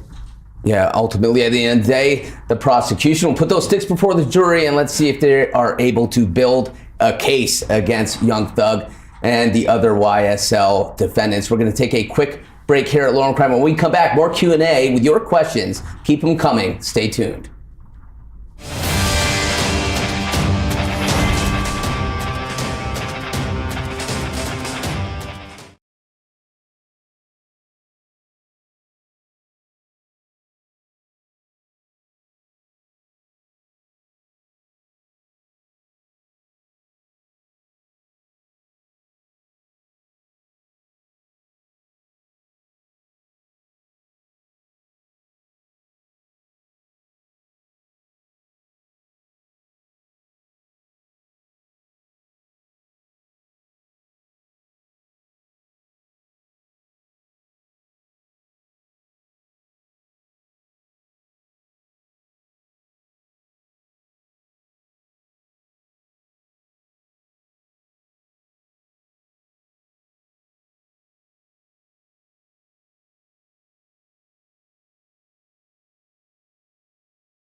Okay, welcome back to Law&Crime, where we're covering the trial of young thug in Atlanta, Georgia. Right now, they are on a lunch break, so we are taking your questions and doing our best to answer them here in the studio at Law&Crime. With me is Brian Buckmeyer and Mina Say What, Yona. I'm going to get back right into these questions from our viewers. This one is pretty interesting. It's from Fillmore Tim from YouTube. In a RICO case, if convicted, do all defendants get time, or is it possible that some will and some won't, or is everyone automatically guilty? I'm going to get both your take on this. I'll start with Brian. What about you? What do you think? It's the second one. It's the one where some can and some can't. It all depends on your participation, the evidence against you, and how you further that. If the three of us all have an idea of coming together and committing a crime and whatever, and even if you take steps towards it, but I went and ratted you two out, and it's like, yo, these guys are gonna go rob a bank, and I would probably less likely be convicted while you two would be, and you probably get more jail time than say, what? I also want to point out there's different counts here, right? Yeah. So that's going to obviously influence guilty, not guilty, and then obviously the jail time. I mean, Thug has 8. One of the defendants has 19 counts, 9 counts, 7 counts, 1 count, 8 counts. All of that is going to vary. You know, how many counts do you get found guilty or not guilty of? And then do you serve jail time? Right. The degree of the count, right? Is it the gun charge? Is it the controlled substance charge? Or is it the conspiracy to violate the RICO Act? All that's going to take into account. Yeah, no, absolutely. Each defendant, individual charges, individual counts, all need to be found individually guilty of those particular charges that each defendant is charged with. Let's go on to the next question. And Brian, this is something directed at you. You have a fan. Yeah, one of your many fans out there. Is that you, Mom? Hi, Mom. It is, if your mom has the handle Real with Robo. Oh. Yes, so this question is from Real with Robo from YouTube. The car being returned, a person getting jailed doesn't seem to further a gang's fear or influence. How is the prosecution doing, in your opinion, Brian? Well, thank you first for the directed question. Right now, I'm kind of just sitting and waiting. I'm looking for them to connect the dots. To me, the dots are a little bit far apart, but I don't see the whole picture. The taking of the car, I think like you, I think probably like the jury as well, they're scratching their head and saying, what is this? Now, could we find evidence that the YSL gang just randomly goes and steals vehicles just to perpetuate fear amongst the community, and those vehicles get found elsewhere, and that this is just their hallmark? Yeah, and that could be RICO. Or could this be a one-off? I don't know. This, unfortunately, is a point where we got to just see and wait. Right.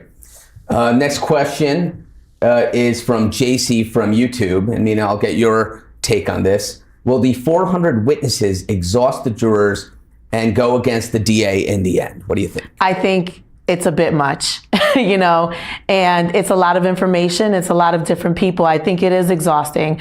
I've read the full list, and I don't understand why it wasn't narrowed down. I mean, are we seriously thinking that, you can call all of these 400 people?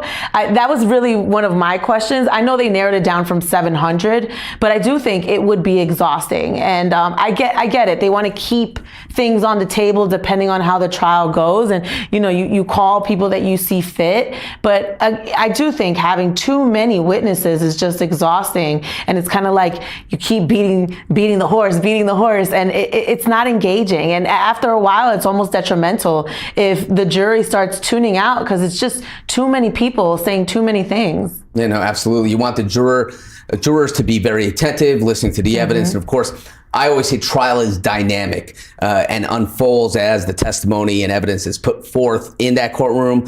Maybe they'll whittle down that list of 400. Maybe they'll decide, all right, we don't need that witness. But you always want to keep the jurors' attention and keep the evidence sort of streamlined before that jury. Let's go on to the next question. I have a question from Michael L. coming in from YouTube. Many of the defendants took plea deals, so their charges/case had been adjudicated. Why aren't the terms of the plea deal then made public since their case is over? Brian, what do you make of that?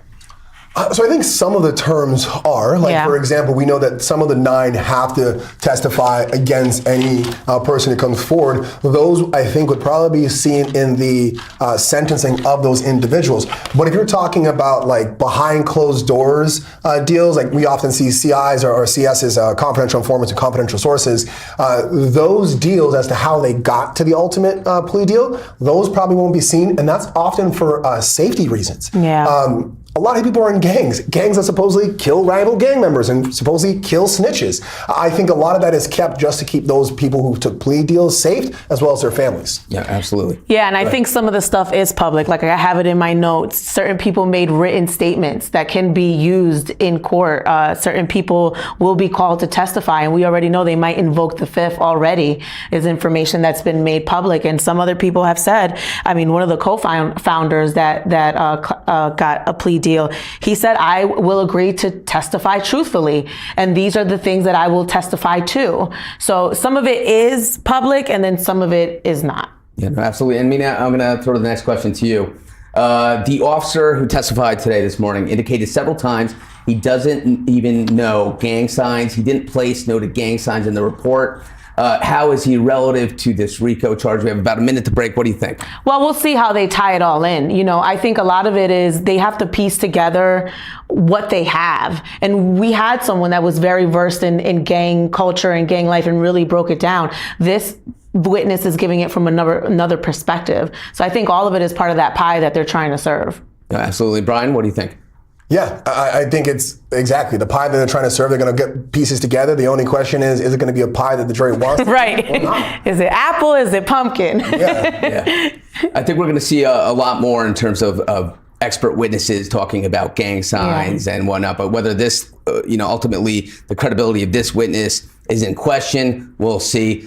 Mina, Brian, thank you for joining me and our viewers and answering their questions. You both were excellent.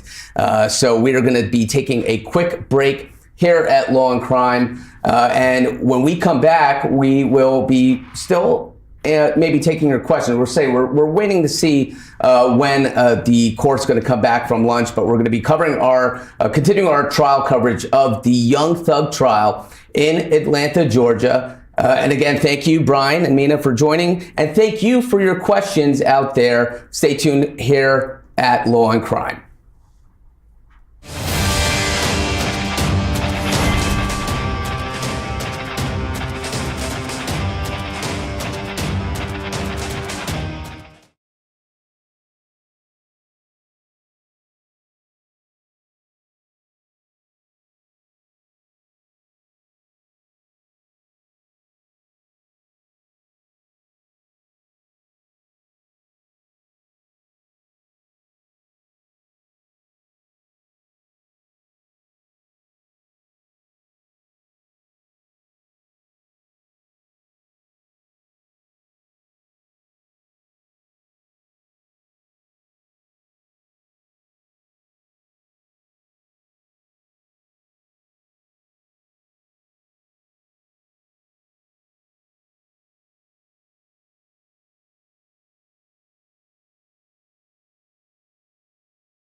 Okay, welcome back to our live analysis here on Law and Crime. I'm Imran Ansari. Thanks for joining us. Today is day 4 of the racketeering trial against famed rapper Young Thug and 5 other co-defendants. Young Thug, whose real name is Jeffery Williams, is on trial for participation in a criminal street gang called Young Slime Life. Williams was arrested in May of 2022 along with 27 others, but many of which has since been severed from this case or taken plea deals. Gunna, another well-known rapper, took a plea deal in this case and might be called to testify later in this trial. The prosecution theorizes that the gang, YSL, is responsible for violent crimes such as murders and carjackings. However, the defense team claims that YSL is simply the name of Young Thug's record label. The Atlanta courtroom is currently on their lunch break, so we are taking viewer questions right now from YouTube and social media. With that, I'll introduce my legal panel for this hour and get right into those questions. I have former prosecutor Bridget Williams and Nima Rahmani, and they are here with me. And I'm going to start with you, Bridget. Now, Siobhan Mears from YouTube asks this question. Could the state still offer Jeffery, Young Thug, a deal during trial? What do you think, Bridget? They can if they choose to. I doubt if they will. The state has the opportunity to present the defendant with a plea offer at any time if they choose to do so.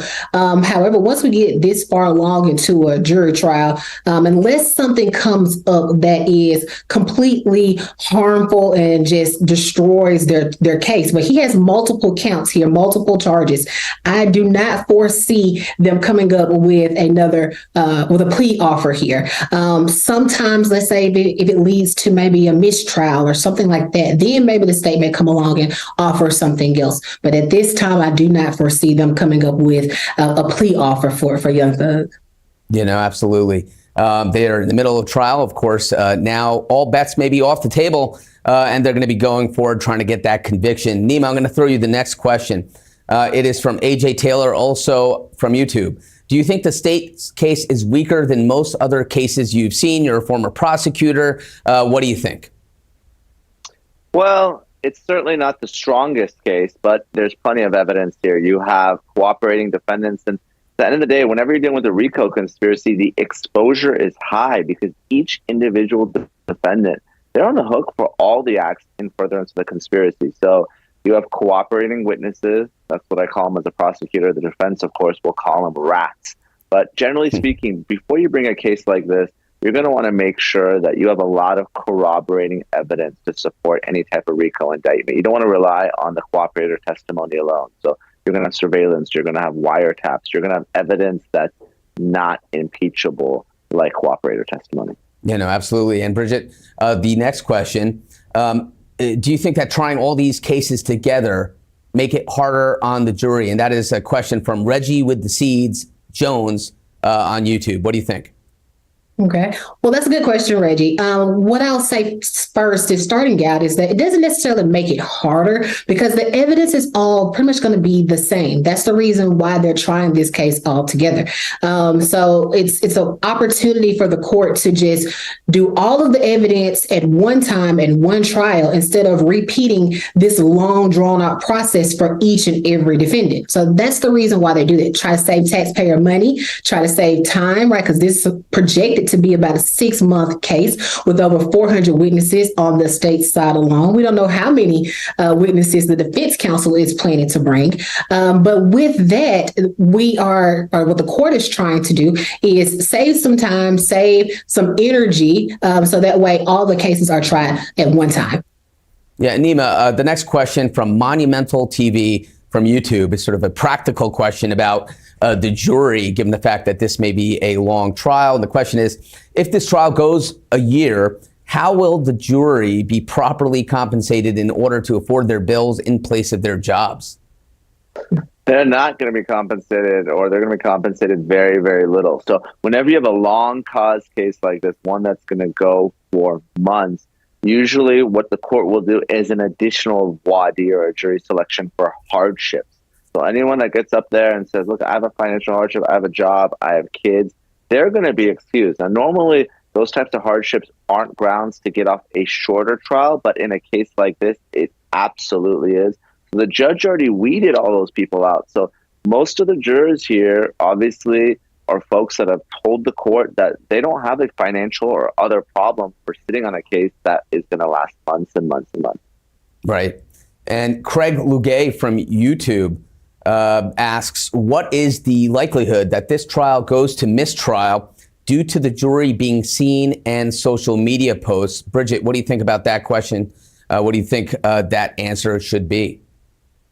Well, we don't know what the jurors have seen yet, right? And we can only project or think maybe they have seen some things. I mean, it's widely all over the media at this time, but we don't know what these jurors have seen. And so saying that we think that it may be grounds for a mistrial, I think it may be overreaching at this time. We don't know yet. There may be other grounds for a mistrial. We just have to continue to watch the case and as it unfolds. Like I said, like you said, we have such a long time. This is just the first witness that we are on today. And so as the case continues, we'll be looking for different ways that may give grounds for a mistrial. I'm sure defense counsel is looking for it every single second. So we just continue just to watch the case as it unfolds.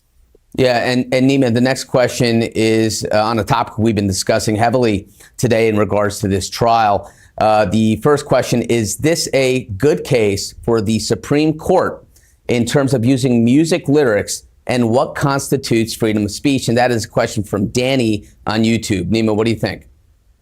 No, it's a great question, and it's something that may end up at either the state Supreme Court or even the U.S. Supreme Court, because you're dealing with the First Amendment issue. So, of course, the First Amendment protects someone from being prosecuted for their speech. Now, that's not what's happening here. And the reason prosecutors were able to get it in is not prosecuted because of the speech, but evidence of an admission that applies to the case. So I want folks who are watching on Law&Crime to understand the distinction, right? You can't be prosecuted for your speech. That's the First Amendment issue. But if you say something that is potential evidence, that's an admission of a party opponent. So it's a rule of evidence, and that's why it's coming in. And the judge made a ruling that some of these statements are directly related to the alleged murder. And that's why they're coming in as evidence, but the defendants aren't being prosecuted because of it. Right. And a related question from Mike D on YouTube, Bridget, do you think that all types of music should be used in court of law and not just rap music? Of course, if you are going to use one, you can't, distinguish against the other. You should be able to bring in all types of music. But going back to the other panelist comment, it only comes in when we are specifically saying that this is evidence of a crime that was committed, and that's the only time. Anything else is just circumstantial, and maybe an overreach at that time. So the state is saying that these rap lyrics or any lyrics that were done are in fact evidence of a crime that was committed, not necessarily just, it's a lyric that's coming in. No, it is specifically evidence. And so that's why they're asking for it to be brought in. Right. And another related question from Gray Mustang on YouTube. There's no date, place, person, or time mentioned in the lyrics. So how would they know who the lyrics are about? Nima, I'll pivot back to you. Yeah, Imran, this is a question of weight, not admissibility, right? So, look, the jurors can say that the rap lyrics have nothing to do with the case. They're free to reject any evidence they think is unreliable. But admissibility is a different question. Admissibility, the judge needs to rule, does this evidence even come in? Can the jurors consider it? So the jurors can reject it because it's not reliable, but it is admissible for the evidentiary reasons that we discussed. Right. And T. Marie from YouTube asks, the defense stated Jeffrey makes millions and doesn't have time to run the YSL gang, but wouldn't it make sense that his millionaire status would be a good cover-up to be a kingpin? Bridget, what do you think about that question? Ooh, that's a loaded question there. I'm going to say, well, it brings back to what does the jury think, right? And so it's the defense counsel's job to present all of the evidence that he has in order to say, well, this may or may not be true. And this may be something else for the jury to consider. And so it is the jury who is the trier of fact. They are the ones who can say, well, that holds significant weight. That seems like it may be true. We don't think so on this other fact over here. And so they are the ones who are going to be the ones who make the decisions on if that is true or not. And if it holds enough weight to allow for a conviction in this matter. So that's what we're really looking for. Right. And Nima, the next question to you, Craig Lugay from YouTube asks, is Rappa going to be a part of this trial in any capacity? What do you think about that? I think he is, and it's just a guess, and this is why. Because I've seen it with Fani Willis's other case, the big one, of course, being the Donald Trump election fraud case. When she pleads out a defendant, she wants them to cooperate. So whenever you're dealing with a criminal organization, or at least an alleged one that we're dealing with here, you want folks in that organization to turn on the head of the organization. And of course, the prosecution's theory is that is Young Thug. So I think Gunna is going to have to testify in exchange for the deal that he got. Right. And we do know that his attorney said if he is called to testify, and the state does have the right and ability to call him as a witness, he may be taking the fifth or pleading the fifth during that testimony. But it all remains to be seen. And we want you to stick with us as we go forward with our coverage and our Q&A right now with you. We're going to take a quick break here in Law&Crime. But when we come back, more Q&A as we wait for the trial to come back live in court. So stay tuned.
Welcome back to Law and Crime. We are covering the young thug YSL trial in Atlanta, Georgia. The court is still down for its lunch break. It gives us the opportunity to take your questions on YouTube and social media and answer them here in the studio and at Law and Crime.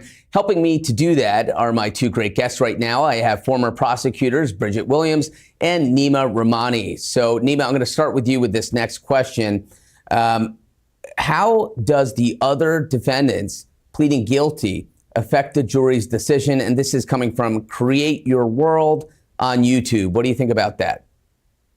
Well, the jurors aren't going to know about the other defendants who pled guilty unless they testify and they're cross-examined on that basis. So each case and each individual defendant needs to be judged on its own merit. So it's not like they're either all guilty or either all not guilty. It's not evidence in the case. And the only reason it does potentially become evidence is if it's used for cross-examination of a witness, but it's not going to come into the case otherwise.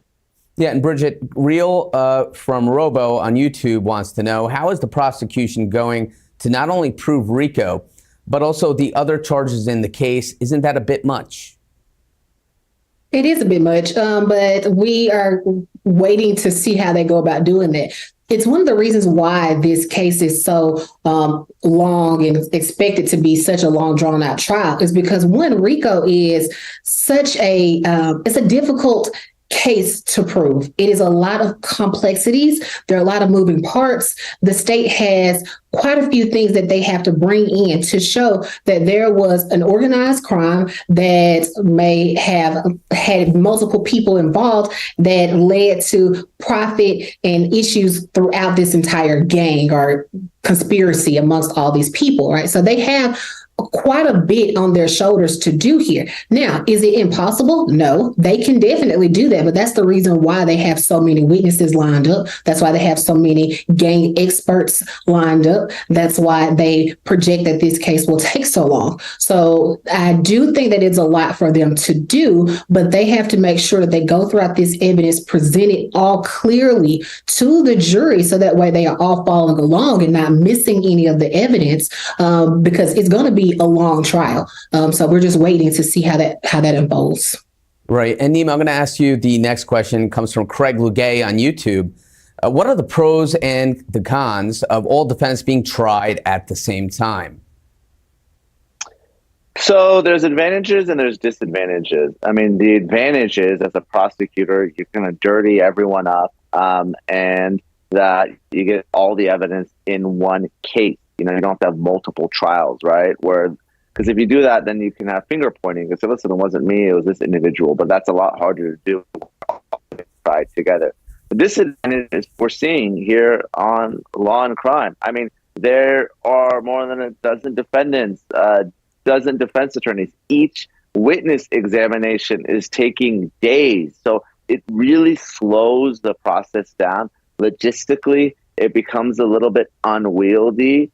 And it's a challenge to have an individual witness have to testify and be cross-examined multiple times. Yeah, and the next question actually goes to some of the testimony we heard from Captain Pettis this morning. And Bridget, I'll ask you this question. It's from Go Get a Dash from YouTube. Do you think that by the DA allowing the captain to add later that he saw gang signs in his testimony showed some type of negative intent on the DA behalf to the jurors? I don't think it showed any type of negative issues from the state. I think that what it did was it allows for the state is just trying to make sure that they bring in all testimony and make sure that they are asking all the questions that they need to from this particular witness and making sure that they cover all their bases. Like I said, this is a very complex case. And so they have the opportunity to recall any witnesses that they choose to at any time, right? But while this witness is on the stand, we're going to make sure that we clarify whatever we need to do, and we're going to ask them all the questions that we need to. Right. Nima, we talked about Gunna possibly testifying at this trial and pleading the fifth if he is called to the stand. Our next question from Teresa Coakley from YouTube asks, if someone pleads the fifth, isn't it like saying, yeah, you're right, you're hiding things, not being forthcoming? Well, potentially, right? So a constitutional right can't be used against a criminal defendant. You can't argue that, well, you're guilty, that's why you exercise your right to remain silent. That's completely unconstitutional and it's prosecutorial misconduct. Now, the question is, if Gunner wants to assert his Fifth Amendment privilege, does the state immunize him from any additional criminal liability? So the state says, listen, you've already pled, I want to give you immunity for your testimony. Then guess what? There is no right to remain silent, and you do have to testify because guess what? There's no criminal exposure there. So it's going to be interesting to see, does the state really need his testimony? Obviously, let's be honest, Gunner got a lot of flack on traditional and social media for agreeing to plead in this case. So he may not want to testify at a very public trial because there's going to be a lot of blowback there. Right, absolutely. And the next question is from Brianna Lynn from YouTube. And Bridget, I'll ask you this question. Brianna Lynn wants to know, will this trial affect the YSL record label? That's not one that we know of, but as far as this particular case goes, we're looking to see here, is this individual going to be convicted of a charge or not, convicted of racketeering? I think there's also murder cases as well. There are several charges against Young Thug and then all the other defendants. And so this particular case, this trial is to decide if they are guilty or not guilty, right? And so we don't know if that's going to affect their rap label or not, but that's something that maybe can be discussed or determined after the trial is over, once we decide or once the jury decides if they are guilty or not guilty. Yeah, and there's a question from Siobhan Mears from YouTube, and I'm going to answer this question.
All present, come forward. All right, ladies and gentlemen, please be seated.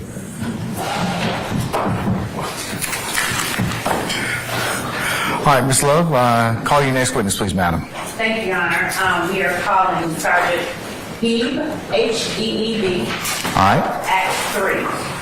All right, summon, is he, what's his, is he an officer? Sergeant. Sergeant? Okay, all right.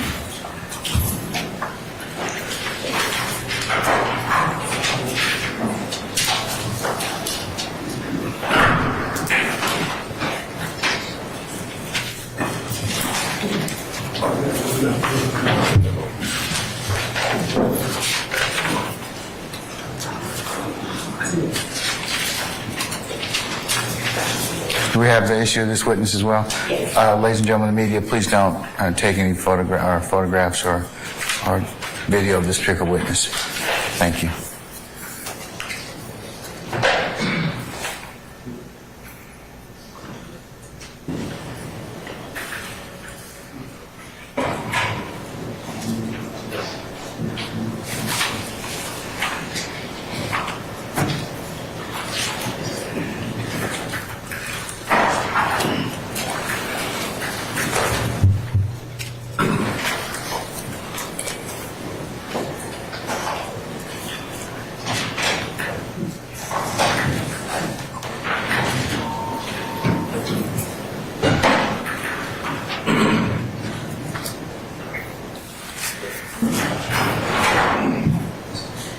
right, Sergeant Heeb, good afternoon, sir. How are you, sir? Sir, if you could please approach the witness stand. Once you get there, if you would turn and face Sergeant Ingram, be sworn as a witness before you sit down, please. Raise your right hand. You swear firm testimony you give the truth, the whole truth, nothing but the truth. I swear. I see. State your first and last name. Spell first and last name for the court. Speak loud into the mic. Jonathan Heeb, Jonathanheeb.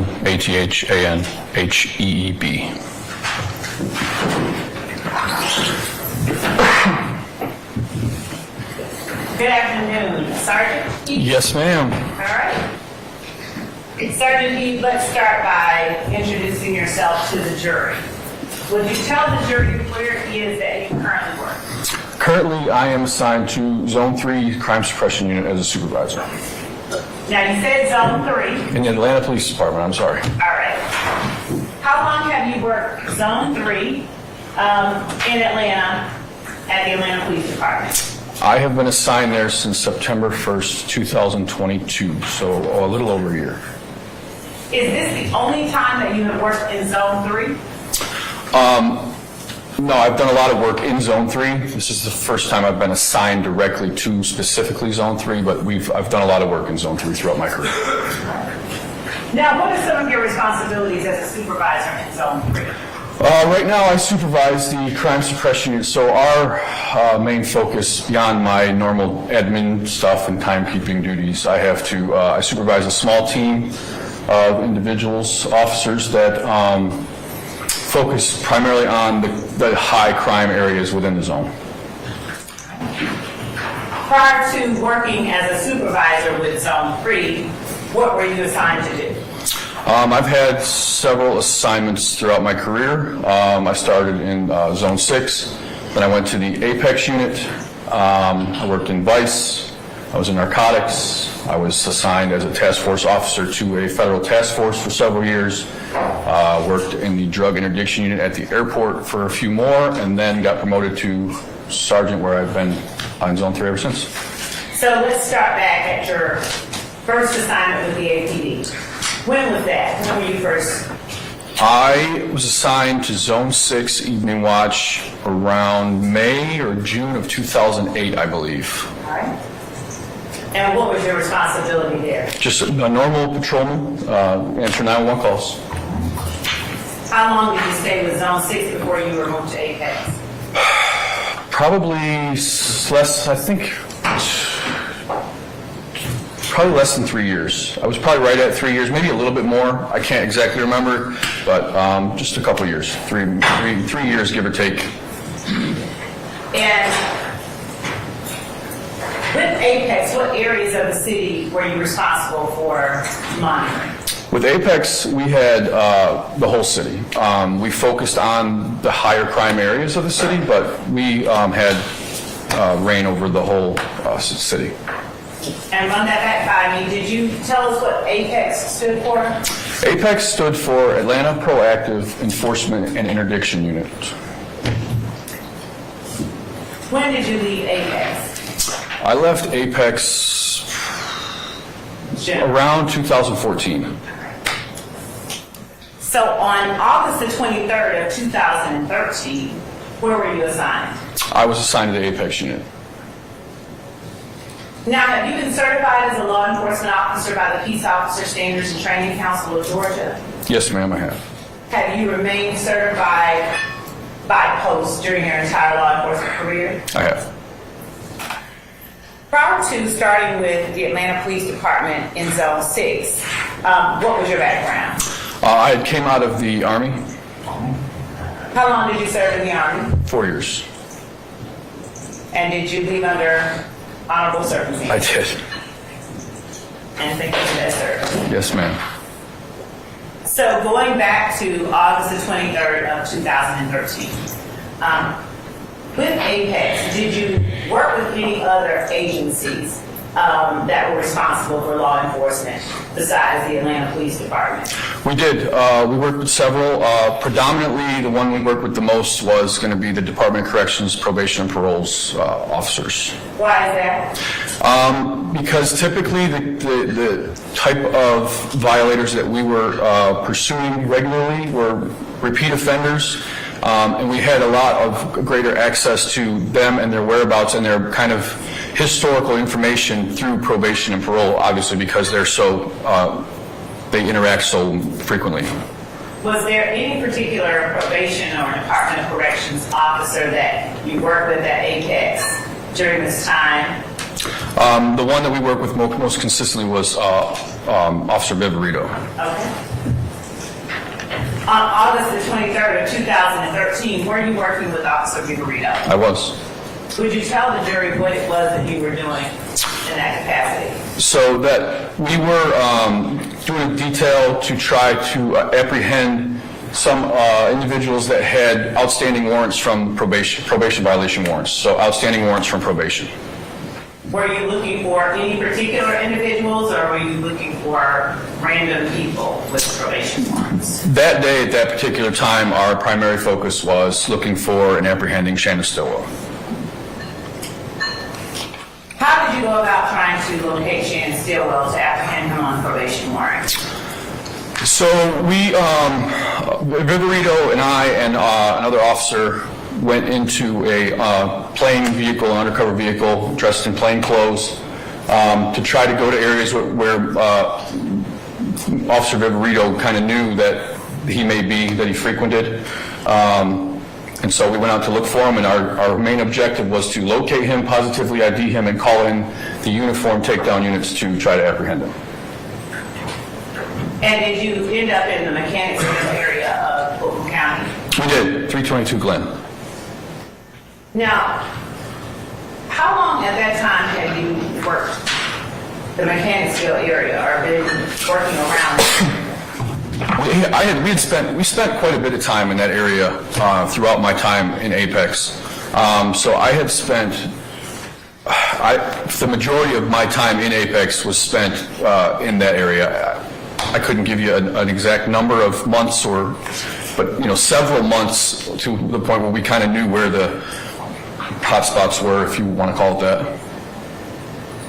Was there any significance to 322 Glen? By that I mean, was it an apartment complex or something else?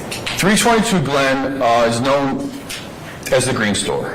It's a convenience store, it's green, and that is where it was notorious for illicit activity, primarily narcotic sales. Was any and everybody able to sell narcotics at the Green Store based on your experiences with Apex during that time? Not just anybody, no. Then who was able to sell narcotics at the Green Store? Basis. Yeah, come on up.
It does, yeah.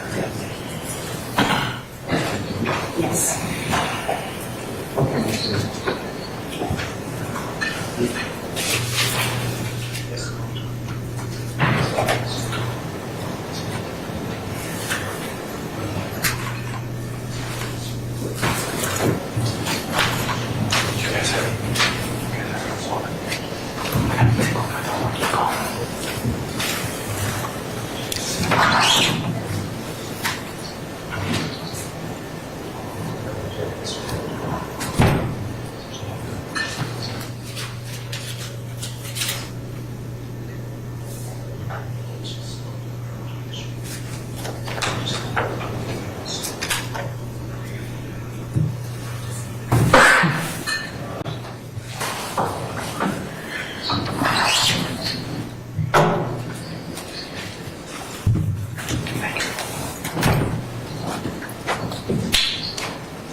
Turn them off, or?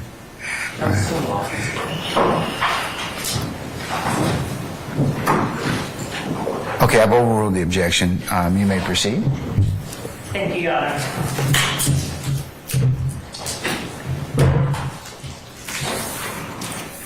Sergeant, would you tell the jury just a little bit more about how you are familiar with the Green Store? Sure. Up until that point, we had spent, like I said, a significant amount of time in that area dealing with that particular location. The main reason that we were out there so much was because at the time we were having a lot of crime that the intel suggested was coming from that people that were in that area. We were having a lot of smash and grabs, a lot of high-end jean thefts in stores where vehicles were being driven through windows and people were just stealing things and then find them, we were selling them in the neighborhoods. So intel had led us to that particular area, and we were focused on that area for a while. By that area, could you give a more definite description of that area as it relates to the Green Store? Sure. So the Green Store is right at Windsor, the intersection of Windsor and Glen. Glen. Okay. The address is 322 Glen. That area of Zone 3 between, from Ralph David Abernathy all the way to Fulton Street, that's kind of, that Green Store was the hub for that particular neighborhood. And by hub, please explain what you mean to the jury.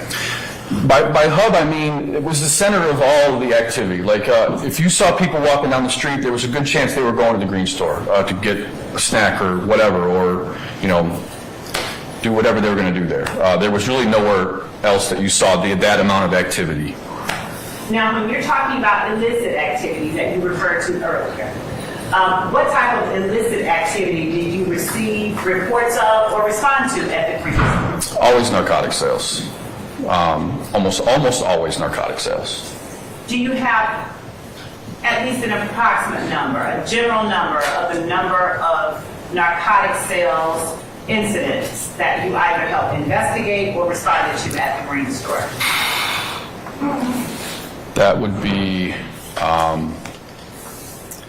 be difficult to quantify. A lot. By a lot, can you give us a number that it is greater than? In the time that I was at Apex, we probably were at the Green Store more than, I don't even know, 20, 30 times, which is a lot for one location. And how long was it that you were at Apex? I think I spent 18 months or so at Apex, give or take. And what types of narcotic sales took place at the Green Store? Marijuana, crack cocaine. Those were the two predominant drugs that were being sold at that location. Were you ever in a position to determine who or what was allowed to conduct that type of activity at the Green Store? If you weren't from, it was our understanding and our knowledge that from just talking to people in the street, and obviously, you know, in that arena, we always had basis. Hearsay confrontation. I'm going to overrule your objection, sir. Okay. So we make a point to try to interact with people within the community, people that maybe we've arrested before and would like to give us information.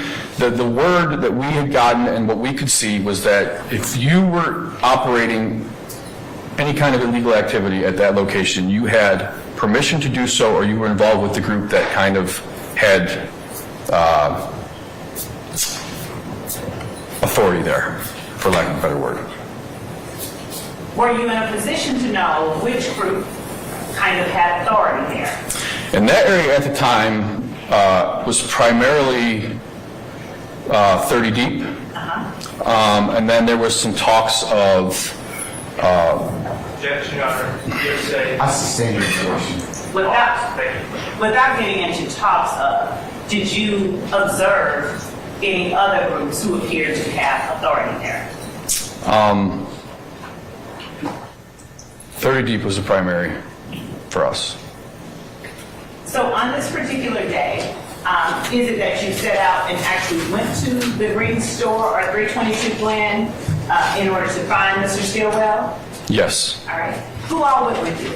It was myself, Viverito, and Officer Flewellen. We're in an undercover vehicle trying to locate.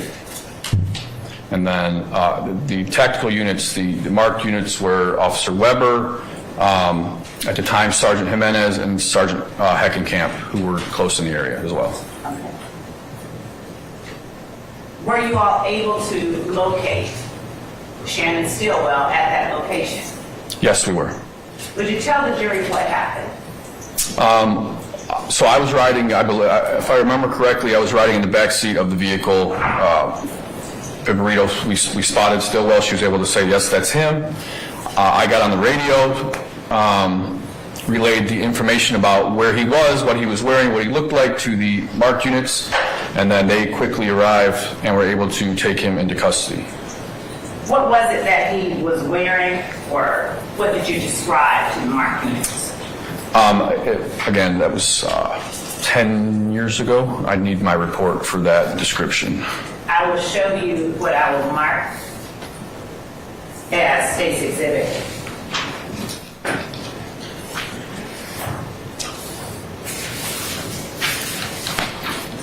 (51R)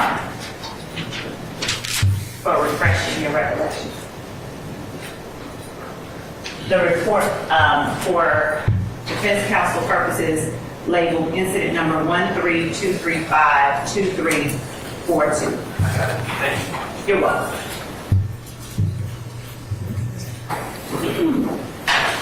And I'll ask you to just take a look at it and let me know if your memory is refreshed without reading the report.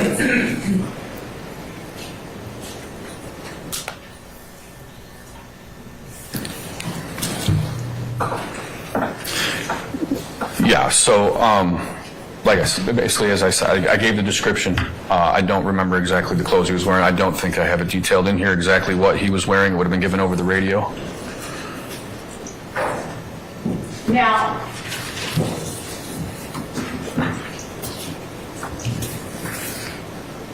what happened after you all gave that? And I'll ask you actually to take a look under, and if you don't recall, it's fine.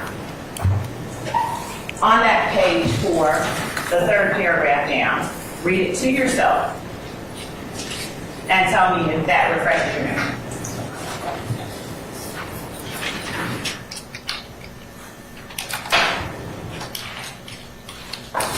Yes. So what was it that you told the tactical units to look out for?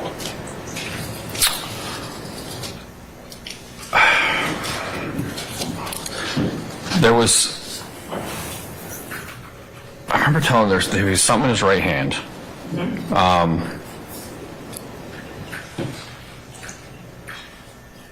The rest of it was kind of, I don't really remember a whole lot of it. What clothing was he wearing? A red shirt. Okay. And what happened after you all gave the tactical units the description of the person? Sergeant Jimenez, Sergeant Heckenkamp were the first ones there. They were able to walk right in the store. Obviously, being in an undercover capacity, I was not going to go in and approach. So they went in and were able to take him into custody fairly quickly, to my recollection. Now, were you involved with the taking into custody of Jimenez? Not at all. Okay. And so would that be something for someone else to talk about? Absolutely, Sergeant Jimenez. All right. Beyond having told the tactical units what it is that you were looking for, who it is that you were looking for, did you have any further involvement in that incident itself? Just the processing of the evidence afterwards. I did all the documentation. All right. I'm going to show you what has been marked as State's Exhibit 52, which is the evidence document previously provided to the defense in the discovery, and ask you if you recognize State's Exhibit 52. And we'll mark that State's Exhibit 52. What is this name? Refreshing recollection. No, we are actually tendering that. It is the, and if you'd like to see it again, I can bring it to you. May I hold that back? Yeah. I'm going to give this to the defense to look at before you take a look at it.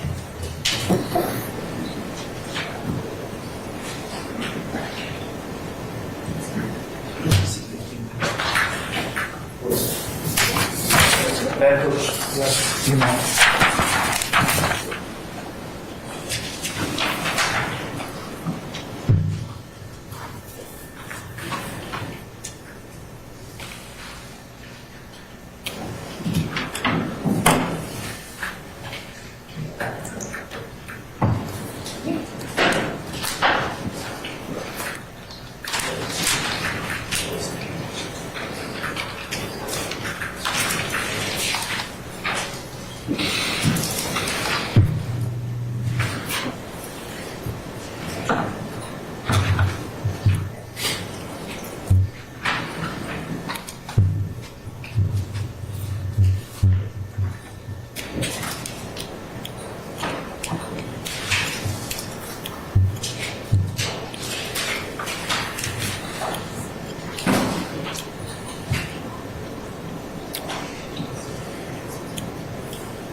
Okay.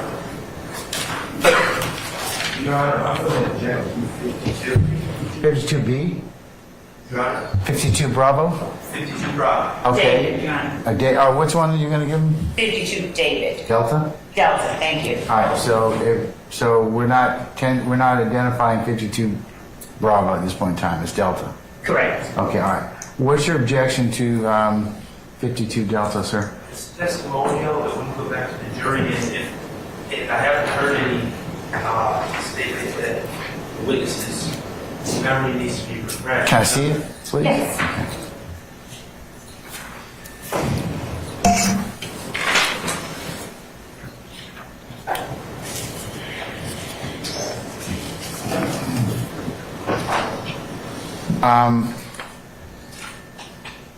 Ms. Love, is some more foundation going to be laid in terms of the items that purportedly on this document? I can do that, sure. All right, why don't you do that first, and then I'll rule on the objection.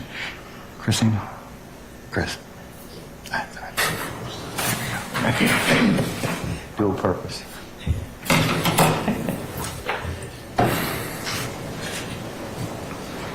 Sergeant Heeb, do you remember what all was collected during that time? No, I don't. And at the time that the items were collected, was there a documentation of the evidence that was collected? There would have been, absolutely. Now, would that documentation have been reflective of everything that was collected? It should be an itemized list of everything that was turned into property, yes. And is that itemized list stored on any kind of database at the Atlanta Police Department? Yes, our reporting system. And is that reporting system capable of generating a reproduction or a copy of that itemized list upon coming in? Yes. And would that reporting system generate a reproduction of that list based on incident numbers? It would. And would the information contained within that reporting system have been put in by you at the time or near the time that this incident occurred? Yes. Your Honor, the state tenders 52D as past recollection reported. Your Honor, it's still a confirmation clause issue, it's still testimonial. I'm gonna overrule that objection, but I don't think you laid all the foundation for it to be a past recollection record.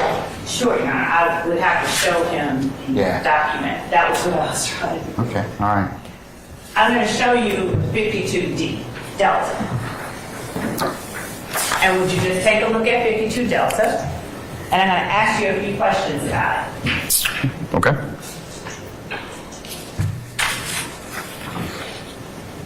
Is 52 Delta reflective of items that were collected in relation to the particular report that you've been speaking to the jury about?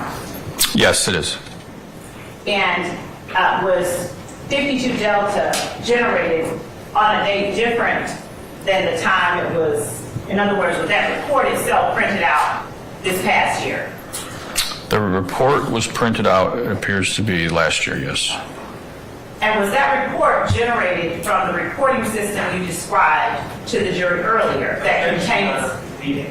Your Honor, I'm going to overrule the objection, Mr. Short. was that report generated from the same reporting system you described to the jury earlier? You're speaking of this particular piece of paper? No. Not the print. Right, yes, so all the data that's on this form was input on our reporting system on the date of the incident, yes. Okay. And were you the person responsible for inputting that data? Yes. Your Honor, at this point, the state attended. And does that report accurately reflect the data that you would have input at the time? Yes. Okay. So, Your Honor, the state tenders 52 Delta. All right, any further objections, sir? Testimonial, and are we saying to go back to the jury or?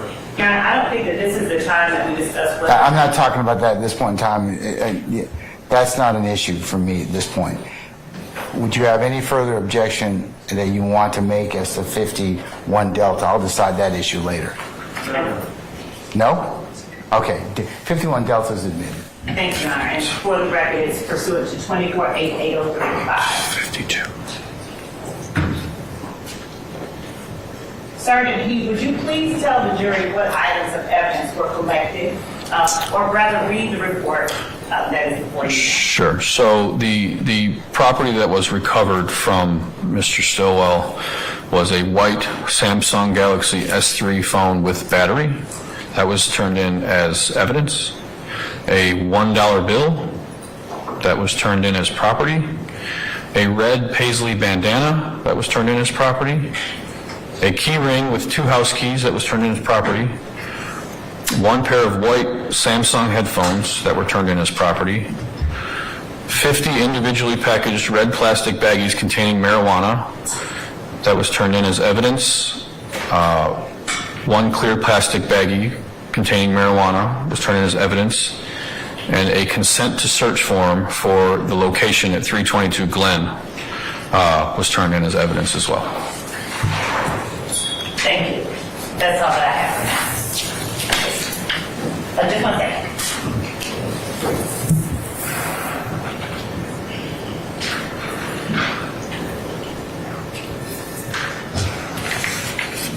Thank you.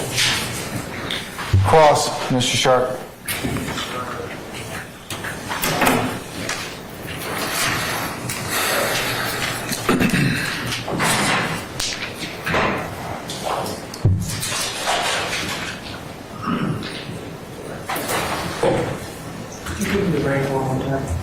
Your rank? Sergeant. Sergeant Heeb. Good afternoon. My name is Max Shard. I represent Shannon Still. How are you? I am great. First of all, I wanted to talk to you a little bit about the Green Store. Does the Green Store have, in 2013, again, we're talking 10 years ago now, did the Green Store have surveillance cameras, to your knowledge? I do not know. Okay. Do you know if it ever had surveillance cameras in any of the time that you worked that area? I could not tell you for certainty. Okay. In the 20 to 30 times you arrived there, you never asked for surveillance? I don't remember what my interactions were 10 years ago, as much as I would wish I could. Okay, was this a particularly noteworthy event? In the big scheme of things at the time, no, not particularly. Is it fair to say that you have a very limited recollection of this incident from August 23rd of 2013? It's been 10 years, yeah, it's fair to say. Have you met with the state about this event to prepare your testimony? Briefly.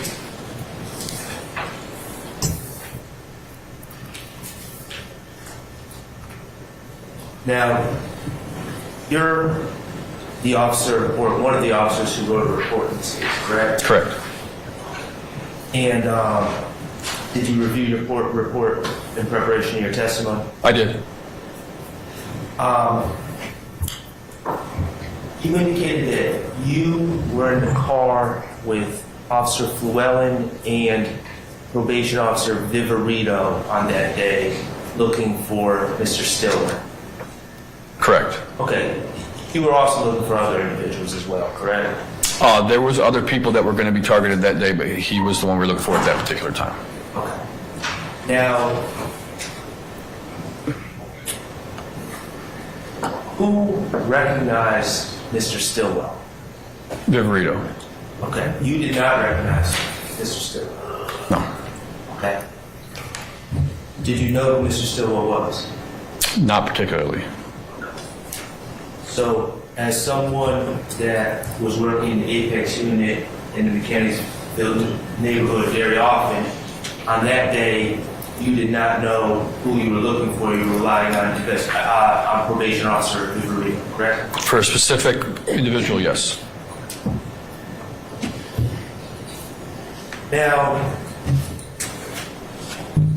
as part of your report, I want to be very clear. Now, do you have a copy of your report in front of you? I gave it to you. You gave it to me. I gave it to the state. Yeah. Thank you. You're welcome. May I approach? You may, sir. Thank you.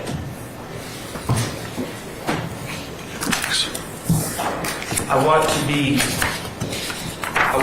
very clear. I am not asking for a specific address. Okay. I don't want you to give me a specific address. Okay. As part of your report, did you note what was listed as the home address of Mr. Stillwell. As part of my report. Let me go through the rest of it. I would draw your attention to the first page. Yep, that's where I'm looking. Yes. Okay, and I'm not asking for a specific address. What general neighborhood was his home address listed as? It'd be hard to tell you without giving the actual location because it's pretty obvious. Would it be in the Thomasville Heights area? That would be what would be on his ID. Yes. Okay. And that is not in the Candlesville, correct? Correct. And it is not in the Cleveland Avenue area? Correct. Okay, it's by the federal penitentiary? Correct.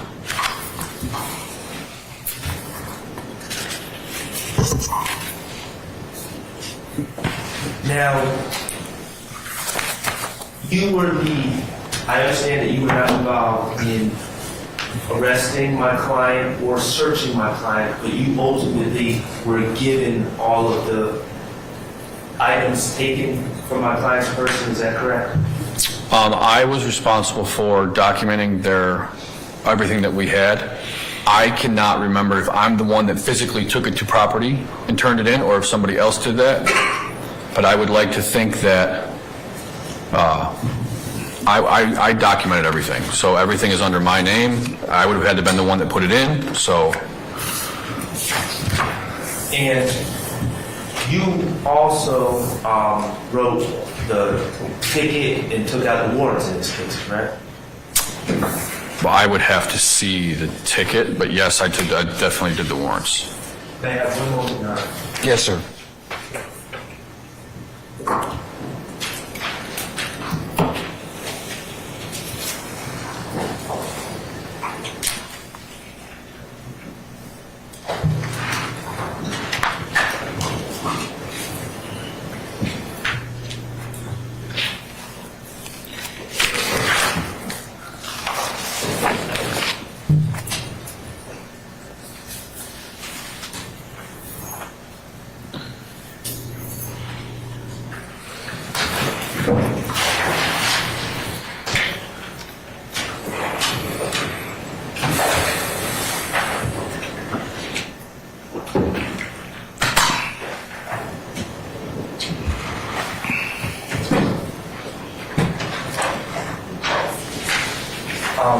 Your Honor, may I approach with 3 documents, and I'm not sure how we're going to do the... You need to identify them for purposes of record, unless they're one of the exhibits that the state has already shown the witness.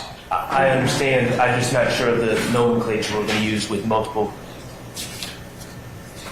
If you want it to be DS1, DS2, DS3, would that... Yeah, DS would be fine. DS1, 2, and 3? DS1, 2, and 3. All right. And they will be You'll marked. need to mark them as that right now, so we can tell or we can track the documents. So.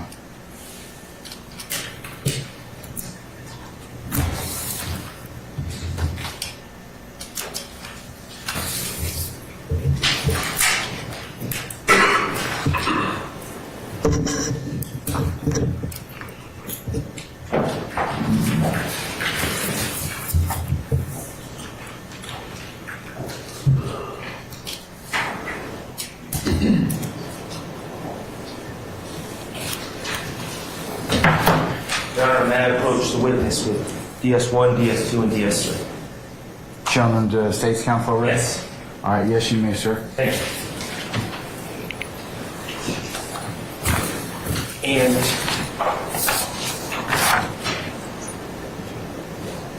Sergeant Heeb, I am going to ask you to look at DS1, 2, and 3. Do you identify those documents? Yes. Okay, and what is DS1? DS1 is an affidavit for arrest. Okay. Is it what? I'm sorry. An affidavit for arrest Thank you, sir. filed with the Magistrate Court of Fulton County. And is that essentially an application for an arrest? Yes. And is it for an arrest warrant for charges against Jan Stillwell from August 23rd, 2013? Yes. Okay, and who applied for those arrest warrants? I did. Okay, what about DS2? Same. Okay, and that's another application for arrest warrant on Shannon Stillwell from that same date? Correct. And you were the applicant? Yes. Okay, what about DS2? This is a copy of an arrest citation.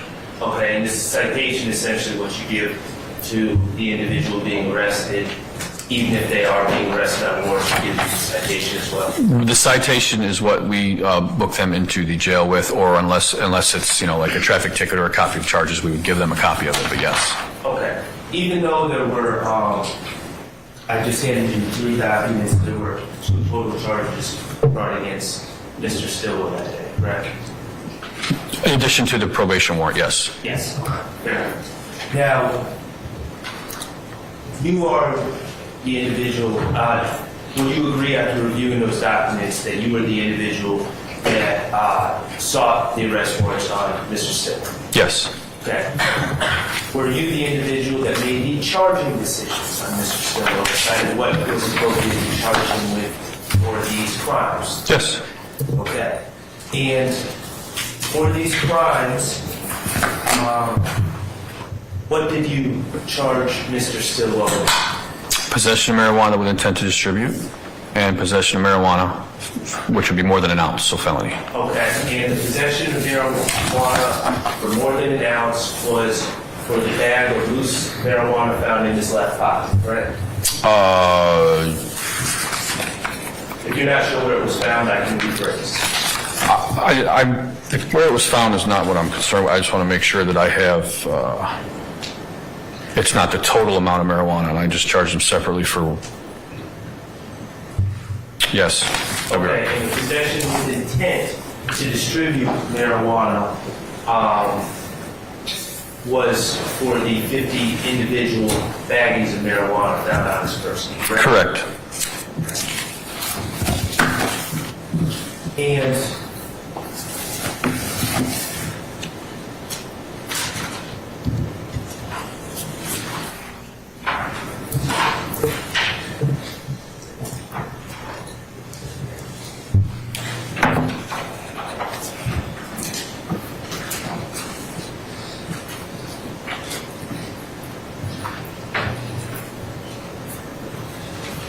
And Your Honor,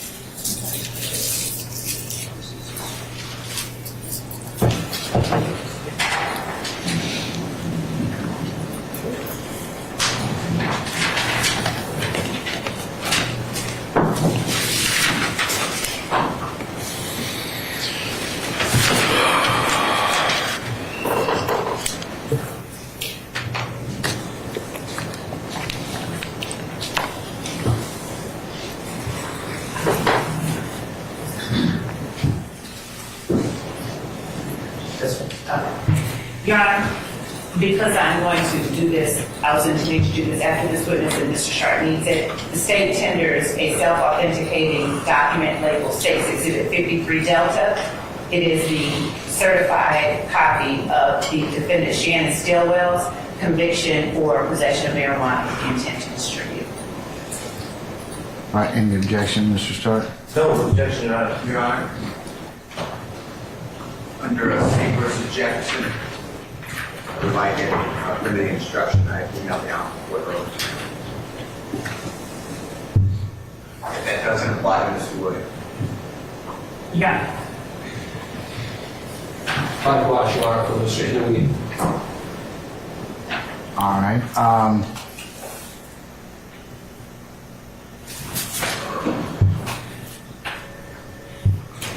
Your Honor, Has anyone sent me a proposed instruction? I did, Your Honor. Huh? I did, Your Honor. Your Honor, I don't have that from Mr. Steele, and I would object to any limiting instruction until I've had an opportunity to at least. It was sent to you, Ms. Love, at 10:05 a.m.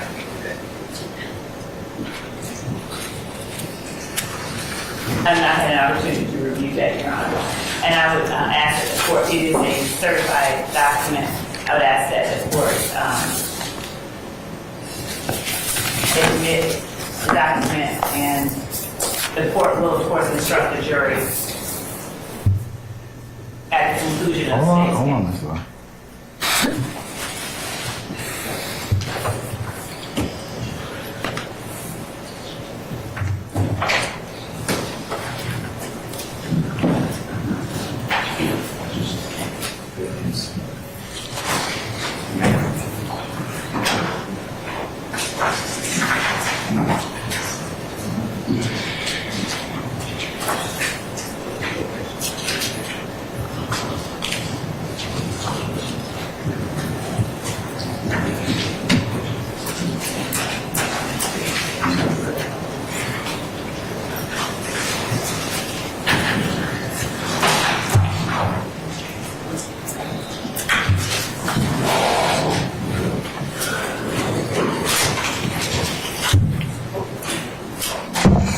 Ladies and gentlemen, I tell you what, we're going to take we're going to be in recess till about 3:30.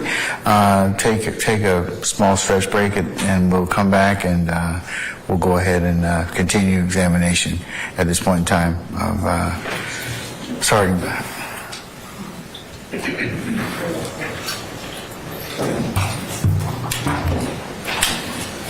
Sergeant Heeb. Sergeant Heeb. So, you can step off, sir. Just don't discuss your testimony with anybody except the attorneys in this case, okay? We'll call you back in just a minute. All right. Ladies and gentlemen, we're going to be in recess until 3:30, okay? All rise.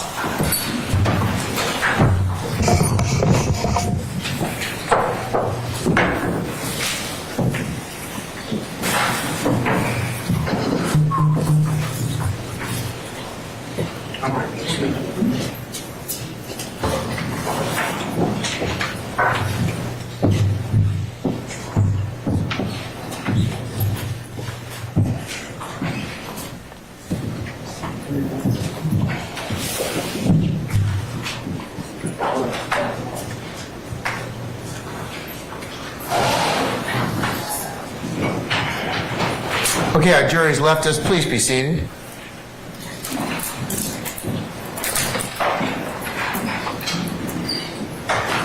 Okay, Ms. Love, I'm in concurrence that the 53 Delta would be admissible. So, and I don't think Mr. Sharp is complaining or saying that it is not.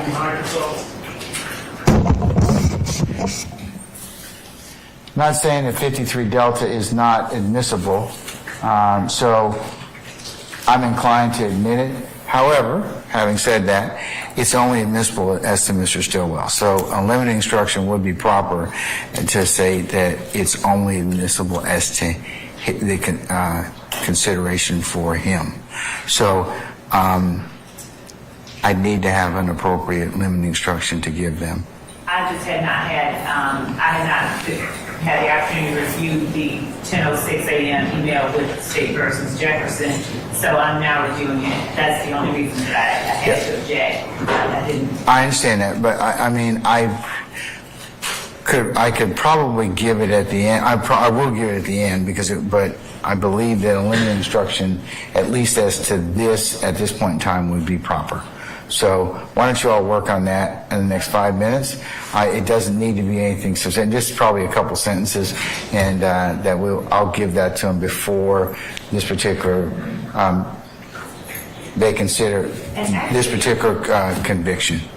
Your Honor, actually, I do have an objection as to a limiting instruction. This is why.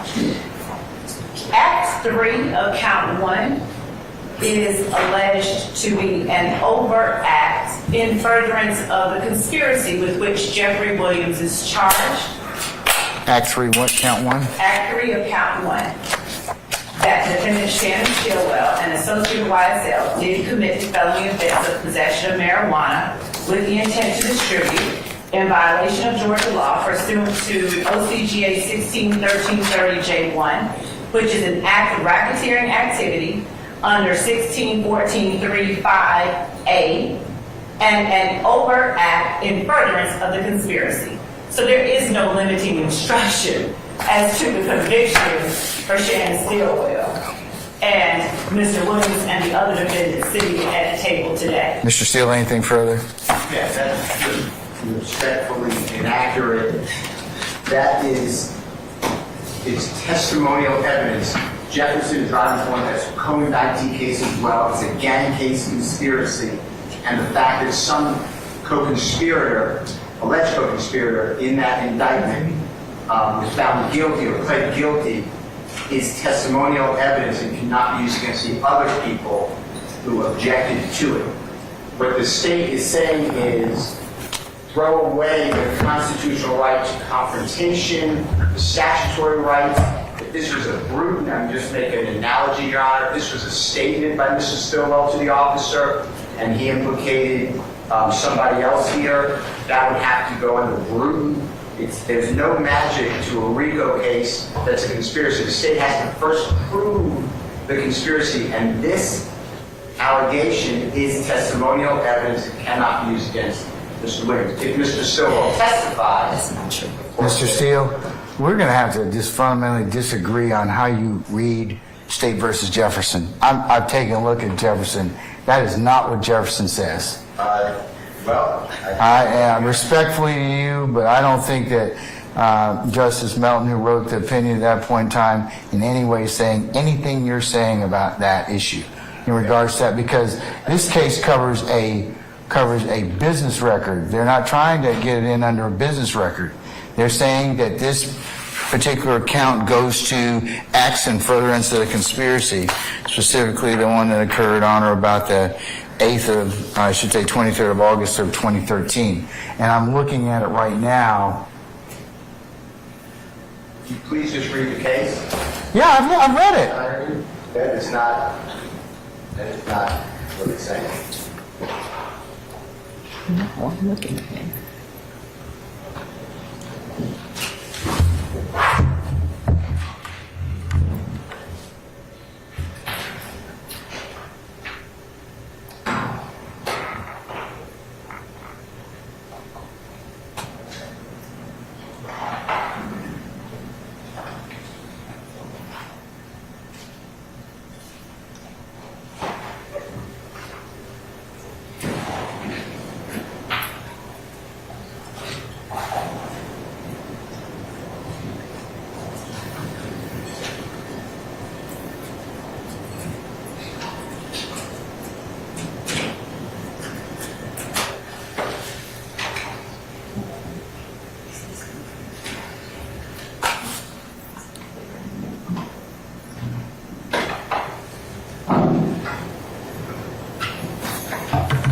Whenever the court permits, I'd like to respond.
And Your Honor, I can give that distinction.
All right, Ms. Love, go ahead. I'm taking a look at State versus Jefferson, which talks about 1615.9.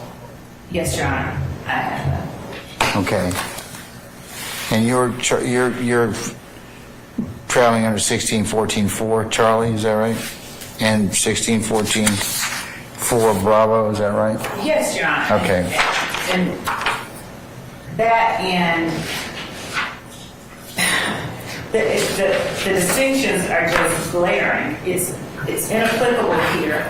This in State versus Jefferson is an attempt by the prosecutor to establish the existence of a gang by putting in baldly a conviction of a person who's not on trial.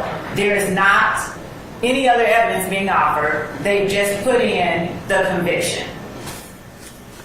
Distinguishing our circumstances here, most glaringly, as the court has pointed out, we have alleged a conspiracy under 1614.4C. And Your Honor, one of the overt acts that the state alleges in furtherance of the conspiracy is the offense that we have shown evidence of through Sergeant Heeb, and which we intend to put up at least one more witness to prove the event of August the 23rd, 2013. And because Mr. Sharp sought to introduce, he turned to me and showed me that he was about to attempt to introduce the indictment that was handed down for Mr. Stilwell. And I told Mr. Sharp that I would object to an indictment, a bare indictment being admitted for tender because that has no evidentiary value. I offered to Mr. Sharp to, at this point, during his own cross-examination, to tender the state certified copy that the state intended to introduce in any event as evidence of the occurrence of Act 3, which is alleged as an overt act in furtherance of the conspiracy. Under Mr. Steele's reasoning, it's an attempt to separate something that is solidly together by virtue of count 1 and the acts listed in Acts 1 through 191. He cannot pick apart the overt acts alleged in furtherance of the conspiracy by claiming that the proof of those acts can only be considered by the jury against the person alleged to have considered the acts. So we wholly object to it. It's not applicable. It's distinguishable. And we would ask that the court deny or overrule Mr. Steele's objection. All right, Mr. Steele, anything else before we move? Sure. Your Honor, I just emailed everyone again, just a more recent case with State versus Thomas. 364 Georgia Appeal 148-2022, where the second highest court in Division 2 wrote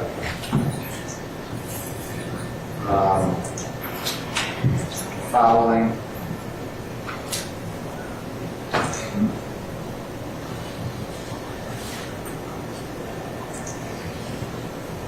These people were on trial together by the way you're on.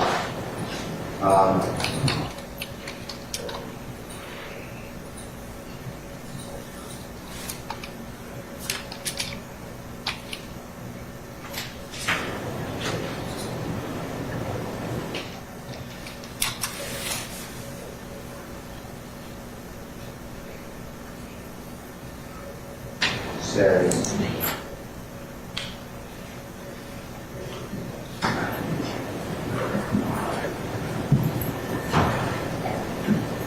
Division 2, I'm sorry, it says, phone keeps moving around. Now, I'm looking at it right now, so I see it. They claim that trial court hereby concluding that Jefferson. So, all right.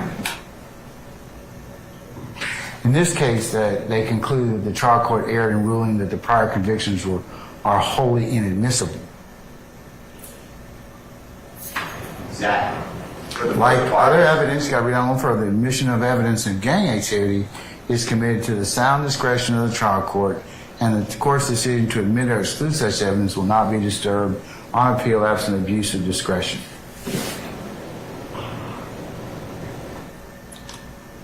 And again, this is in regards to 1659.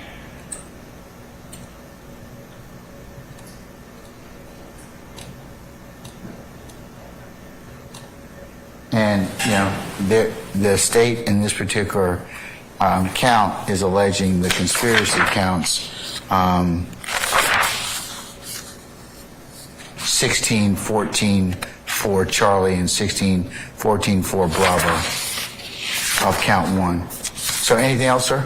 Yes, this is the rules of engagement, like you use the term. This is a competition clause issue.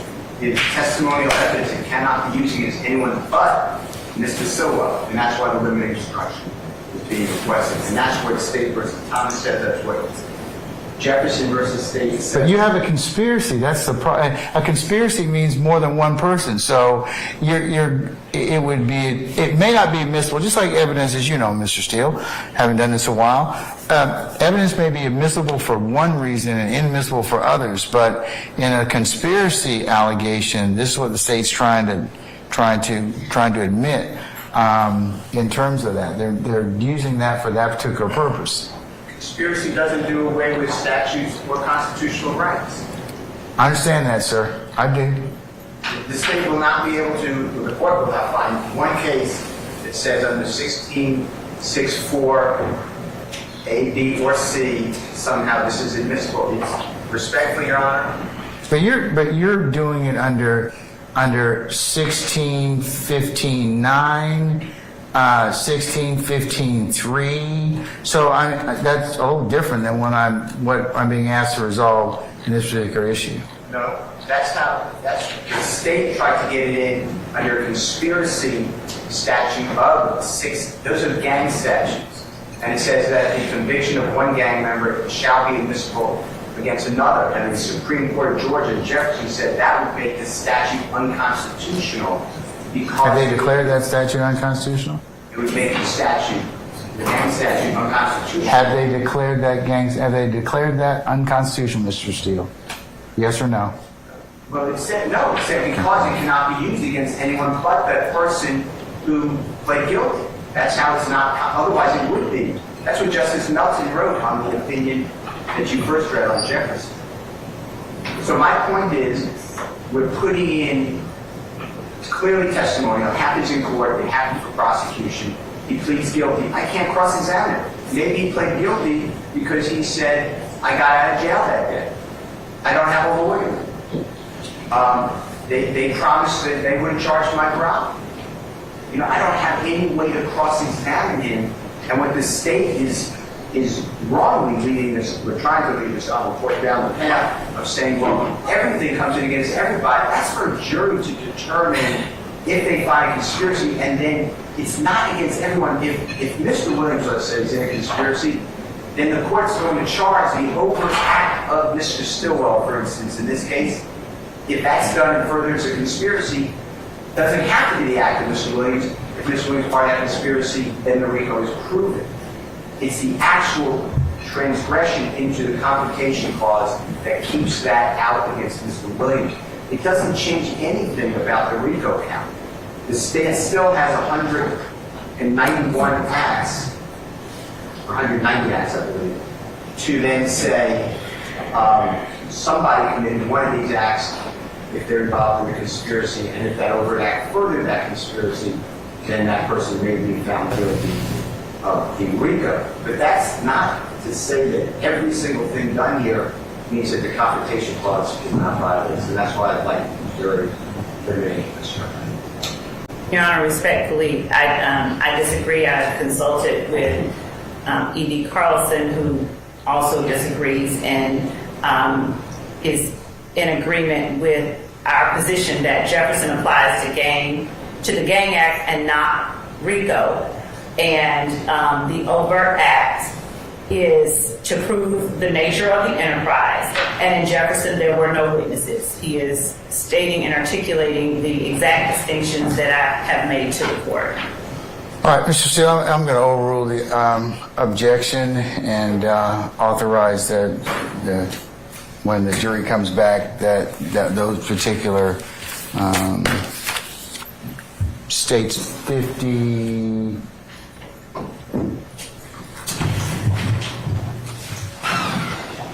53 Delta will be admissible, and then I will note that there is a continuing objection. All right. Can I mention something else while you're here for a second? That came up on that last exhibit, 52 Delta, I think it is, and the court, Mr. Sharp made an objection going out with the jury. I'm not resolving those issues right now. We'll take up those at the end of the trial because some will go out with the jury and some will not be. I'm not going to rule on those right now. I don't need to. I'll email you. It's just part of the statute because I don't need to right now, Mr. Steele. Believe me, when we get to that point in the trial, I'll go ahead and take up all of the exhibits that will go to the jury and those that have been and will not, and I'll make sure that we cull those out and we have a good list. I just don't want to deal with it right now. Okay. All right, we're in recess. See you all back in about 5 minutes. You've eaten up all your time, so see you then.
All right, now Sergeant Heeb is back. Okay, all right, so go ahead, sir. All right, Sergeant Heeb. Hey. So just to pick up where we left off, you made the charging decisions in this case. Correct. Okay, and you charged my client Shannon Stillwell with possession with marijuana charges. Yes. You did not charge Shannon Stillwell with any gang charges. No. I'm going to approach with what's been admitted as 53D, since it's in 53D, certified conviction of Shannon Stillwell, 13 SC 12122 up. I'll hand that to you, sir.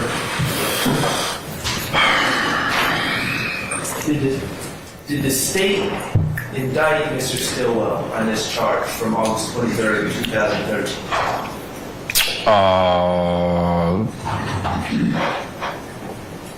Doesn't appear that they did. They accused him. It looks like there was a non-negotiated plea. Okay, let me. I don't typically deal with the certified convictions. I understand. Indict.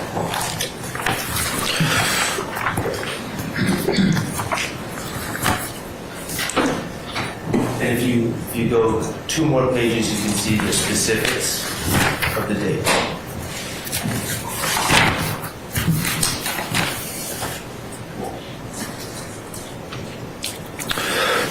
Okay.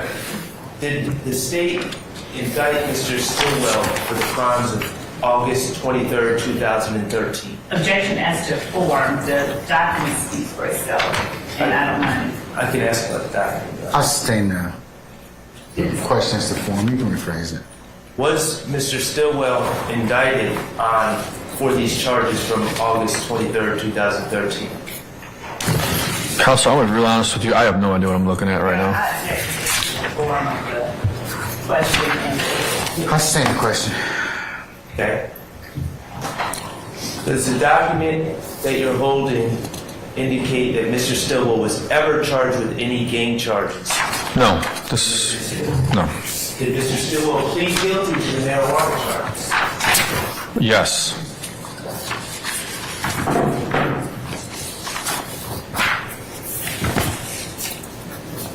I'm going to show you, sir, what's a demonstrative marked State's Exhibit 1B. Hold this up for you. Do you recognize what this is? It's a map. Okay, does it have some green and red writing on it? It does. All right. Now, is this a map of a certain section of Atlanta? It appears to be. Okay, is 322 Glen Street on this map?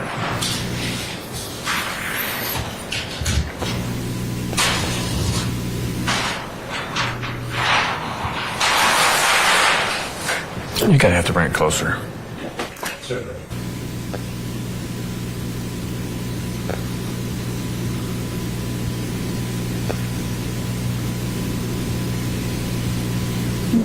No. Could you say it louder? No. Okay. 322 Glen Street is north of this map, correct? Yes. Okay.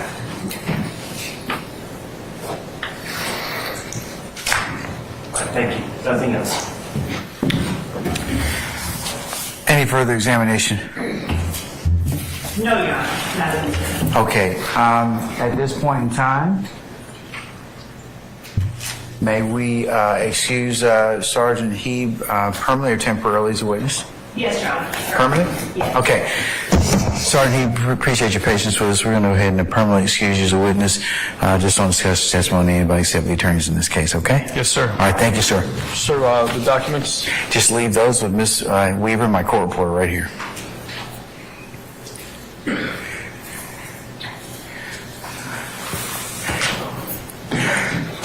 All right, call your next witness, madam. Your Honor, still on Act 3, we call Sergeant Jimenez. All right. Summon Sergeant Jimenez, please.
All right, Sergeant Jimenez, good afternoon, sir.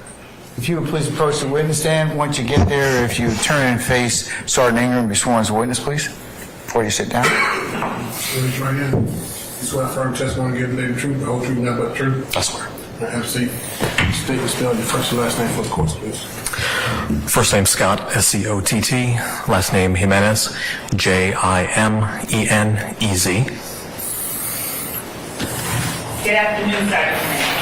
Good afternoon. And if my southern accent makes it wrong, as I say your name, you feel free to correct me. No problem. Would you tell the jury where it is that you currently work?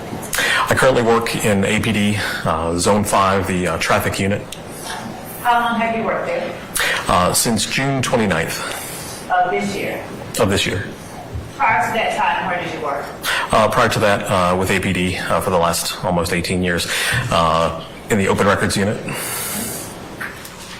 Are you post-certified as a law enforcement officer by the Peace Officer Standards and Training Council of Georgia? Yes, I am. And have you remained post-certified during your entire time with the Atlanta Police Department? Yes, I have. Prior to working with the Atlanta Police Department, what was your background? Prior to working with the Atlanta Police Department, I worked at a large law firm in town. I handled litigation discovery for that law firm. In August of 2013, you reported with the Atlanta Police Department. Yes, I was.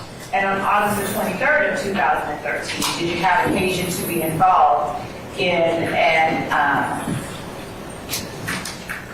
a detail that consisted of apprehending a person wanted for a probation violation?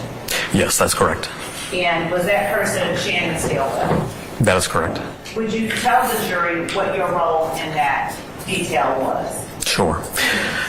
On that day, I was a sergeant in the Apex unit, one of two supervisors working that day. The detail, or the operation for the day, the assignment for the day, where there were two people that were wanted for probation violations, and we had an attached probation officer from the Department of Corrections working with us that was familiar with the actual arrest warrant and and the wanted subjects. That person was in a car of undercover officers in an unmarked vehicle. They went to the area where the wanted persons were known to hang out, and they spotted the wanted persons in the area.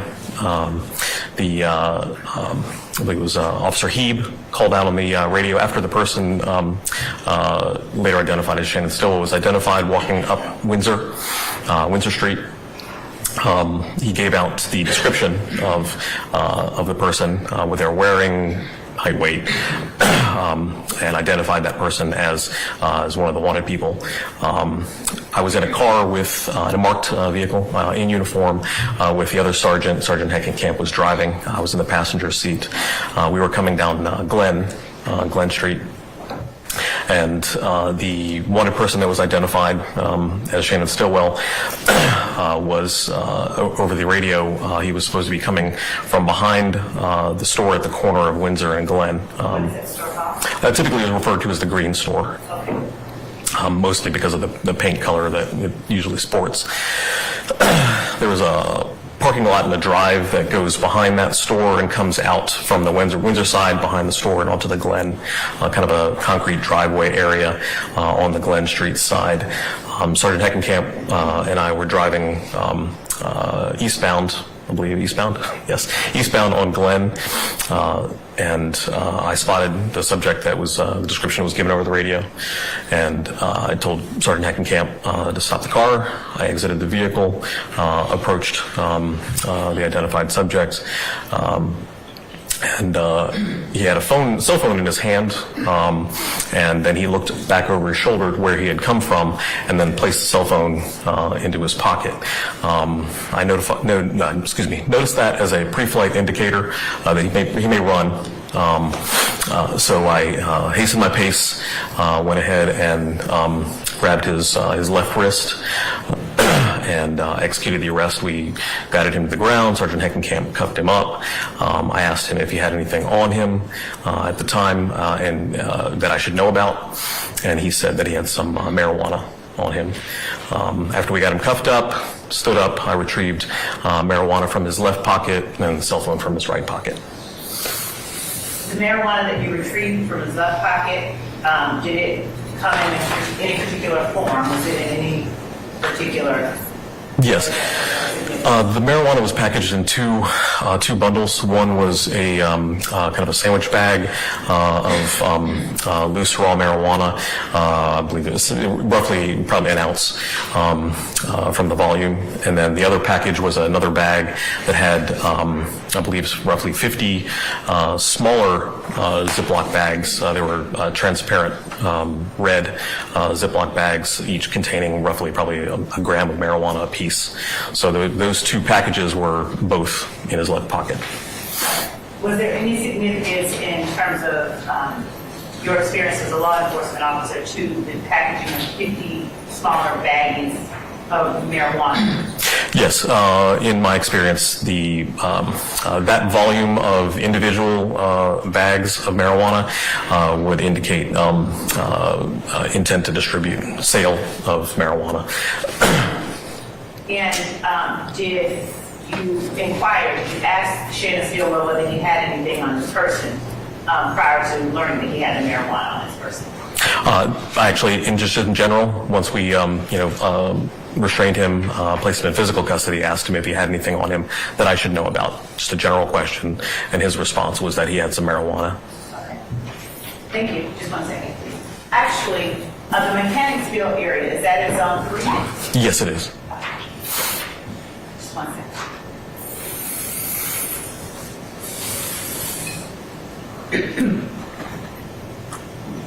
Would you explain to the jury just as succinctly as you can the borders of the Mechanicsville community of Atlanta? A little more difficult. I haven't operated in specifically in the Zone 3 area, so I would probably say, I think coming down McDaniel, going all the way over.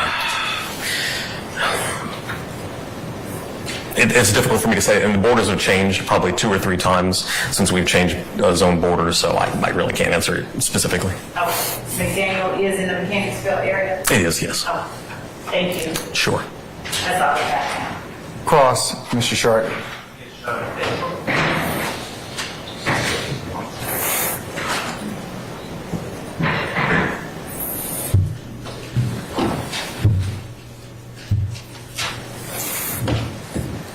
Hello.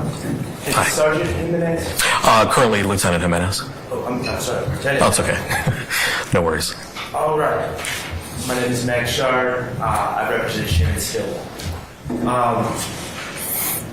Just a couple questions. You are the individual that first put hands on my client? That is correct. Okay. And you didn't, he told you, he was open and honest with you about the marijuana he had on his person, correct? That is correct. Okay. And this marijuana that you found, you determined that he was, it was packaged for sale, correct? The packaging would tend to indicate that it was packaged for distribution. Okay, and distribution means for sale? Yes. And he was charged as such, correct? That is correct. Do you have any evidence as to where he got this marijuana from? No. Do you have any evidence of what he was planning to do with this money that he was going to make from these marijuana sales? No, I don't have any information on that.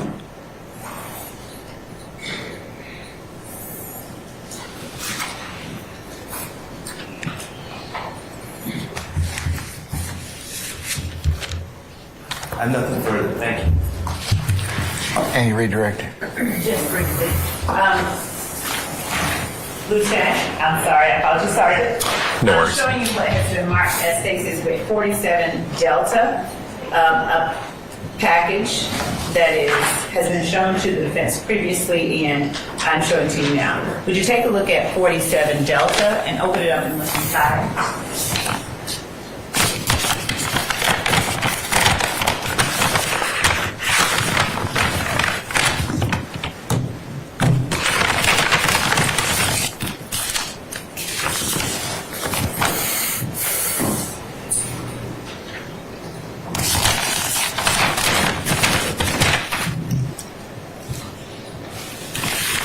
Do you recognize what is 47 Delta?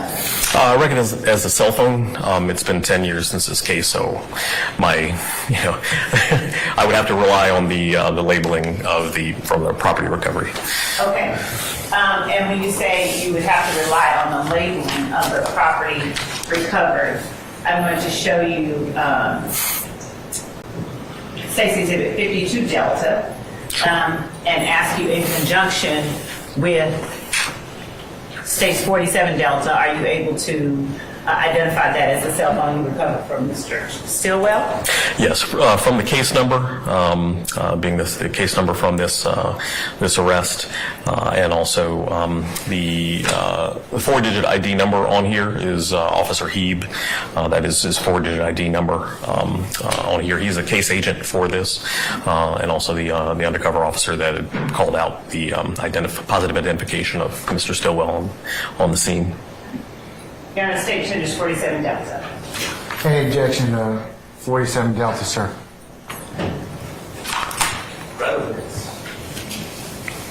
That it? Yes. All right, overruled. It's admitted. Thank you. That's all that I have. Your Honor, I just have one. One what? Rebuttal.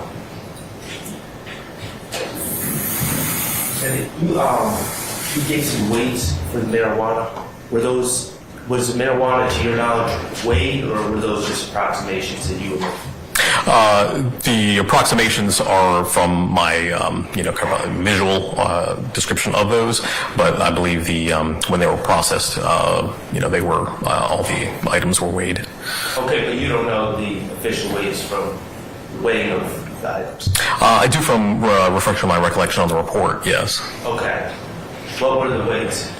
I believe the weights were 50 grams, I believe, for the packaged 50 bags of marijuana, and I think it was 28 grams for the loose raw marijuana in the sandwich bag, I believe. But I would have to refresh from the report. Just so we're clear, 50 grams is for the total of all the bags?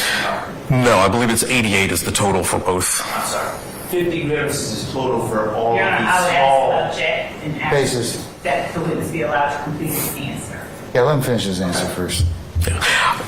With the numbers, I would have to actually look at the report because the report has the actual, accurate numbers. I only know, what I pulled from his pocket and my estimation at the time.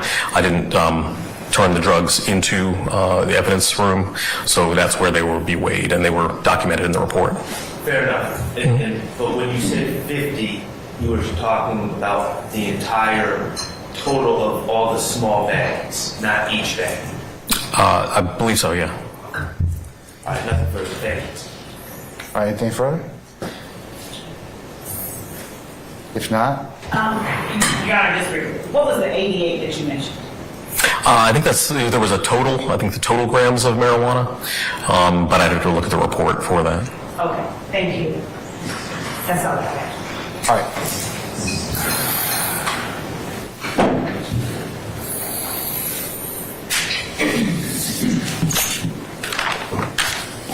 All right, may Lieutenant Jimenez be permanently or temporarily excused the witness? All right. Lieutenant Jimenez, appreciate your patience with us. I'm going to go ahead and permanently excuse you as a witness, but don't discuss your testimony of anybody except the attorneys in this case, okay? All right. Thank you, Your Honor. Thank you, sir.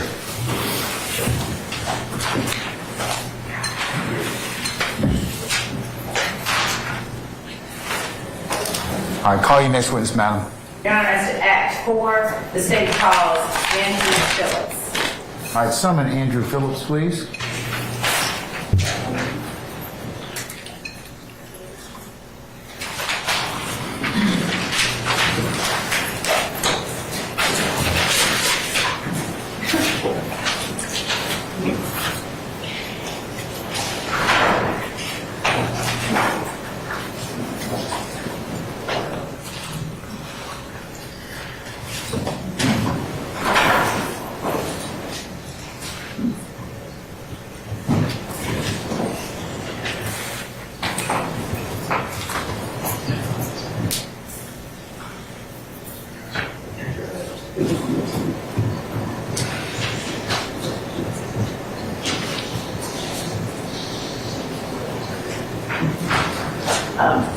And Your Honor, with respect to this witness, if we could invoke the same provisions as to. Okay, I'll ask the members of the meeting respectfully if you would just not film our witness. You can take other audio or other testimonial evidence. I appreciate that. All right. Do we have Mr. Phillips available? Yes, we do. Okay, all right, let's bring him in. Thank you.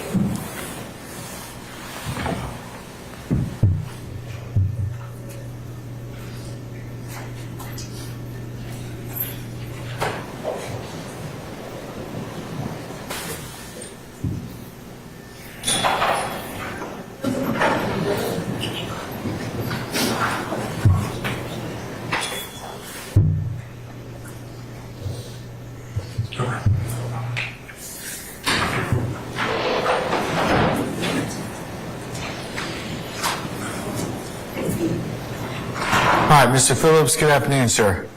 Sir, if you would please approach the witness stand once you get there. Before you sit down, if you would turn and face Sergeant Ingram, be sworn as a witness.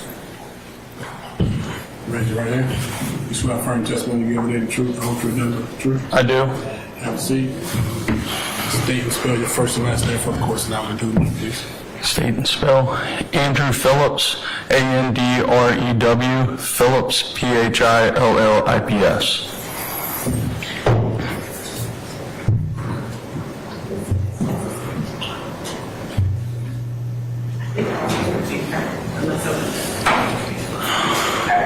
Good afternoon, Mr. Phillips. How are you? Very well, thank you. Good. Mr. Phillips, would you tell the jury just a little bit about yourself? Are you from Atlanta? Yes, ma'am. All right.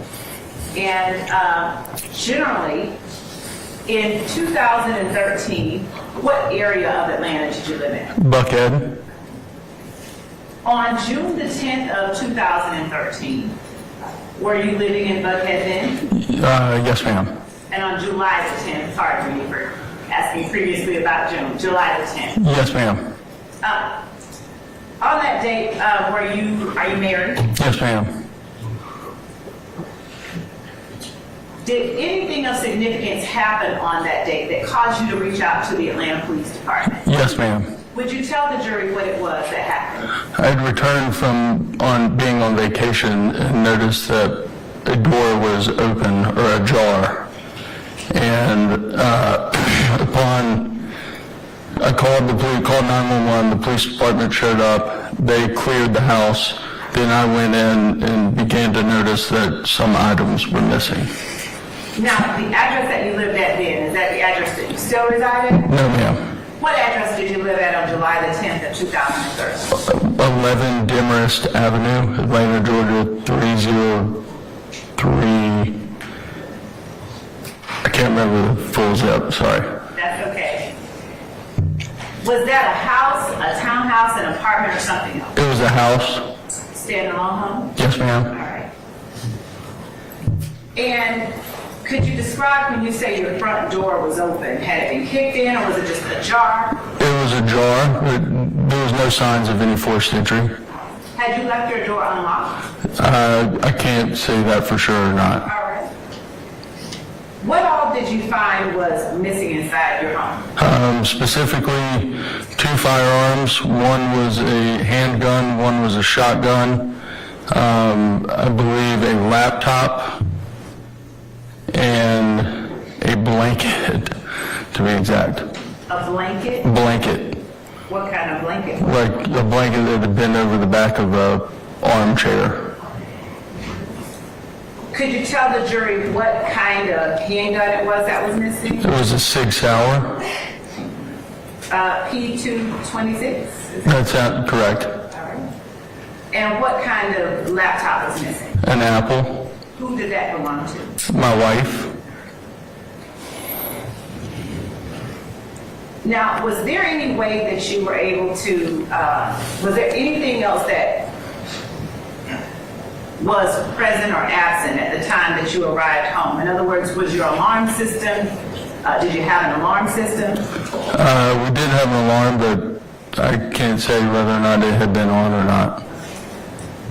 And when you got home, was there any mail or anything at your doorstep to leave any indication as to Actually, there was mail on the front doorstep now that you say that. Okay, what was there? It was I think a small brown package.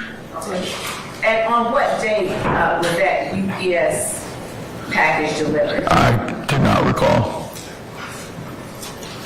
Showing you a copy of the incident report from that incident. Refresh your memory? I'm sure it would. All right. I'm going to show you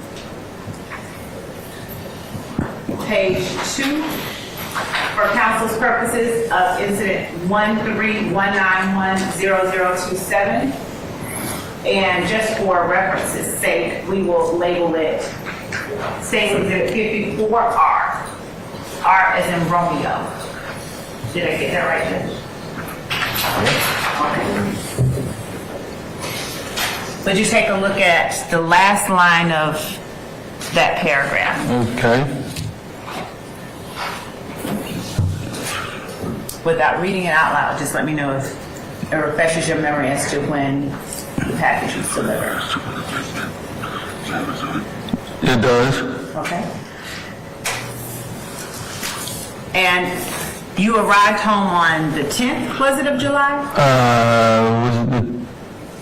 That sounds accurate. And what date was the package delivered? Based on what I just read there on the 9th. Okay.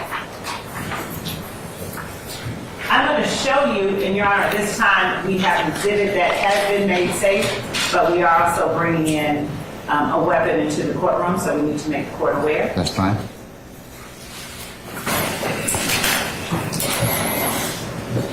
I'm going to show you what has been marked as State's Exhibit 12 Bravo.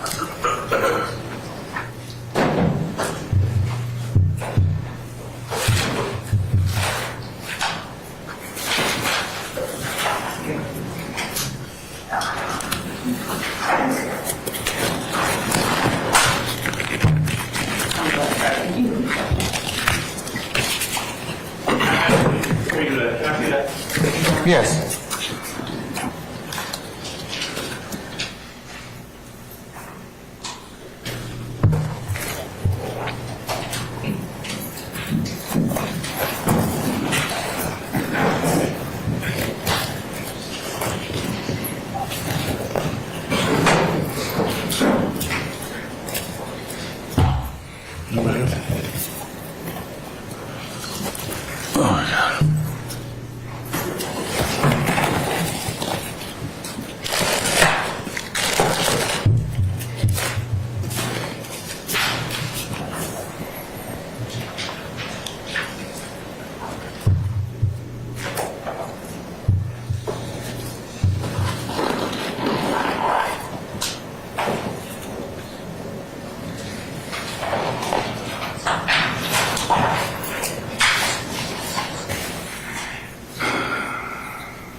All right, madam, you may proceed when ready. Okay. Now, Mr. Phillips, did you ever receive back your firearm? No, ma'am. All right. At some point, did you reach out to the Atlanta Police Department to tell them a serial number or any other identifying information for the firearm? I believe so, yes, ma'am. Now, do you recall what that serial number was? Not off the top of my head, no. Okay. And do you recall what your firearm looked like? Yes, ma'am. Would you recognize your firearm if you saw it again? Yes, ma'am. Do you recognize the firearm inside the box that is labeled 4054 Delta? Can you flip it over? Go ahead, you flip it. I'm sorry. Not 54 Delta. Hang on one second. 12 Bravo. 12 Bravo. Without confirming the serial number, yes, it does look like my firearm. And are you able to tell the jury what make and model of the firearm it is that you're looking at? Yes, ma'am. What is it? It's a Sig Sauer P226. And what is it about that firearm that makes you believe that that is your firearm? It's very specific. The P226 model is the firearm that is issued to the Navy SEALs. So I can see the logo on there and know that. All right, and when you say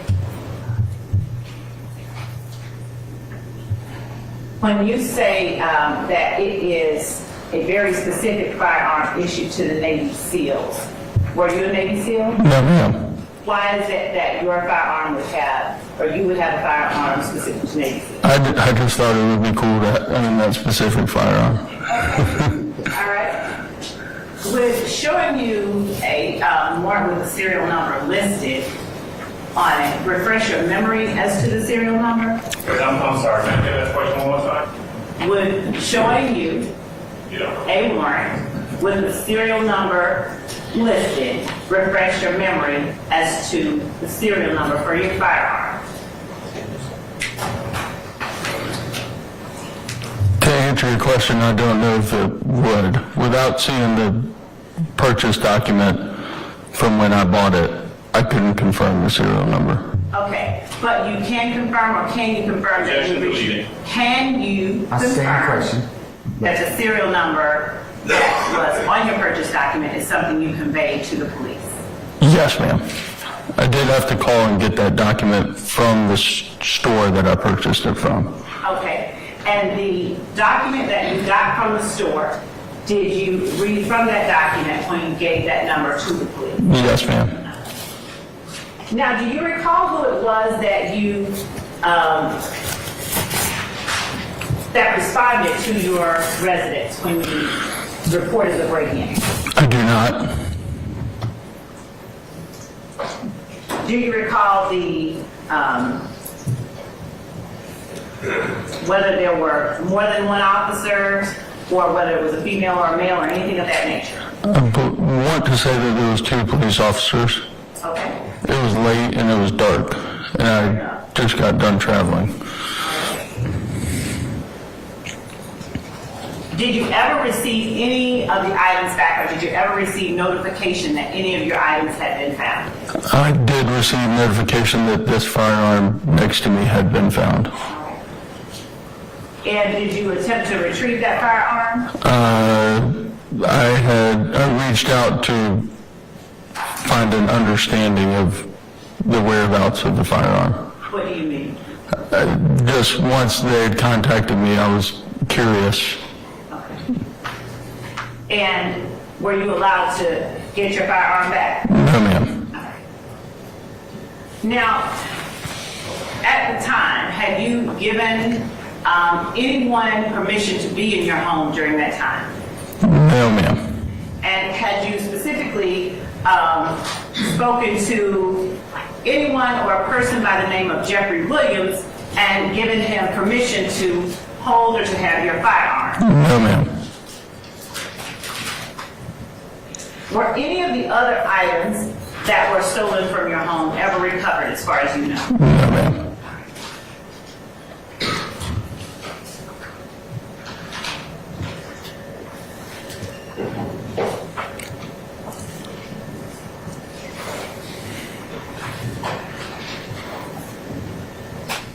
Does the name Officer Manheim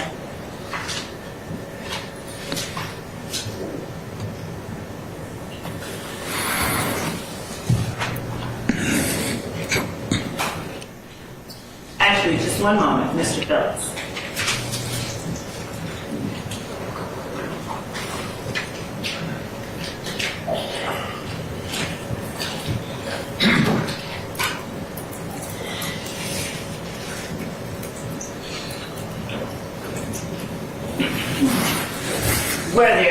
Was there ammunition taken with your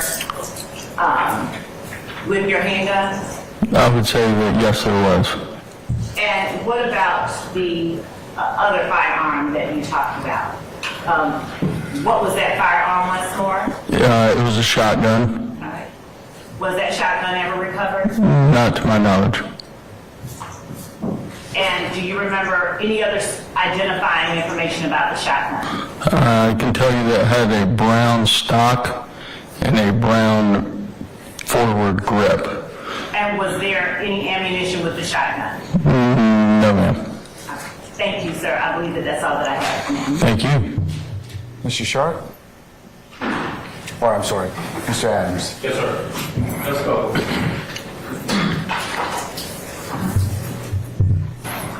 Phillips, good afternoon, sir. Good afternoon. My name is Keith Adams. Represent Jeffery Williams. You and I have never met, correct? Correct. So, if I heard correctly, in July of 2013, you were on vacation with your spouse, correct? Yes, sir. How long were you gone? I can't say for sure, but I feel like it was 4 to 5 days. Okay. I mean more than a day or two, right? Correct. Okay. And the date that we've heard referenced before, July the 10th of 2013, that's the day that you came back, correct? That sounds correct. You come back, and before you go in your house, you notice that your door is open, it's ajar. On the way up the driveway, we noticed the door. Yes, sir. There was a package that had been delivered on that day, or at some point you come to find out it was delivered on that day, right? I believe, based on what she showed me, it had been delivered on the day before. Okay. She being a prosecutor? Yes, sir. Okay. So there's a package there, but you don't know how long that door has been ajar, right? Correct. You don't recall whether or not you had your alarm set, true? Correct. I believe that the alarm was not on, but I can't confirm that. Okay. And what we know for a fact, well, what you told us, is that the door did not appear to be damaged. It wasn't kicked in or anything like that. It was just ajar. Correct. This is a standalone house. Correct. In a neighborhood. Correct. Yes, sir. Subdivision, cul-de-sac, something like that? Just a neighborhood, normal neighborhood with homes next to one another. Okay. Bunch of families live in the neighborhood, some with kids, some without? Correct. Okay. There been other thefts or burglaries in the neighborhood as far as you're aware? I feel like some things had taken place, but I can't recall. Sure. And so what you can tell us is that you come home and 2 guns, a laptop, and a blanket are missing from the house. That sounds accurate. Okay. May I approach, Judge? You may, sir. All right.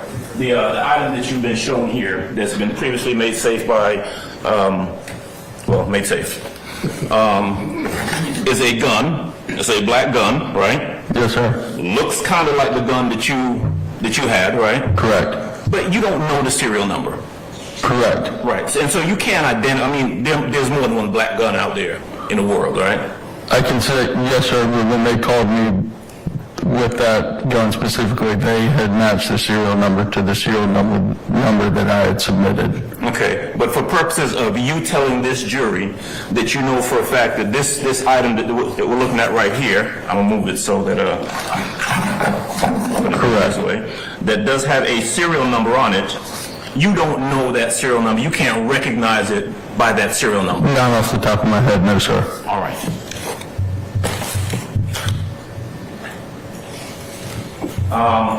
You never retrieved it, or you never got it back. They never gave it back to you, or gave any gun back to you, did it? This is my first time seeing it since. Okay. Or seeing what you believe to be correct. What might be your gun. Correct.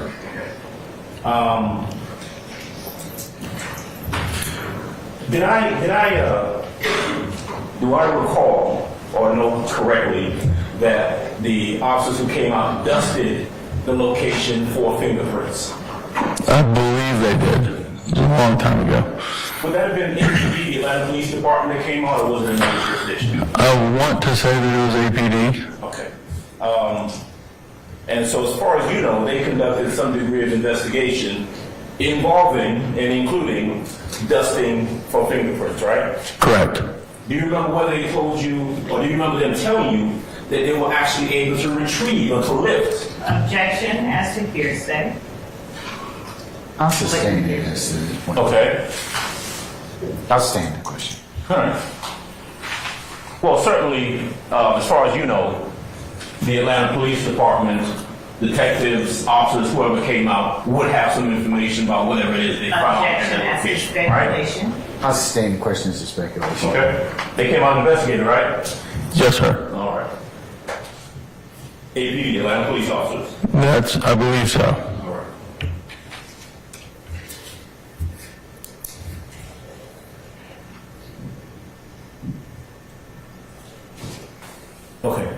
Mr. Phillips, thank you. That's all I got. Thank you, sir. Anybody else? Anything further, madam? Your Honor, I don't have anything further now. I would ask that Mr. Phillips temporarily be released and allowed to be recalled. Okay. Mr. Phillips, thank you for your patience with us. I'm going to go ahead and temporarily excuse you as a witness. So what that means is at some point in time, you may be subject to being recalled. We'll certainly give you enough advance notice in order for you to get here timely. But don't discuss your testimony with anybody except the attorneys in this case, okay? Understood. Right. Thank you, Judge. Thank you, sir. All right.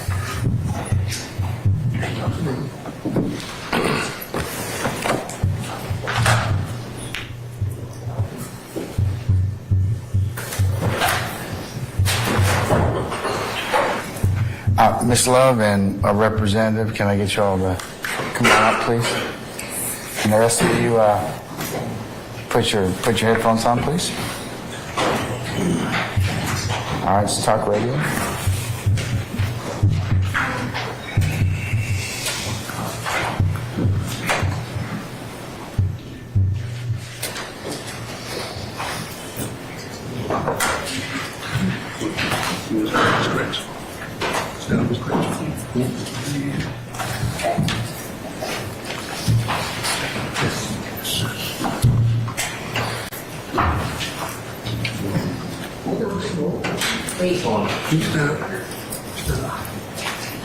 Okay.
I'll take it up in just a second, Christine.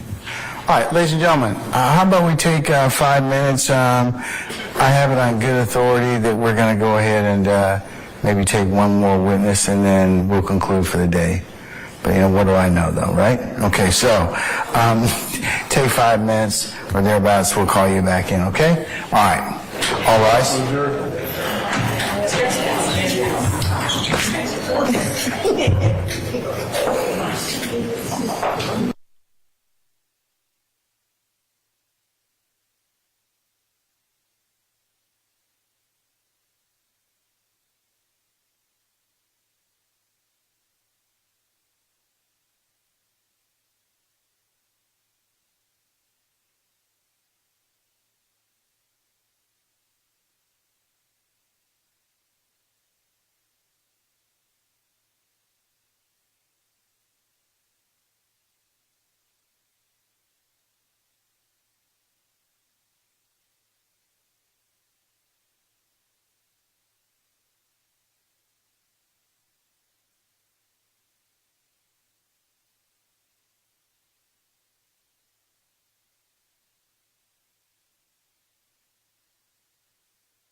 Is that correct?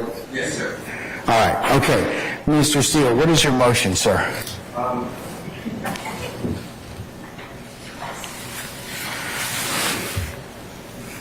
I'd just like to remind the Honorable Court, I made a motion previously and asked the state to ensure that with Officer Manheim, or if you recall, but he stopped Mr. Williams on September 9th of 2013 in a traffic stop.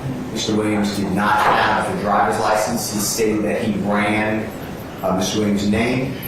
He stated to me, when I interviewed him today, that the way he was able to see Mr. Williams' pictures, he ran it on prior arrest. So I would like that to be eliminated. That prior arrest. issue of prior arrest? Yes. State having the issue about that? I don't, unless there's a door opened through cross-examination. Okay, could you instruct him to not reference that, Yes. please? Yes. Okay, all right. He also stated in the police report, and you handled this last time as well, that Mr. Williams was currently on probation in the police report. I believe Mr. Williams was not on probation because his brother used his name as a juvenile, and that was the probation. But I'd like that to be excluded. I believe we already did that, but I just don't want to get into a position where I'm asking for a mistrial. Okay, can we also tell him not to mention anything about that, Ms. Love, as well? Yes, Your Honor, I believe Okay. that. I believe, Your Honor, that given what Officer Manheim will be testifying about, that there will be no need for him at all to go into anything like Well, that. let's just make sure that we cover those two items in particular, okay? We will do that. Okay. Thank you, All Judge. right. Anything else? Yeah, the final one is you admitted over my objection the statement Mr. Williams made there's a gun found in the passenger seat, if you recall, Your Honor, and then Mr. Williams allegedly said that the gun belonged to a friend. Yes. He's in custody. Officer Manheim then asked Mr. Williams whose gun is it, and Mr. Williams did not answer. There was no Miranda. He was in custody. I just asked the second. I didn't say you admitted Mr. Williams' statement that it's my friend's gun over my objection, but the next part would be interrogation. You found the first part to be spontaneous. Yeah. Okay. Fine. So he's basically asking about the second, I guess, or the silence is an admission. Your Honor, what I'm asking, And it's post-arrest. Post-arrest silence. So I want to be really clear here because this is part of some of the stuff that I was mentioning earlier regarding the opening. The state vehemently moves the court to admonish counsel for Mr. Williams to in no way attempt to solicit self-serving hearsay from Officer Manheim unless the state asks for that information, because we would be entitled to as a statement of a party opponent. you open the door, Mr. Steele, it may come in. So you're just No, I mean the state. you're just warned at this point in time. Okay. Mr. Steele's, I'm asking that the court preclude Mr. Steele from asking Officer Manheim what Mr. Williams said. When he said that is a friend's gun, that is a self-serving statement. Well, that's admissible. I said that was admissible already. No, Your Honor, it's admissible if the state asks it because it's a statement of a party opponent, not Mr. Williams. What we're saying is they can't solicit that. Are you gonna ask him that on direct? No. And Mr. Williams can't because that is self-serving hearsay. Baldly here, if I may continue talking to the court, Mr. Williams can't because it is self-serving hearsay, Your Honor. So we would ask that the court preclude Mr. Williams from asking Officer Manheim or attempting in any way to solicit in front of the jury the self-serving statement that the firearm belonged to a friend. If the state seeks to get that in, the state can do so because it is a statement of a party opponent. But it is not permissible for Mr. Williams to attempt to get his own words in through a witness that is not Mr. Williams. Okay. All right, Mr. Steele, what do you say about that? I moved to exclude that statement, so that's okay. But I'm just talking about the second part, the post-arrest silence. I'm talking about the first part. Yeah, we're not going to talk about that, are we, Ms. Love? I'm talking about the first part. No, I don't have any. Mr. Steele doesn't have any. He's already asked me to exclude that. I'm not going to exclude it. Okay, you're saying that he can't. He's telling me he's not going to elicit that or solicit it. Okay, but his clarity is the second statement where Mr. Williams he asked Mr. Williams a question, Right. That's what he's saying would be, he's motioning in limine for me to exclude. Your Honor, I don't have a problem with the exclusion of the, I guess, the silence, and I want to make certain that I'm clearly responding to what has actually occurred and not a version of it that is inaccurate. So if the court will give me one moment. As I do that, I ask the court in limine, I'm moving the court in limine to preclude Mr. Steele from attempting to elicit self-serving hearsay. That is Mr. Williams' statement that the gun found in the car with him that was stolen belonged to a friend. That is what I am moving in limine for the court to do, because it is impermissible for that to be solicited by the party who made the statement. He can get on the stand and say it, or the opposing party can have it admitted if we so desire to do so or sought to do so. But Mr. Williams, Mr. Adams, and Mr. Steele cannot ask a witness what their client said when it is self-serving hearsay, and I have the law for that. I'll give it to the court. Again, I don't think he's asking about that. Mr. Steele, you're not going to ask any questions to elicit that, right? Correct. Okay. And Ms. Lovin, you're not going to ask, or you're going to instruct Officer Manheim not to mention any of the silence or post-arrest silence in response to that particular question. Right. Of who owned the gun. Okay, so those three things you need to go ahead and advise Officer Manheim as to. Take 5 minutes or so. We'll come back, okay? Okay, thank you. Thank you, counsel. All right, we're in recess. Let me just go out there and make it happen. No, I'm going to go behind you. What? No, can you get Manheim down here? Or whatever he is? What?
What's going on today?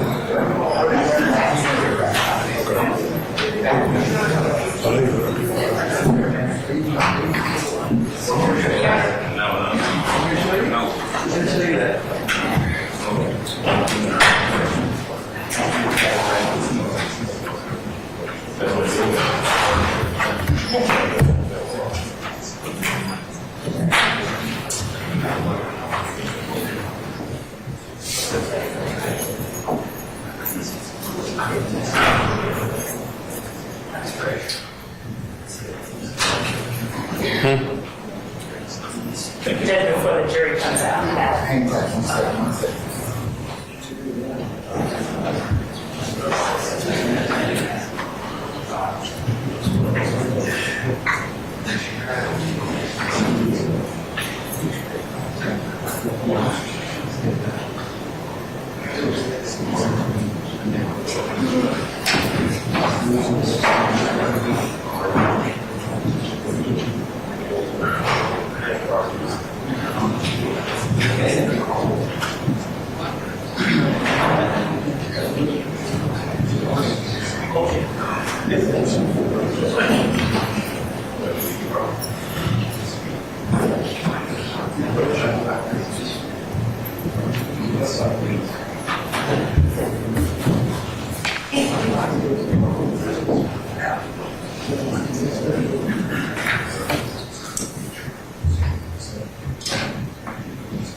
Let me have that farm.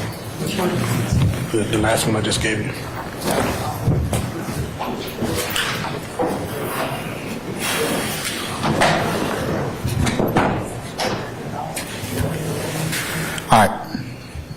All right, Ms. Lynn. Thank you, Judge.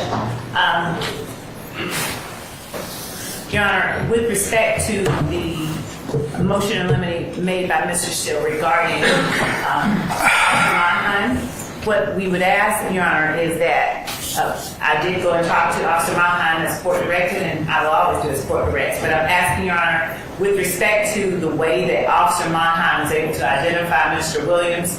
Mr. Williams did not have a license, didn't have any identification. We are asking simply that Officer Manheim be able to say from, an Atlanta Police database, whatever he has to say. It doesn't have to be arrest records, but we do want the jury to know that he identified Mr. Williams as Jeffery Williams before taking him into custody. And without him being able to say that, what we have is that Mr. Williams advised that he did not have his driver's license. He didn't have one. He gave Officer Manheim his name and date of birth. Mr. Steele just got up here and talked about the fact that, his assertion that Mr. Williams' brother has used Mr. Williams' name.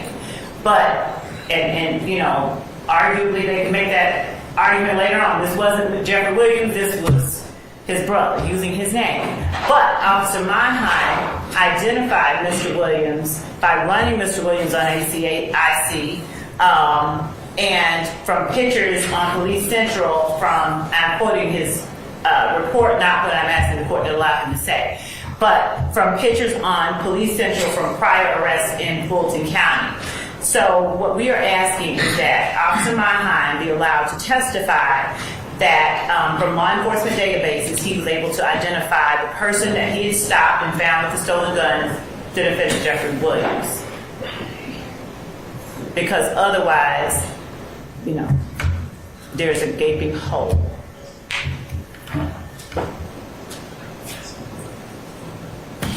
Mr. Steele? Your Honor, I would object to that, but I don't mind A, stipulating it's Mr. Williams. I won't make an argument it's not. And B, you ran a computer check. You don't need to say. Yeah, I think making it general would probably be fine. How would I first say it, Judge? Well, I think that running a computer check, he was able to determine that was Jeffery Williams. Okay. Mr. Steele says he's not going to object to that. Okay. It's just that it's more prejudicial than probative if he gets into, well, you know, there are multiple arrests and I saw it and that's the way I was able to determine it was between him and his brother. Definitely. Okay, well, that's is what. Database okay? Computer is kind of weird. A records check. A records check. Okay, thank you. That'll work. Can we call him now? Yes. Okay. Can you get him in here? And I want to make sure he's here. Wait, Your Honor, being told that a records check is bad, I don't.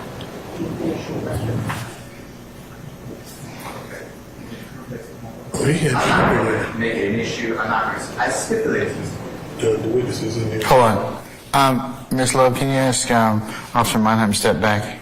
Yes, Your Honor. I think a simpler way is your counsel, your brethren across the bar have indicated is maybe this is just to stipulate that it's Mr. Williams. Your Honor, I just want to have the officer able to say that he was able to, in some way, confirm. I don't mind if it's database and record. I don't care. I certainly don't want to inject prior arrests, but I do want the officer to be able to say that he sought to confirm who it was that he was dealing with, and that he was able to confirm that it was Mr. Williams. I don't care if it's through records, database. I don't care. Well, then why don't you say the confirming database I'm okay with check? that. Okay. I will tell him to say that. I ran this information and I was able to confirm. Say again? I ran this information and I was able to confirm.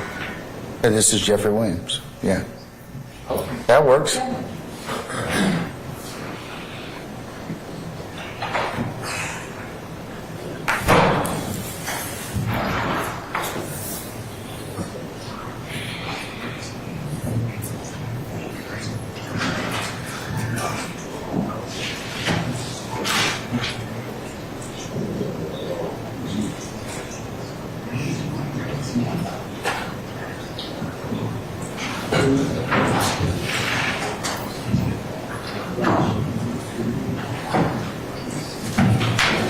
You want to bring the jury out before we come in?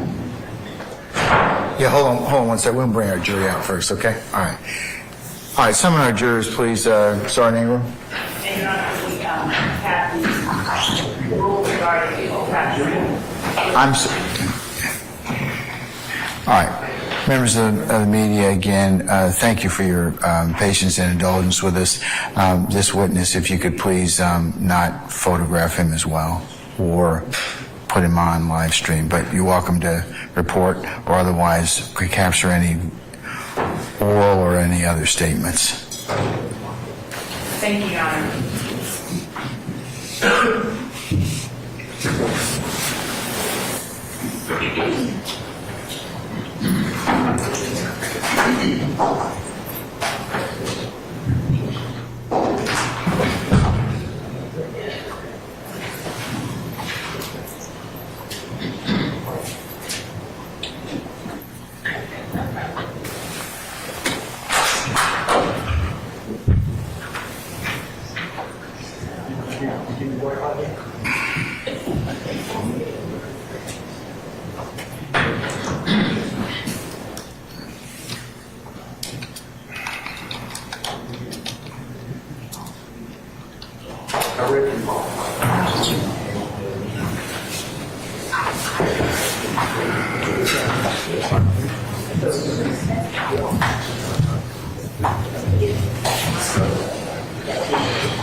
Thank you, Sergeant. Ladies and gentlemen, please be seated.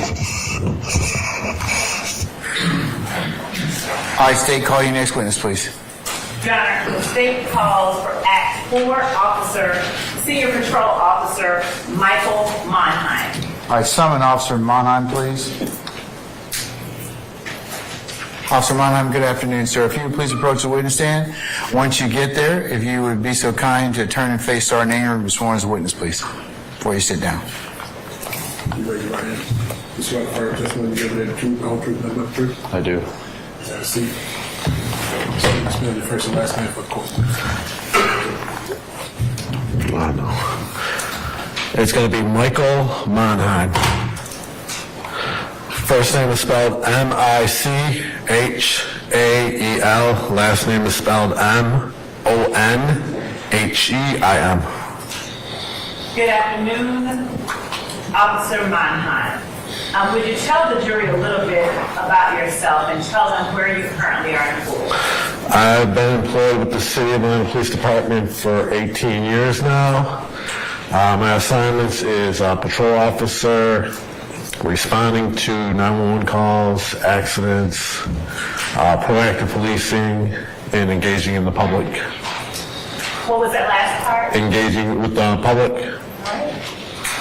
And what area, if any, in particular of Atlanta are you assigned to cover? The downtown and midtown area. Are you certified as a law enforcement officer in the state of Georgia? Yes, I am. Have you remained so certified during your entire career with the Atlanta Police Department? Yes. Prior to working with the Atlanta Police Department, what was your background? I was prior military, and I worked for Armored Car Company. Say the last part. Armored Car Company. Okay. And what was your service? What branch of the military? The Marines. Thank you for your service. How long did you serve in the Marines? 8 years. From what year to what year? From 1996 to 2004. And what was your position within the Marines? I was infantry personnel. And were you honorably discharged? Yes. In September of 2013, were you working with the Atlanta Police Department? Yes, I was. What was your position at that time? I was a patrol officer at that time. And were you assigned to any particular area of Atlanta? The midtown area. On that date, did you have an occasion to conduct a traffic stop on a person you later learned was Jeffery Williams? Yes, I did. Would you tell the jury how that came to be? On the date that you had mentioned, I was sitting at the intersection of Techwood Drive and 14th Street, which is near 1132 Techwood Drive. I was sitting there monitoring the flow of traffic during rush hour at that time. I was in a very far right lane facing westbound on 14th Street at that intersection. At around 8:26 in the morning, I observed a black Dodge Challenger. It was traveling westbound in the middle lane, which is a straight lane only. The tag number, I believe, is going to be P as in Paul, IN 4143. And it passed me in the straight lane only, and then it made a left-hand turn that was now traveling southbound on Techwood Drive. I observed that he made a proper left turn because he wasn't in the turn lane to make a left turn. And our signs indicated that have lane assignments. I then went to go pull the vehicle over, and he continued southbound on Techwood Drive, approaching 10th Street. As you approach that intersection, there is a right turn lane only, and that is clearly labeled with the sign saying right lane must turn right. I observed him traveling that, and he continued straight, going southbound, merging on the I-75-85 southbound ramp from 10th Street. At that time, I made a traffic stop on the vehicle on I-75-85 southbound underneath the 5th Street overpass. At the time that you first observed the vehicle committing traffic violations, did you know who the driver of the vehicle was? No, I did not. And can you tell the jury, do you have a basis for knowing approximately how far the location of 1132 Techwood Drive is when you first noticed the vehicle from the address of 11 Demarest Avenue in Buckhead? Approximately 3 miles. So how is it when you were able to conduct a traffic stop? Tell the jury what it is that happened next. I approached the vehicle, the driver rolled down the window.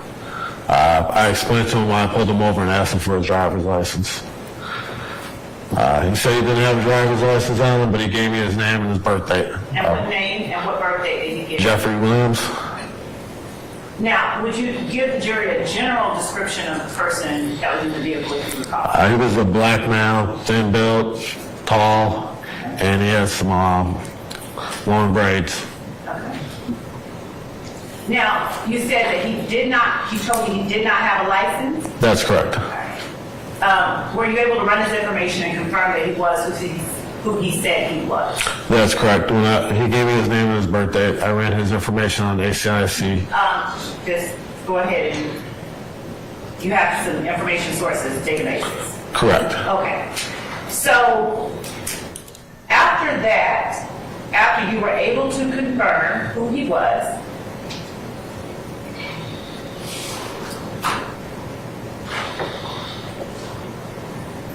did you allow him to drive away in that car without a license? No, I did not. What did you do? At that time, I came back to the vehicle, asked him to step out of the car. He did. I placed him in handcuffs and told him he was under arrest for failure to obey a traffic control device at the intersection of Techwood Drive and 14th Street for making an improper left turn, and the intersection of Techwood Drive and 10th Street for going straight in a right turn lane only, and that he had no driver's license on. Okay, hold on 1 second. I'm going to keep you from going too far because I want to ask the question to make certain that you're just responding to the question. All right. So when you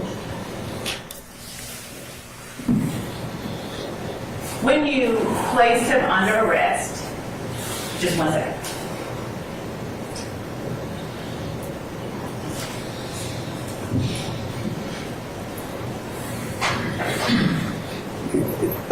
Your Honor, may I approach really quickly? I want to make certain that we have a matter settled before we go on.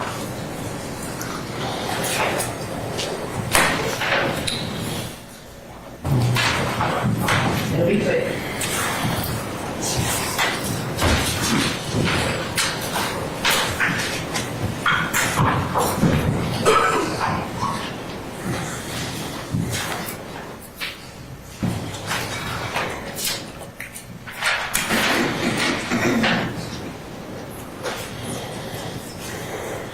Okay, can y'all hear me?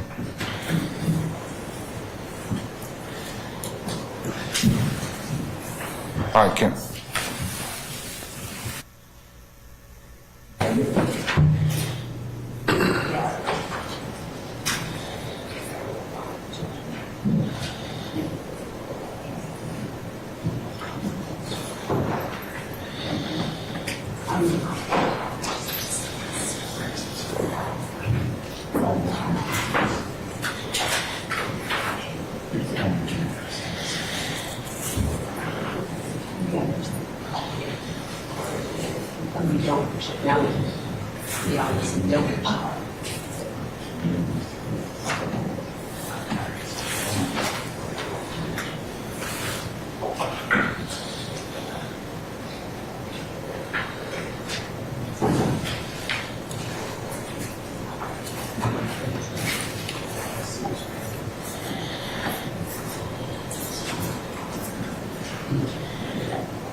Officer Manheim, I'm going to just ask you to step outside for just 1 second, please, if you wouldn't mind, sir.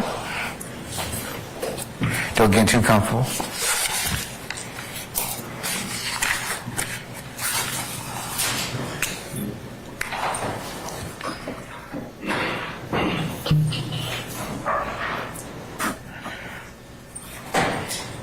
Are you going to handle the matter that we... Oh, yes, sir.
Thank you, Your Honor. Officer Manheim, forgive my interruption. Would you please go ahead and tell the jury what happened after, did you allow Jeffery Williams to get back in the car? You learned that he was unlicensed. No, I did not. Okay. And what did you do at that point? At that time, I placed him under arrest for driving while unlicensed, improper left turn, and failure to obey traffic control device. As I started walking him back to my patrol car in handcuffs, I observed in the cup holder of the vehicle a clear plastic bag with some blue pills inside of it, sitting in plain view. I put them in the back of the car, and then I went back to retrieve the pills from the cup holder, and they were suspected Xanax pills. I did a further search of the vehicle, and there was a black Sig Sauer 9mm handgun underneath the front passenger seat. I'm going to show you what has been marked as, sorry. Oh, you have? Yeah.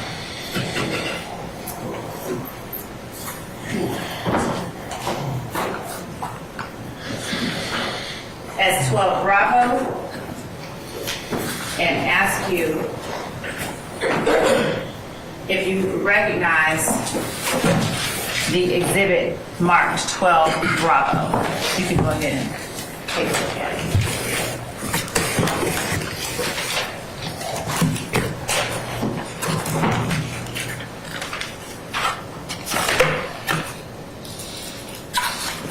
Yes, I do. How do you recognize that exhibit? This is the firearm that I had recovered that was underneath the front passenger seat. What is the serial number on that firearm? The serial number is UU 748574. What did you do with that firearm once you recovered? I ran that on ACIC to see if the firearm was reported stolen, and it was reported stolen out of the city of Atlanta. Okay. Your Honor, the state tender states exhibit 12 Bravo is evident. Any objection to 12B? No, Your Honor. All right, 12B is admitted. Maybe publishers, you see that? Yes. Would you?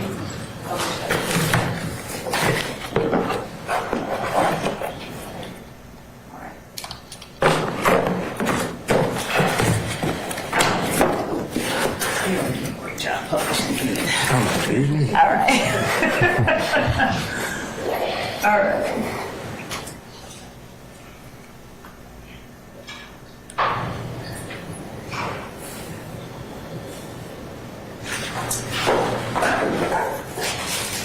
And what is the item that I'm holding here? That is the magazine that goes to that gun. Okay. And we don't keep ammunition with the guns in court.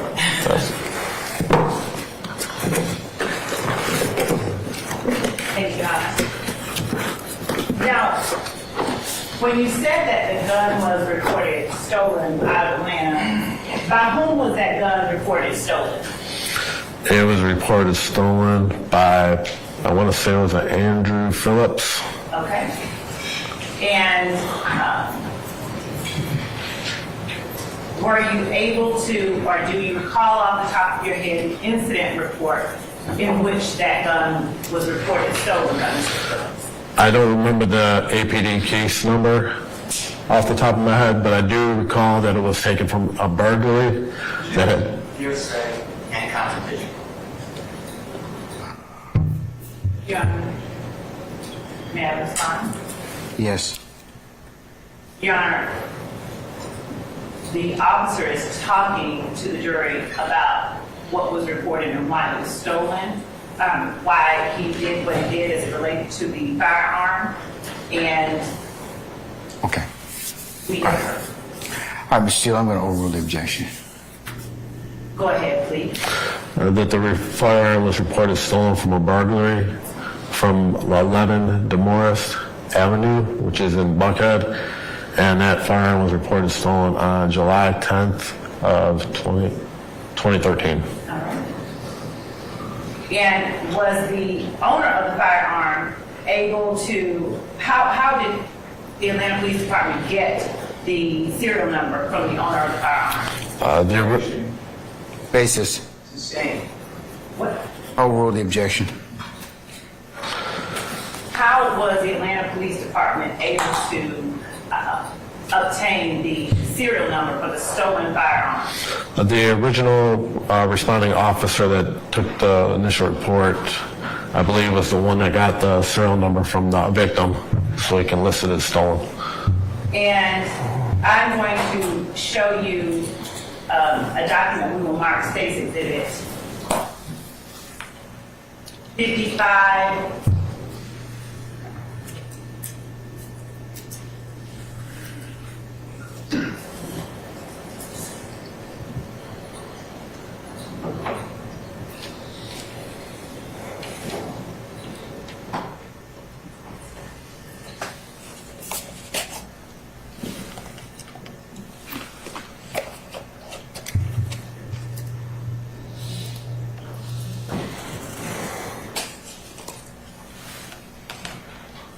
Marked 55 Bravo, and for identification purposes, I will show Mr. Steele.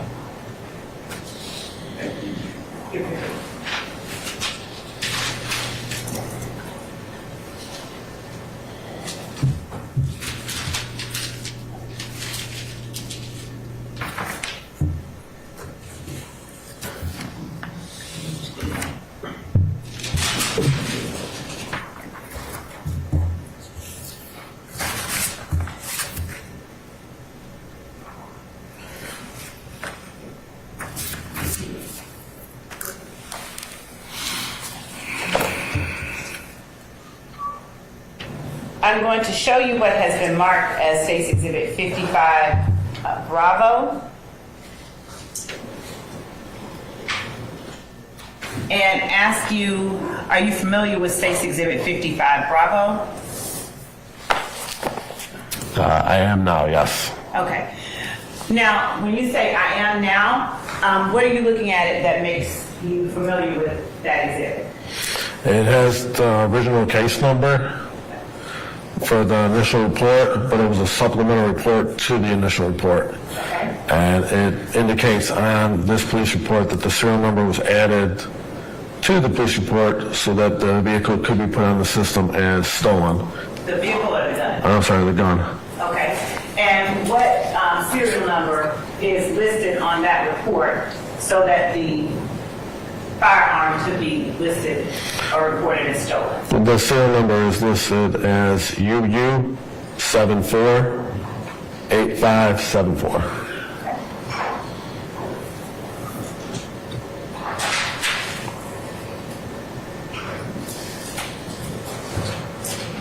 After you obtained the information regarding the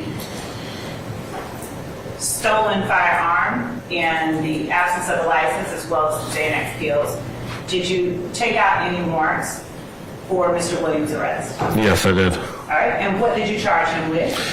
I charged him with making an improper left turn, failure to obey a traffic control device, driving while licensed, theft by receiving a stolen firearm, and possession of a controlled substance. Okay.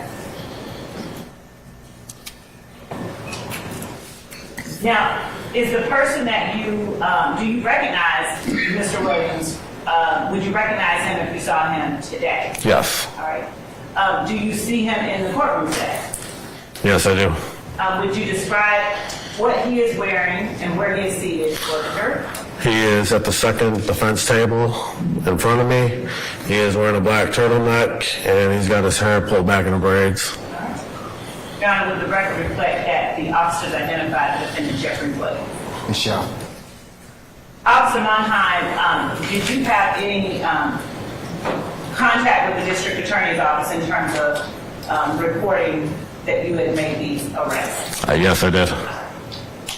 And did you submit to the complaint room your warrants and your tickets that you issued in this arrest? Yes, I did. And did you have any control over the disposition of the case at any time thereafter? No, I did not. All right. And do you have any personal knowledge, yes or no, about how it was that the district attorney's office chose to resolve the case? No, I did not. Okay. I think that's all that I have for now. Thank you. Cross. And Your Honor, we we do tender the firearm station 12 Bravo is that. That's already been admitted. Yes, sir. Yes, ma'am.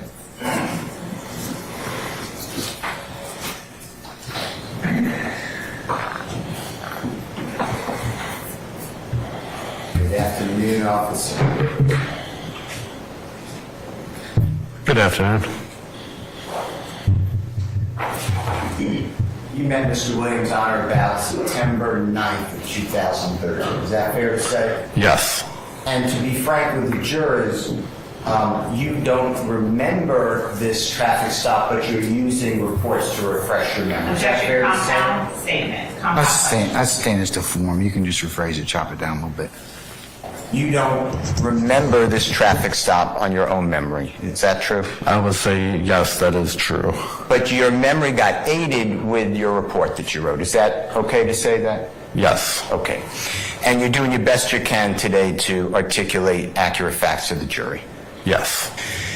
With regards to the burglary, you were not involved with the investigation, responding to the burglary, God forbid, of the Phillips home in Buckhead or anything like that. Is that accurate? That is correct. And that burglary, from what you read, is 2 months before you run into Jeffery Williams on September 9, 2013. Is that right? That is correct. And when I say 2 months before, I may not be to the date, but approximately July 10th of 2013 is about 2 months before September 9, 2013. Is that fair to say? That is fair to say. And you're not telling this jury in any way that you have any scintilla of evidence that Mr. Williams was involved in that burglary. Objection. Is that fair to say? Form.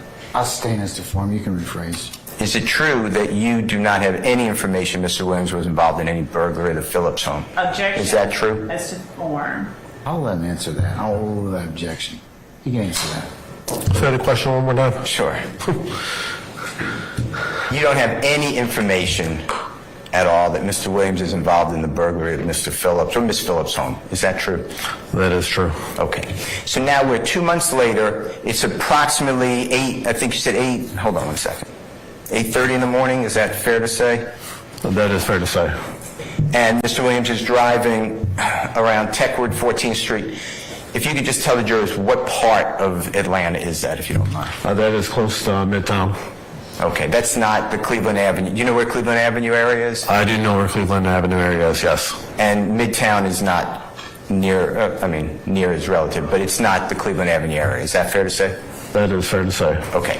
So Mr. Williams is driving, and you see him, you say, making a left turn from a straight-only lane, and then you get behind him, and then later he continues in a right turn-only lane but goes straight. Is that the 2 traffic infractions you saw? Yes, that is. Okay. And then you blue lighted Mr. Williams, he pulls over the car. Is that fair to say? That is fair to say. Okay. He didn't flee from you or anything. You blue lighted him, he pulled over, and you approached the car.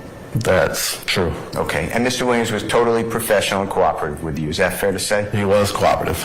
And he gave you his name, date of birth, told you he doesn't have a driver's license, right? Yes. And you confirmed that? Yes. And then you felt duty-bound to arrest him because he's driving without a driver's license. Is that fair to say? Yes, that's fair to say. Okay. And he's cooperative with you? Objection. Asked and answered. I sustain the question. At this point, he's cooperative with you? Objection. Asked and answered. I sustain the question. Let's move on. Okay, so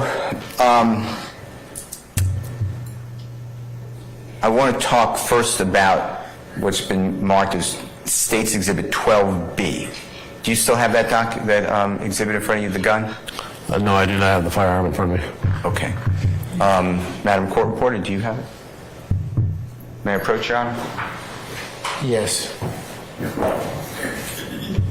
So 12B, through your work, you find out that this item, from running a computer check, comes up stolen from the serial number. Is that how it works? Yes. Okay. And you found the item, though, underneath the passenger seat on the floorboard. Is that right? I need to teach you about handling weapons. Please point the muzzle always downward, no matter if it's unloaded, okay? I know it's unloaded, but yes, sir. You make everybody nervous, okay? To include Mr. Kearns, who you're pointing it at. All right. I apologize, Mr. Kearns. Is that true? It's on the floorboard underneath the passenger seat. Is that true? Yes, that's true. Okay. And this is a two-door car? Yes, it is. And no other occupant of the car? Correct. And how long was that gun underneath that passenger seat floorboard? Objection, speculation, no foundation. I sustain the question. Do you know how long that gun was under the passenger seat floorboard? I've got no idea how long it was underneath there. And that, tell the ladies and gentlemen jury if Mr. Williams owned that car. Objection, that's speculation. Why don't you rephrase it? I'll sustain it as to form. You can rephrase it. Car, right? Objection as to foundation. I'm asking a question. There's no foundation. I sustain the question, Mr. Steele. Why don't you just ask him if he knows who owned the vehicle? The owner of the car was... Let me get this right. And I object again on the basis of foundation because stating it doesn't cure. Let me help y'all. Let me help y'all out. Officer Manheim, do you know who owned the vehicle that Mr. Williams was driving in? Yes, I got that information from when I ran the vehicle tag information. And Your Honor, the reason that I have the objection is that though he may have run it and knows perhaps whose tag came up, he does not know who owned the vehicle.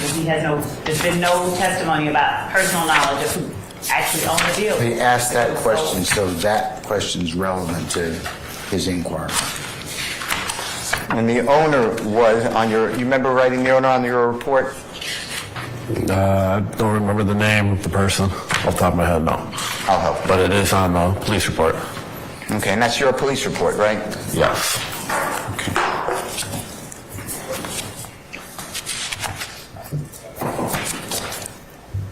Do you have your report in front of you? No, I do not.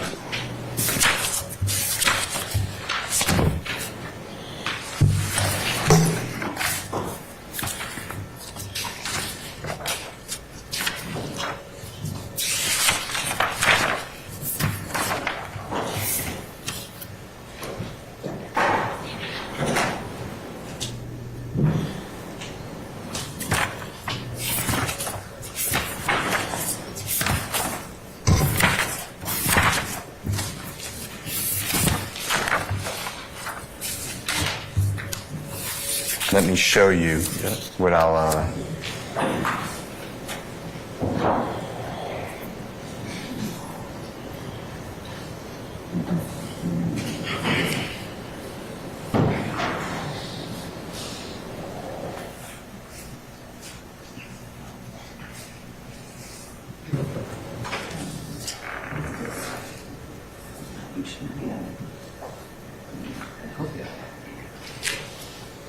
May I approach, Your Honor? You may. Your Honor, I object to this witness being shown that document without that. What is the document, Mr. Steele? Officer Manheim's police report. I'd ask that the court look at it. Let me look at it, Mr. Steele. May. Please. Just hand it to Mr. Kearns.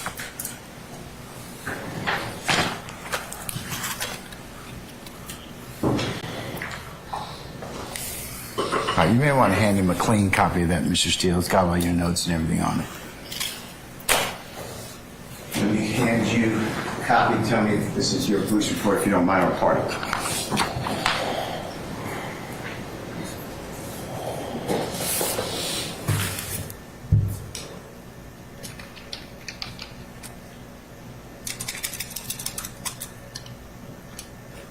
Yes. So, Najee, I'm going to spell it N-A-J-E-E, Sanford, S-A-N-F-O-R-D, that's the owner of the vehicle. Fair to say? Yes. And Mr. Williams is the driver on the day that we're talking about, correct? Yes. And the date, again, is the September 9, 2013, right? Yes. And the vehicle's not stolen, right? The vehicle's not stolen. Okay.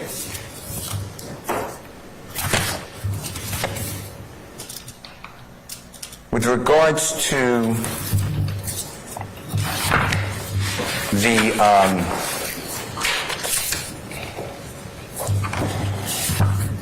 firearm, are there any fingerprints of Mr. Williams on that firearm? And it's 12B is what I'm talking about. It's on 12B? The firearm itself? Yes, sir. No, there was no firearms. I mean, there's no fingerprints lifted from the firearm. Okay. And you have no evidence whatsoever that Mr. Williams ever touched that firearm. Is that fair to say? That is fair to say. And you have no evidence that Mr. Williams even knew that that firearm was in that car. Is that fair to say? No objection, Your Honor. That would call for... It's speculation. I'll sustain the question, Mr. Foreman. Okay. With regards to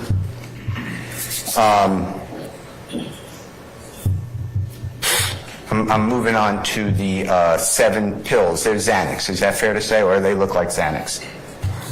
Yes. But not in a container. Is that right? That is correct. And when I say a container, that's a bad word. Not in a prescription pill bottle like they're supposed to be. Is that true? That is true. Okay. And you found them, you said, in the cup holder, right? Yes. Do you remember writing a draft report in this case before the final report? Yes, I do. And do you remember in the draft report saying that the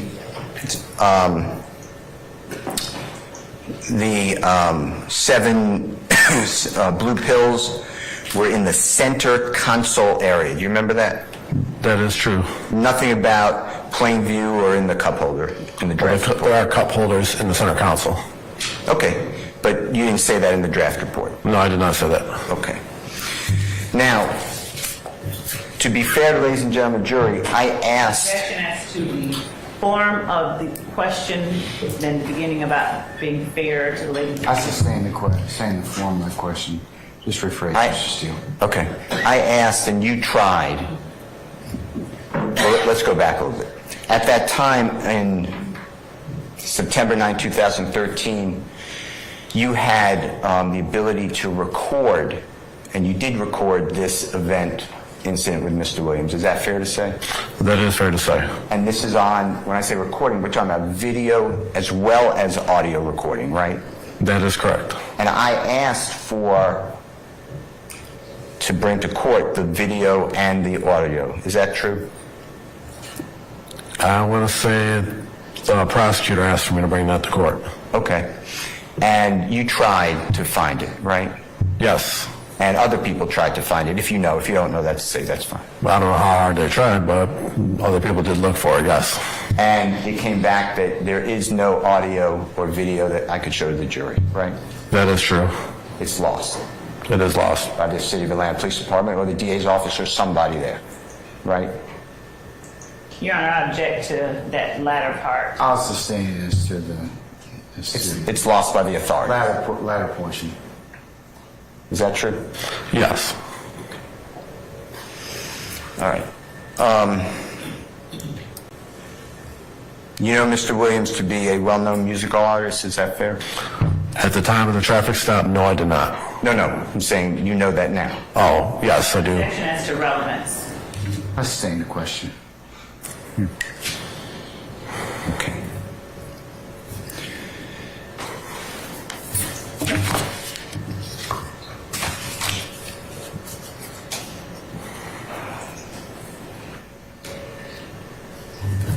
Okay. With regards to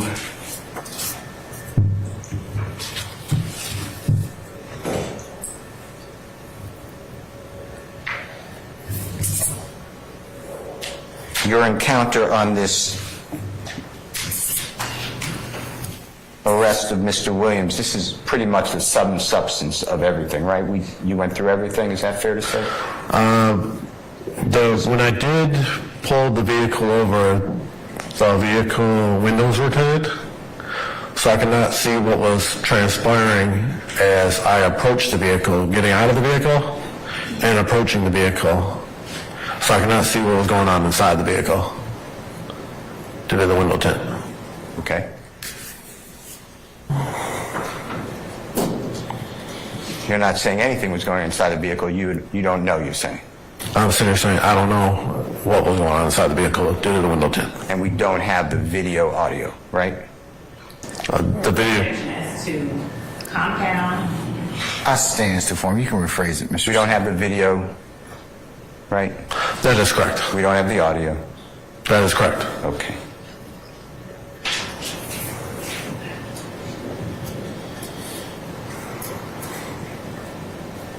Were you aware that this case was resolved Objection, Your in Honor. court? I sustain the Objection, Your objection, Mr. Steele. I have a certified copy of the disposition. It's still not in the correct format. I'm still going to sustain the objection. Okay. I will show you what I'll mark as Mr. Williams number 1. Your Honor, I object.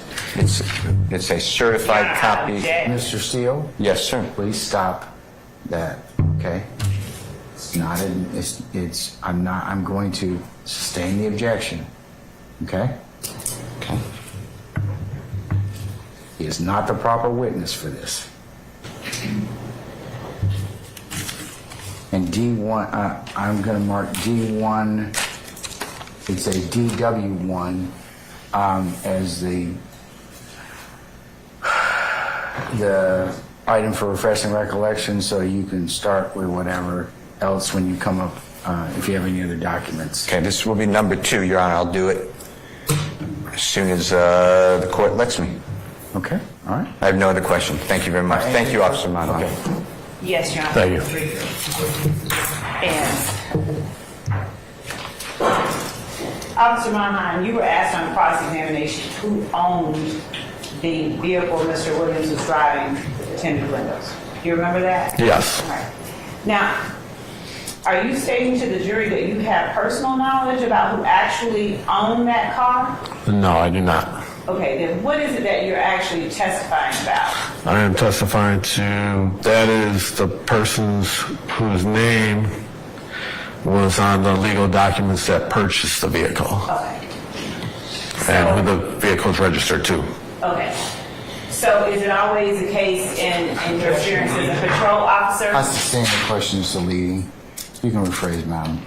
During your time patrolling the streets of Atlanta, do you always find that the person who is registered as an owner is the actual owner of a vehicle? No. Okay. And without saying how, you were asked by Mr. Williams whether or not you had any information about whether Mr. Williams knew the gun was in the car. You remember that? Yes, no. When he was at No. Okay. Well, without saying what he said, yes or no, did Mr. Williams indicate that he knew the gun was in the car? Without saying what was said. No. Are you certain? What's the basis for the objection? I just asked, was he certain? I'll sustain this. I'll sustain it on other grounds. Do you recall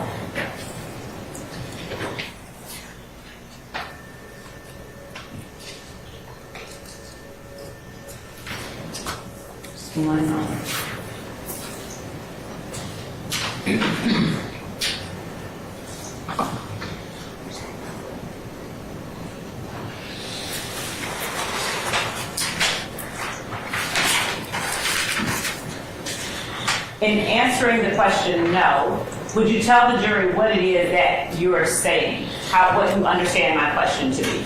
Objection. I sustain the question's vague. Do you have information regarding Mr. Williams' knowledge of the gun in the car? Objection calls for speculation. No, it doesn't. You can answer it yes or no, and then we'll... Yes or no only. Did you have information regarding Mr. Williams' knowledge of the gun in the car? That's all I'm asking. If you need to process it, please do before you answer. Because I'm only asking for a yes or a no. No. Okay. Do you recall ever indicating that you had such knowledge? No. Okay. Your Honor, at this time I have no further questions for Officer Manheim. However, we are asking to reserve the right to recall him. All right, anything further, Mr. Steele, or anybody else? No, sir. Anybody else have any other questions? No. Okay.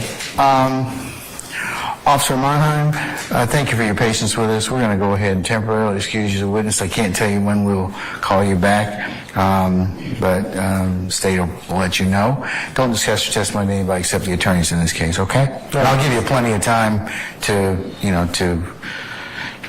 come back and see us when we need you, okay? All right, thank you. Okay. I apologize to the court. Before Officer Manheim is excused for the day, I'd like to ask one further question regarding that firearm, following up with what I just asked. You can never ask one question, Miss Love. Okay? It's not going to happen. It's never going to happen. You always ask more than one question. I wish you'd just stop. But we'll see. We'll see if it's just one. I doubt it. Watch. Okay, all right, go for it. Officer Manheim, can you give the jury the approximate distance from where Mr. Williams was seated in the car to where you found the gun? Within his arm's reach. Thank you, that's all I have. Any further inquiry? Anybody? Okay, Officer Manheim, before you get asked any other questions, I'm going to go ahead and release you for the evening, okay? Thank you, Your Honor. And wish you the best. We'll talk with you later, all right? All right. Please don't discuss testimony with anybody except the attorneys in this case. All right. Thank you, sir.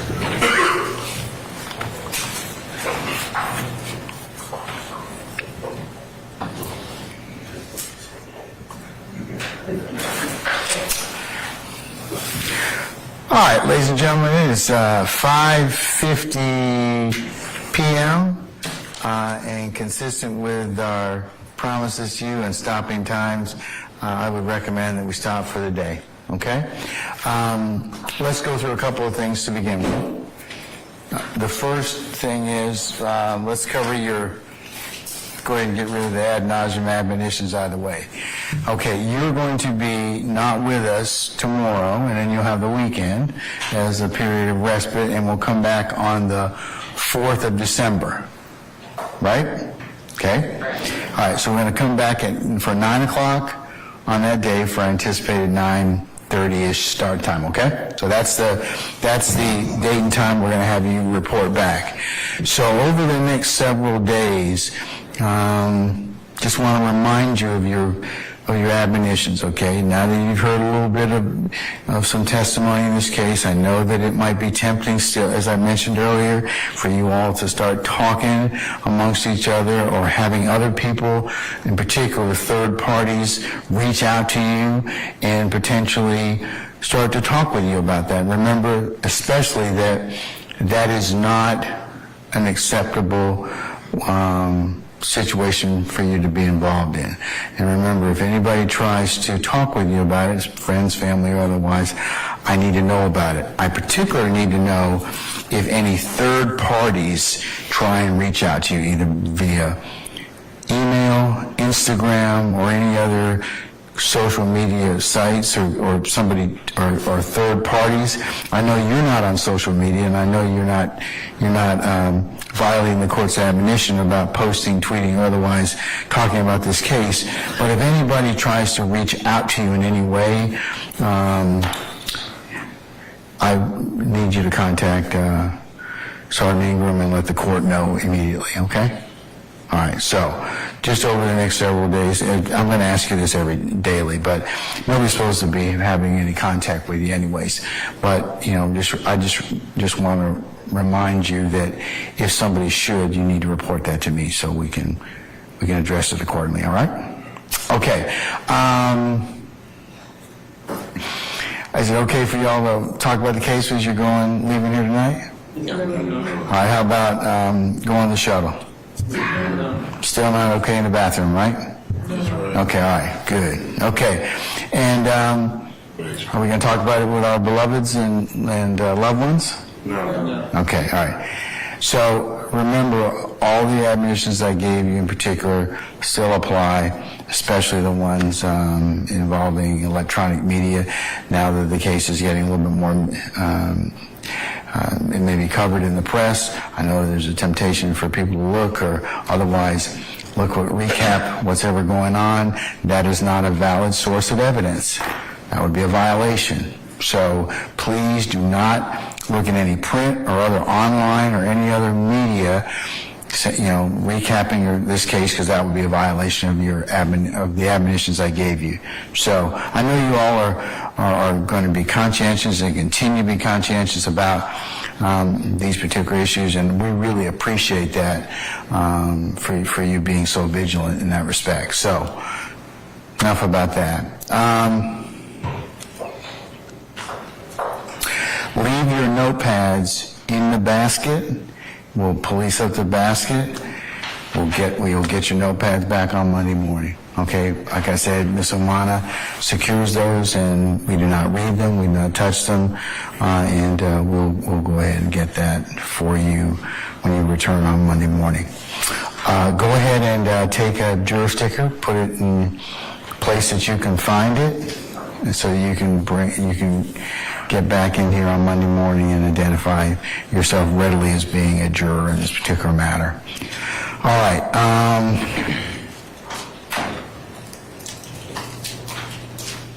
Questions of me? Anybody?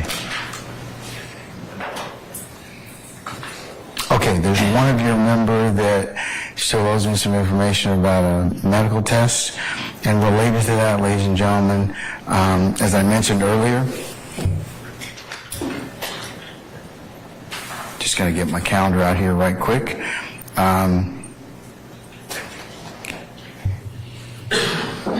Starting on the 18th, going through the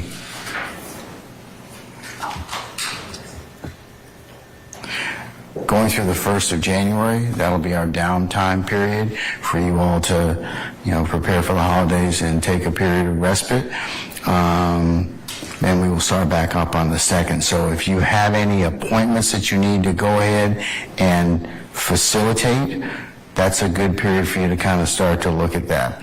The other period I'd just kind of tell you up front will be the week of the 15th of January. That's the MLK weeks, the 15th through the 19th. If you have any other appointments or any other things you need to go ahead and take care of, go ahead and you can go ahead and book those at this point in time now without fear of running afoul of anything that we may be doing, okay? All right. Anything else with me? Any questions of me? Any questions, concerns, clarifications? Anyone? Okay, all right. All right, then, ladies and gentlemen, thank you so much again for your patience and your understanding to be patient with us, and that you've given us continually throughout this process and will continue to give us. So unless you have any other questions of me, I'm going to go ahead and excuse you until Monday morning, and we'll see you for a 9 o'clock start time, and wish you well, okay? So we'll see you then. All right, all rise.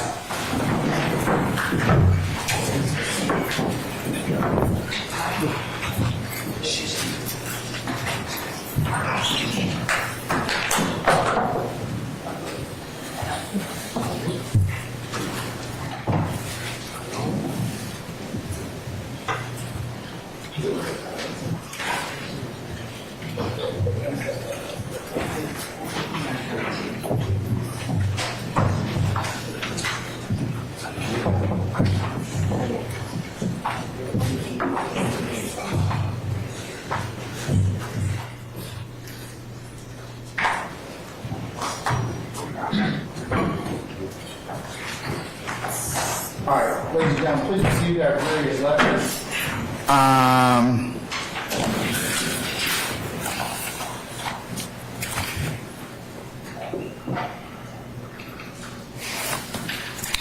Okay, earlier we had a bench conference between the court, Ms. Love, Mr. Steele, and were you up here, Mr. Matthews? Yes. Okay. And that was when our microphone listening devices died.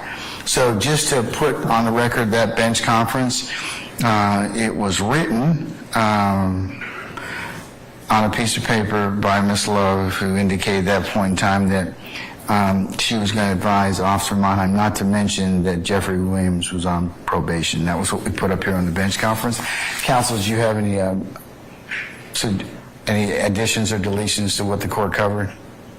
No, sir. Okay, I just want to make sure that was our bench conference that we went ahead and put on the record.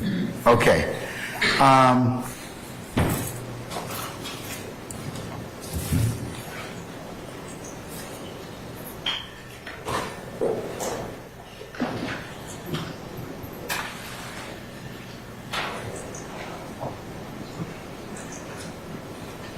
All right, counsels, I believe that we also were going to cover or make sure that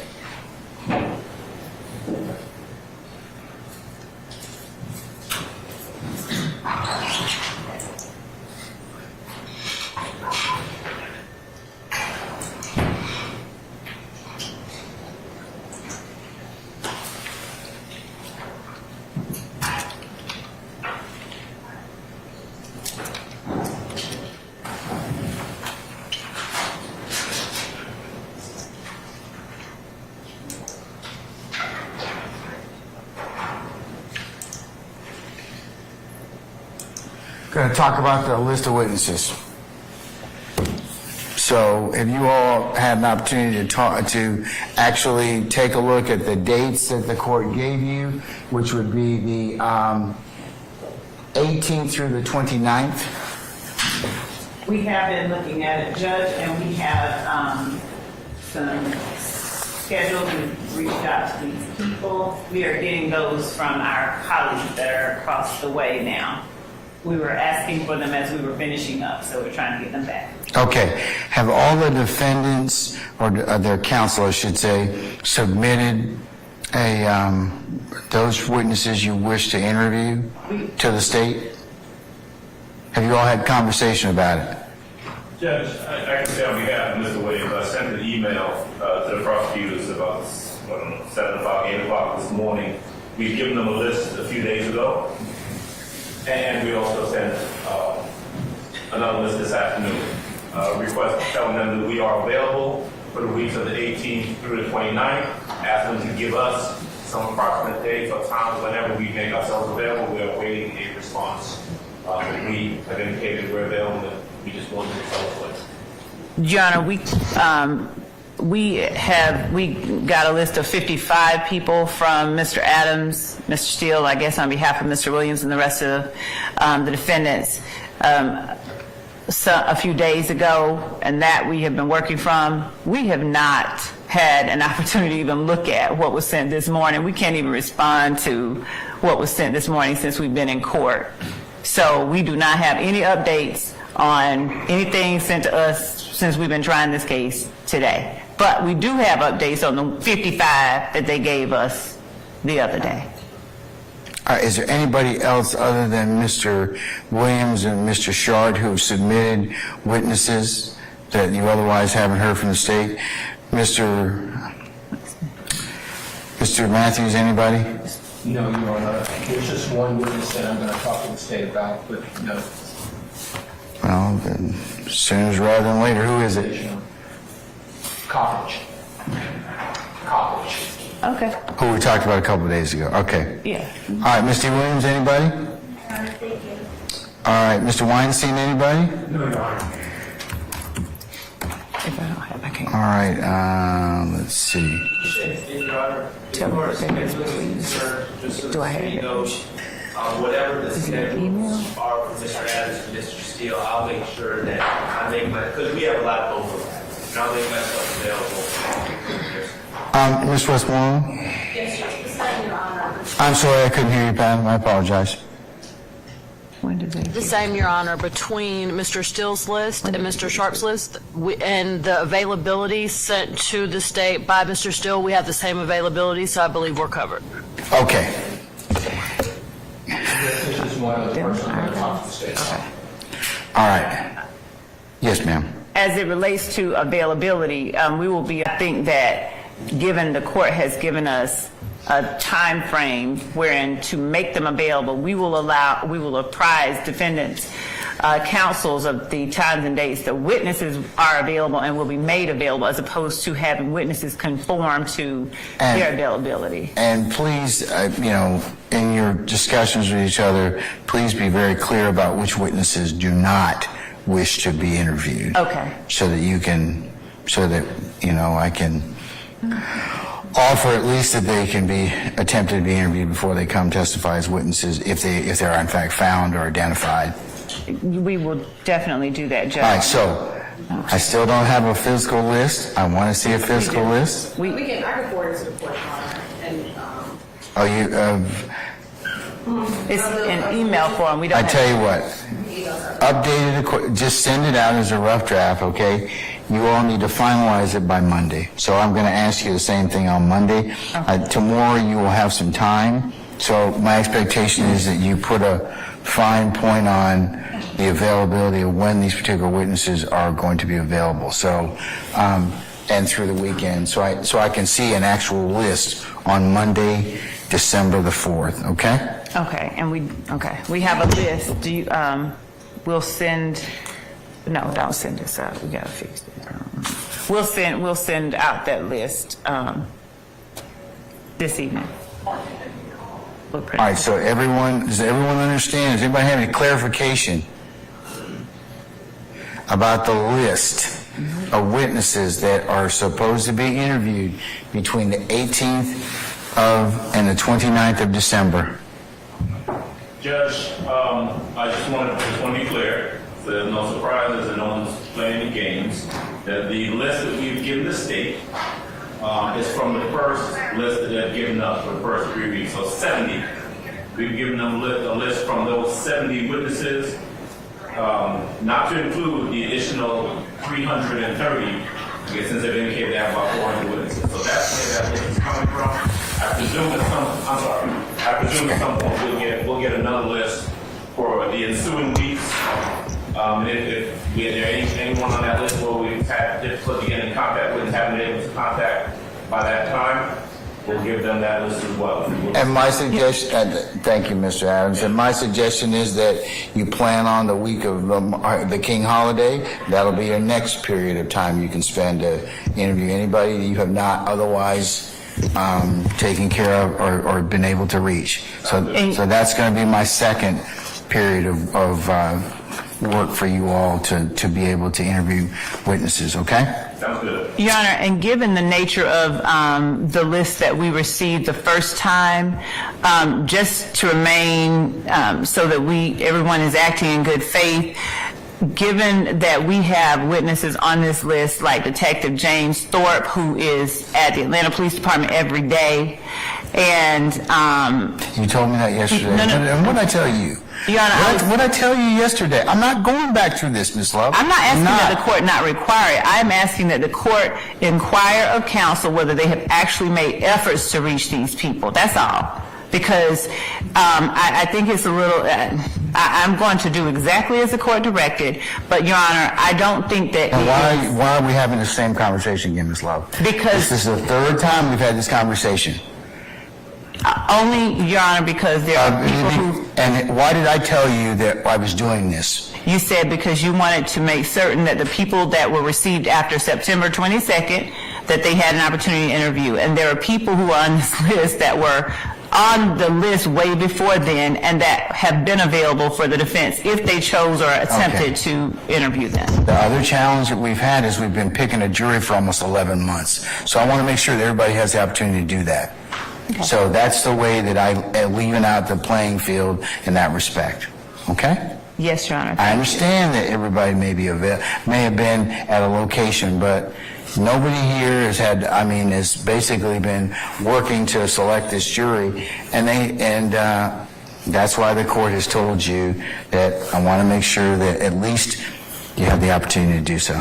Okay? Now, whether or not they talk to counsel is another thing, but it would be, I'm asking as a matter of professional courtesy and otherwise, and to make sure that there are no delays in presentation of the case to the jury, or minimize the delays, at least people are able to be talked to. Because then you're able to kind of identify issues for me and anything else that may need to kind of come up, as opposed to when the witness is about to come in the door and I got to take 2 hours out to resolve something. So that's what I'm trying to kind of avoid.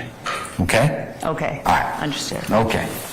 All right. So Monday the 4th, we'll look at a hard list for the court's consideration. And is there anything else at this point in time? Your Honor, did juror number 39... Yo, would you stay out of my business, Miss Love? Oh, will. Stay out of my business. Judge, Look, I'm sorry. I've been doing this a long time. Yes, I have, yes. And if you really must know, she's going to reschedule her appointment to the week of the King holiday. You happy? No, you're not happy. But anyways, that's the explanation you're going to get. I'm on top of it. Okay. All right. Yes, Mr. Sharp. Your Honor, in an effort to make things go smoothly next week. No, you're not trying to do that. You're just trying to get in my business as well. No, not in your business. No, Judge. No. We have a list of the witnesses stipulated in the card on Monday.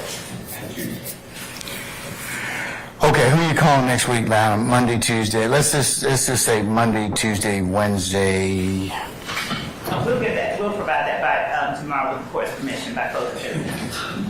I don't trust that's not going to be done. Okay, so let me just kind of so nobody's at fault. Nobody's kind of says, hey, I didn't get it, whatever else. Can you at least tell me, or who you plan on calling on Monday, the 4th?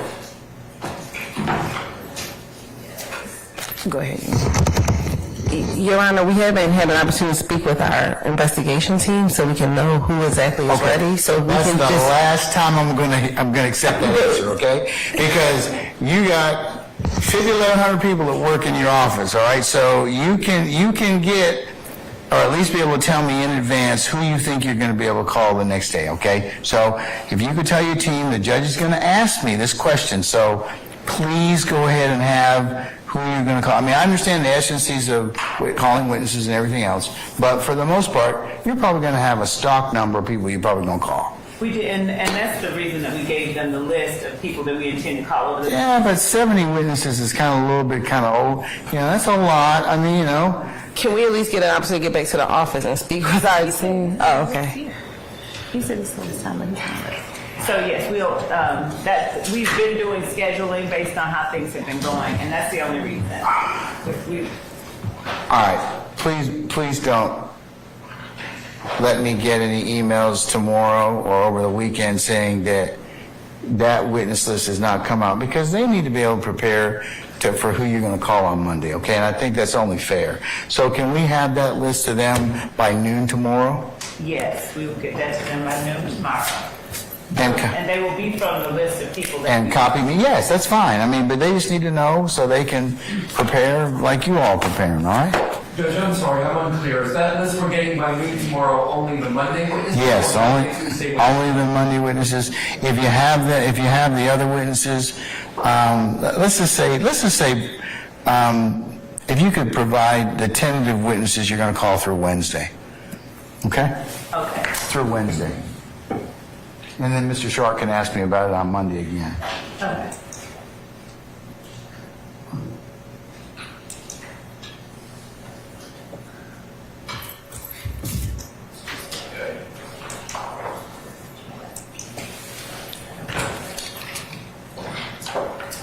Judge, is it too much to ask the state? Yes.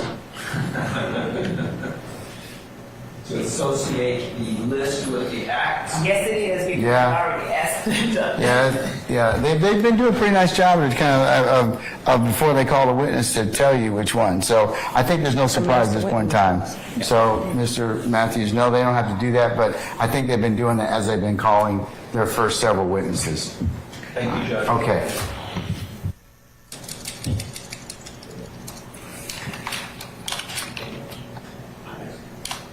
All right, anybody else?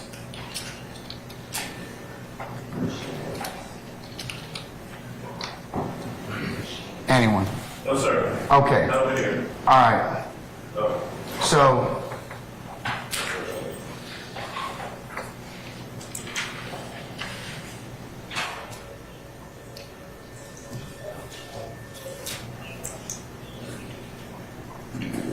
all right, folks, unless there's anything else from me,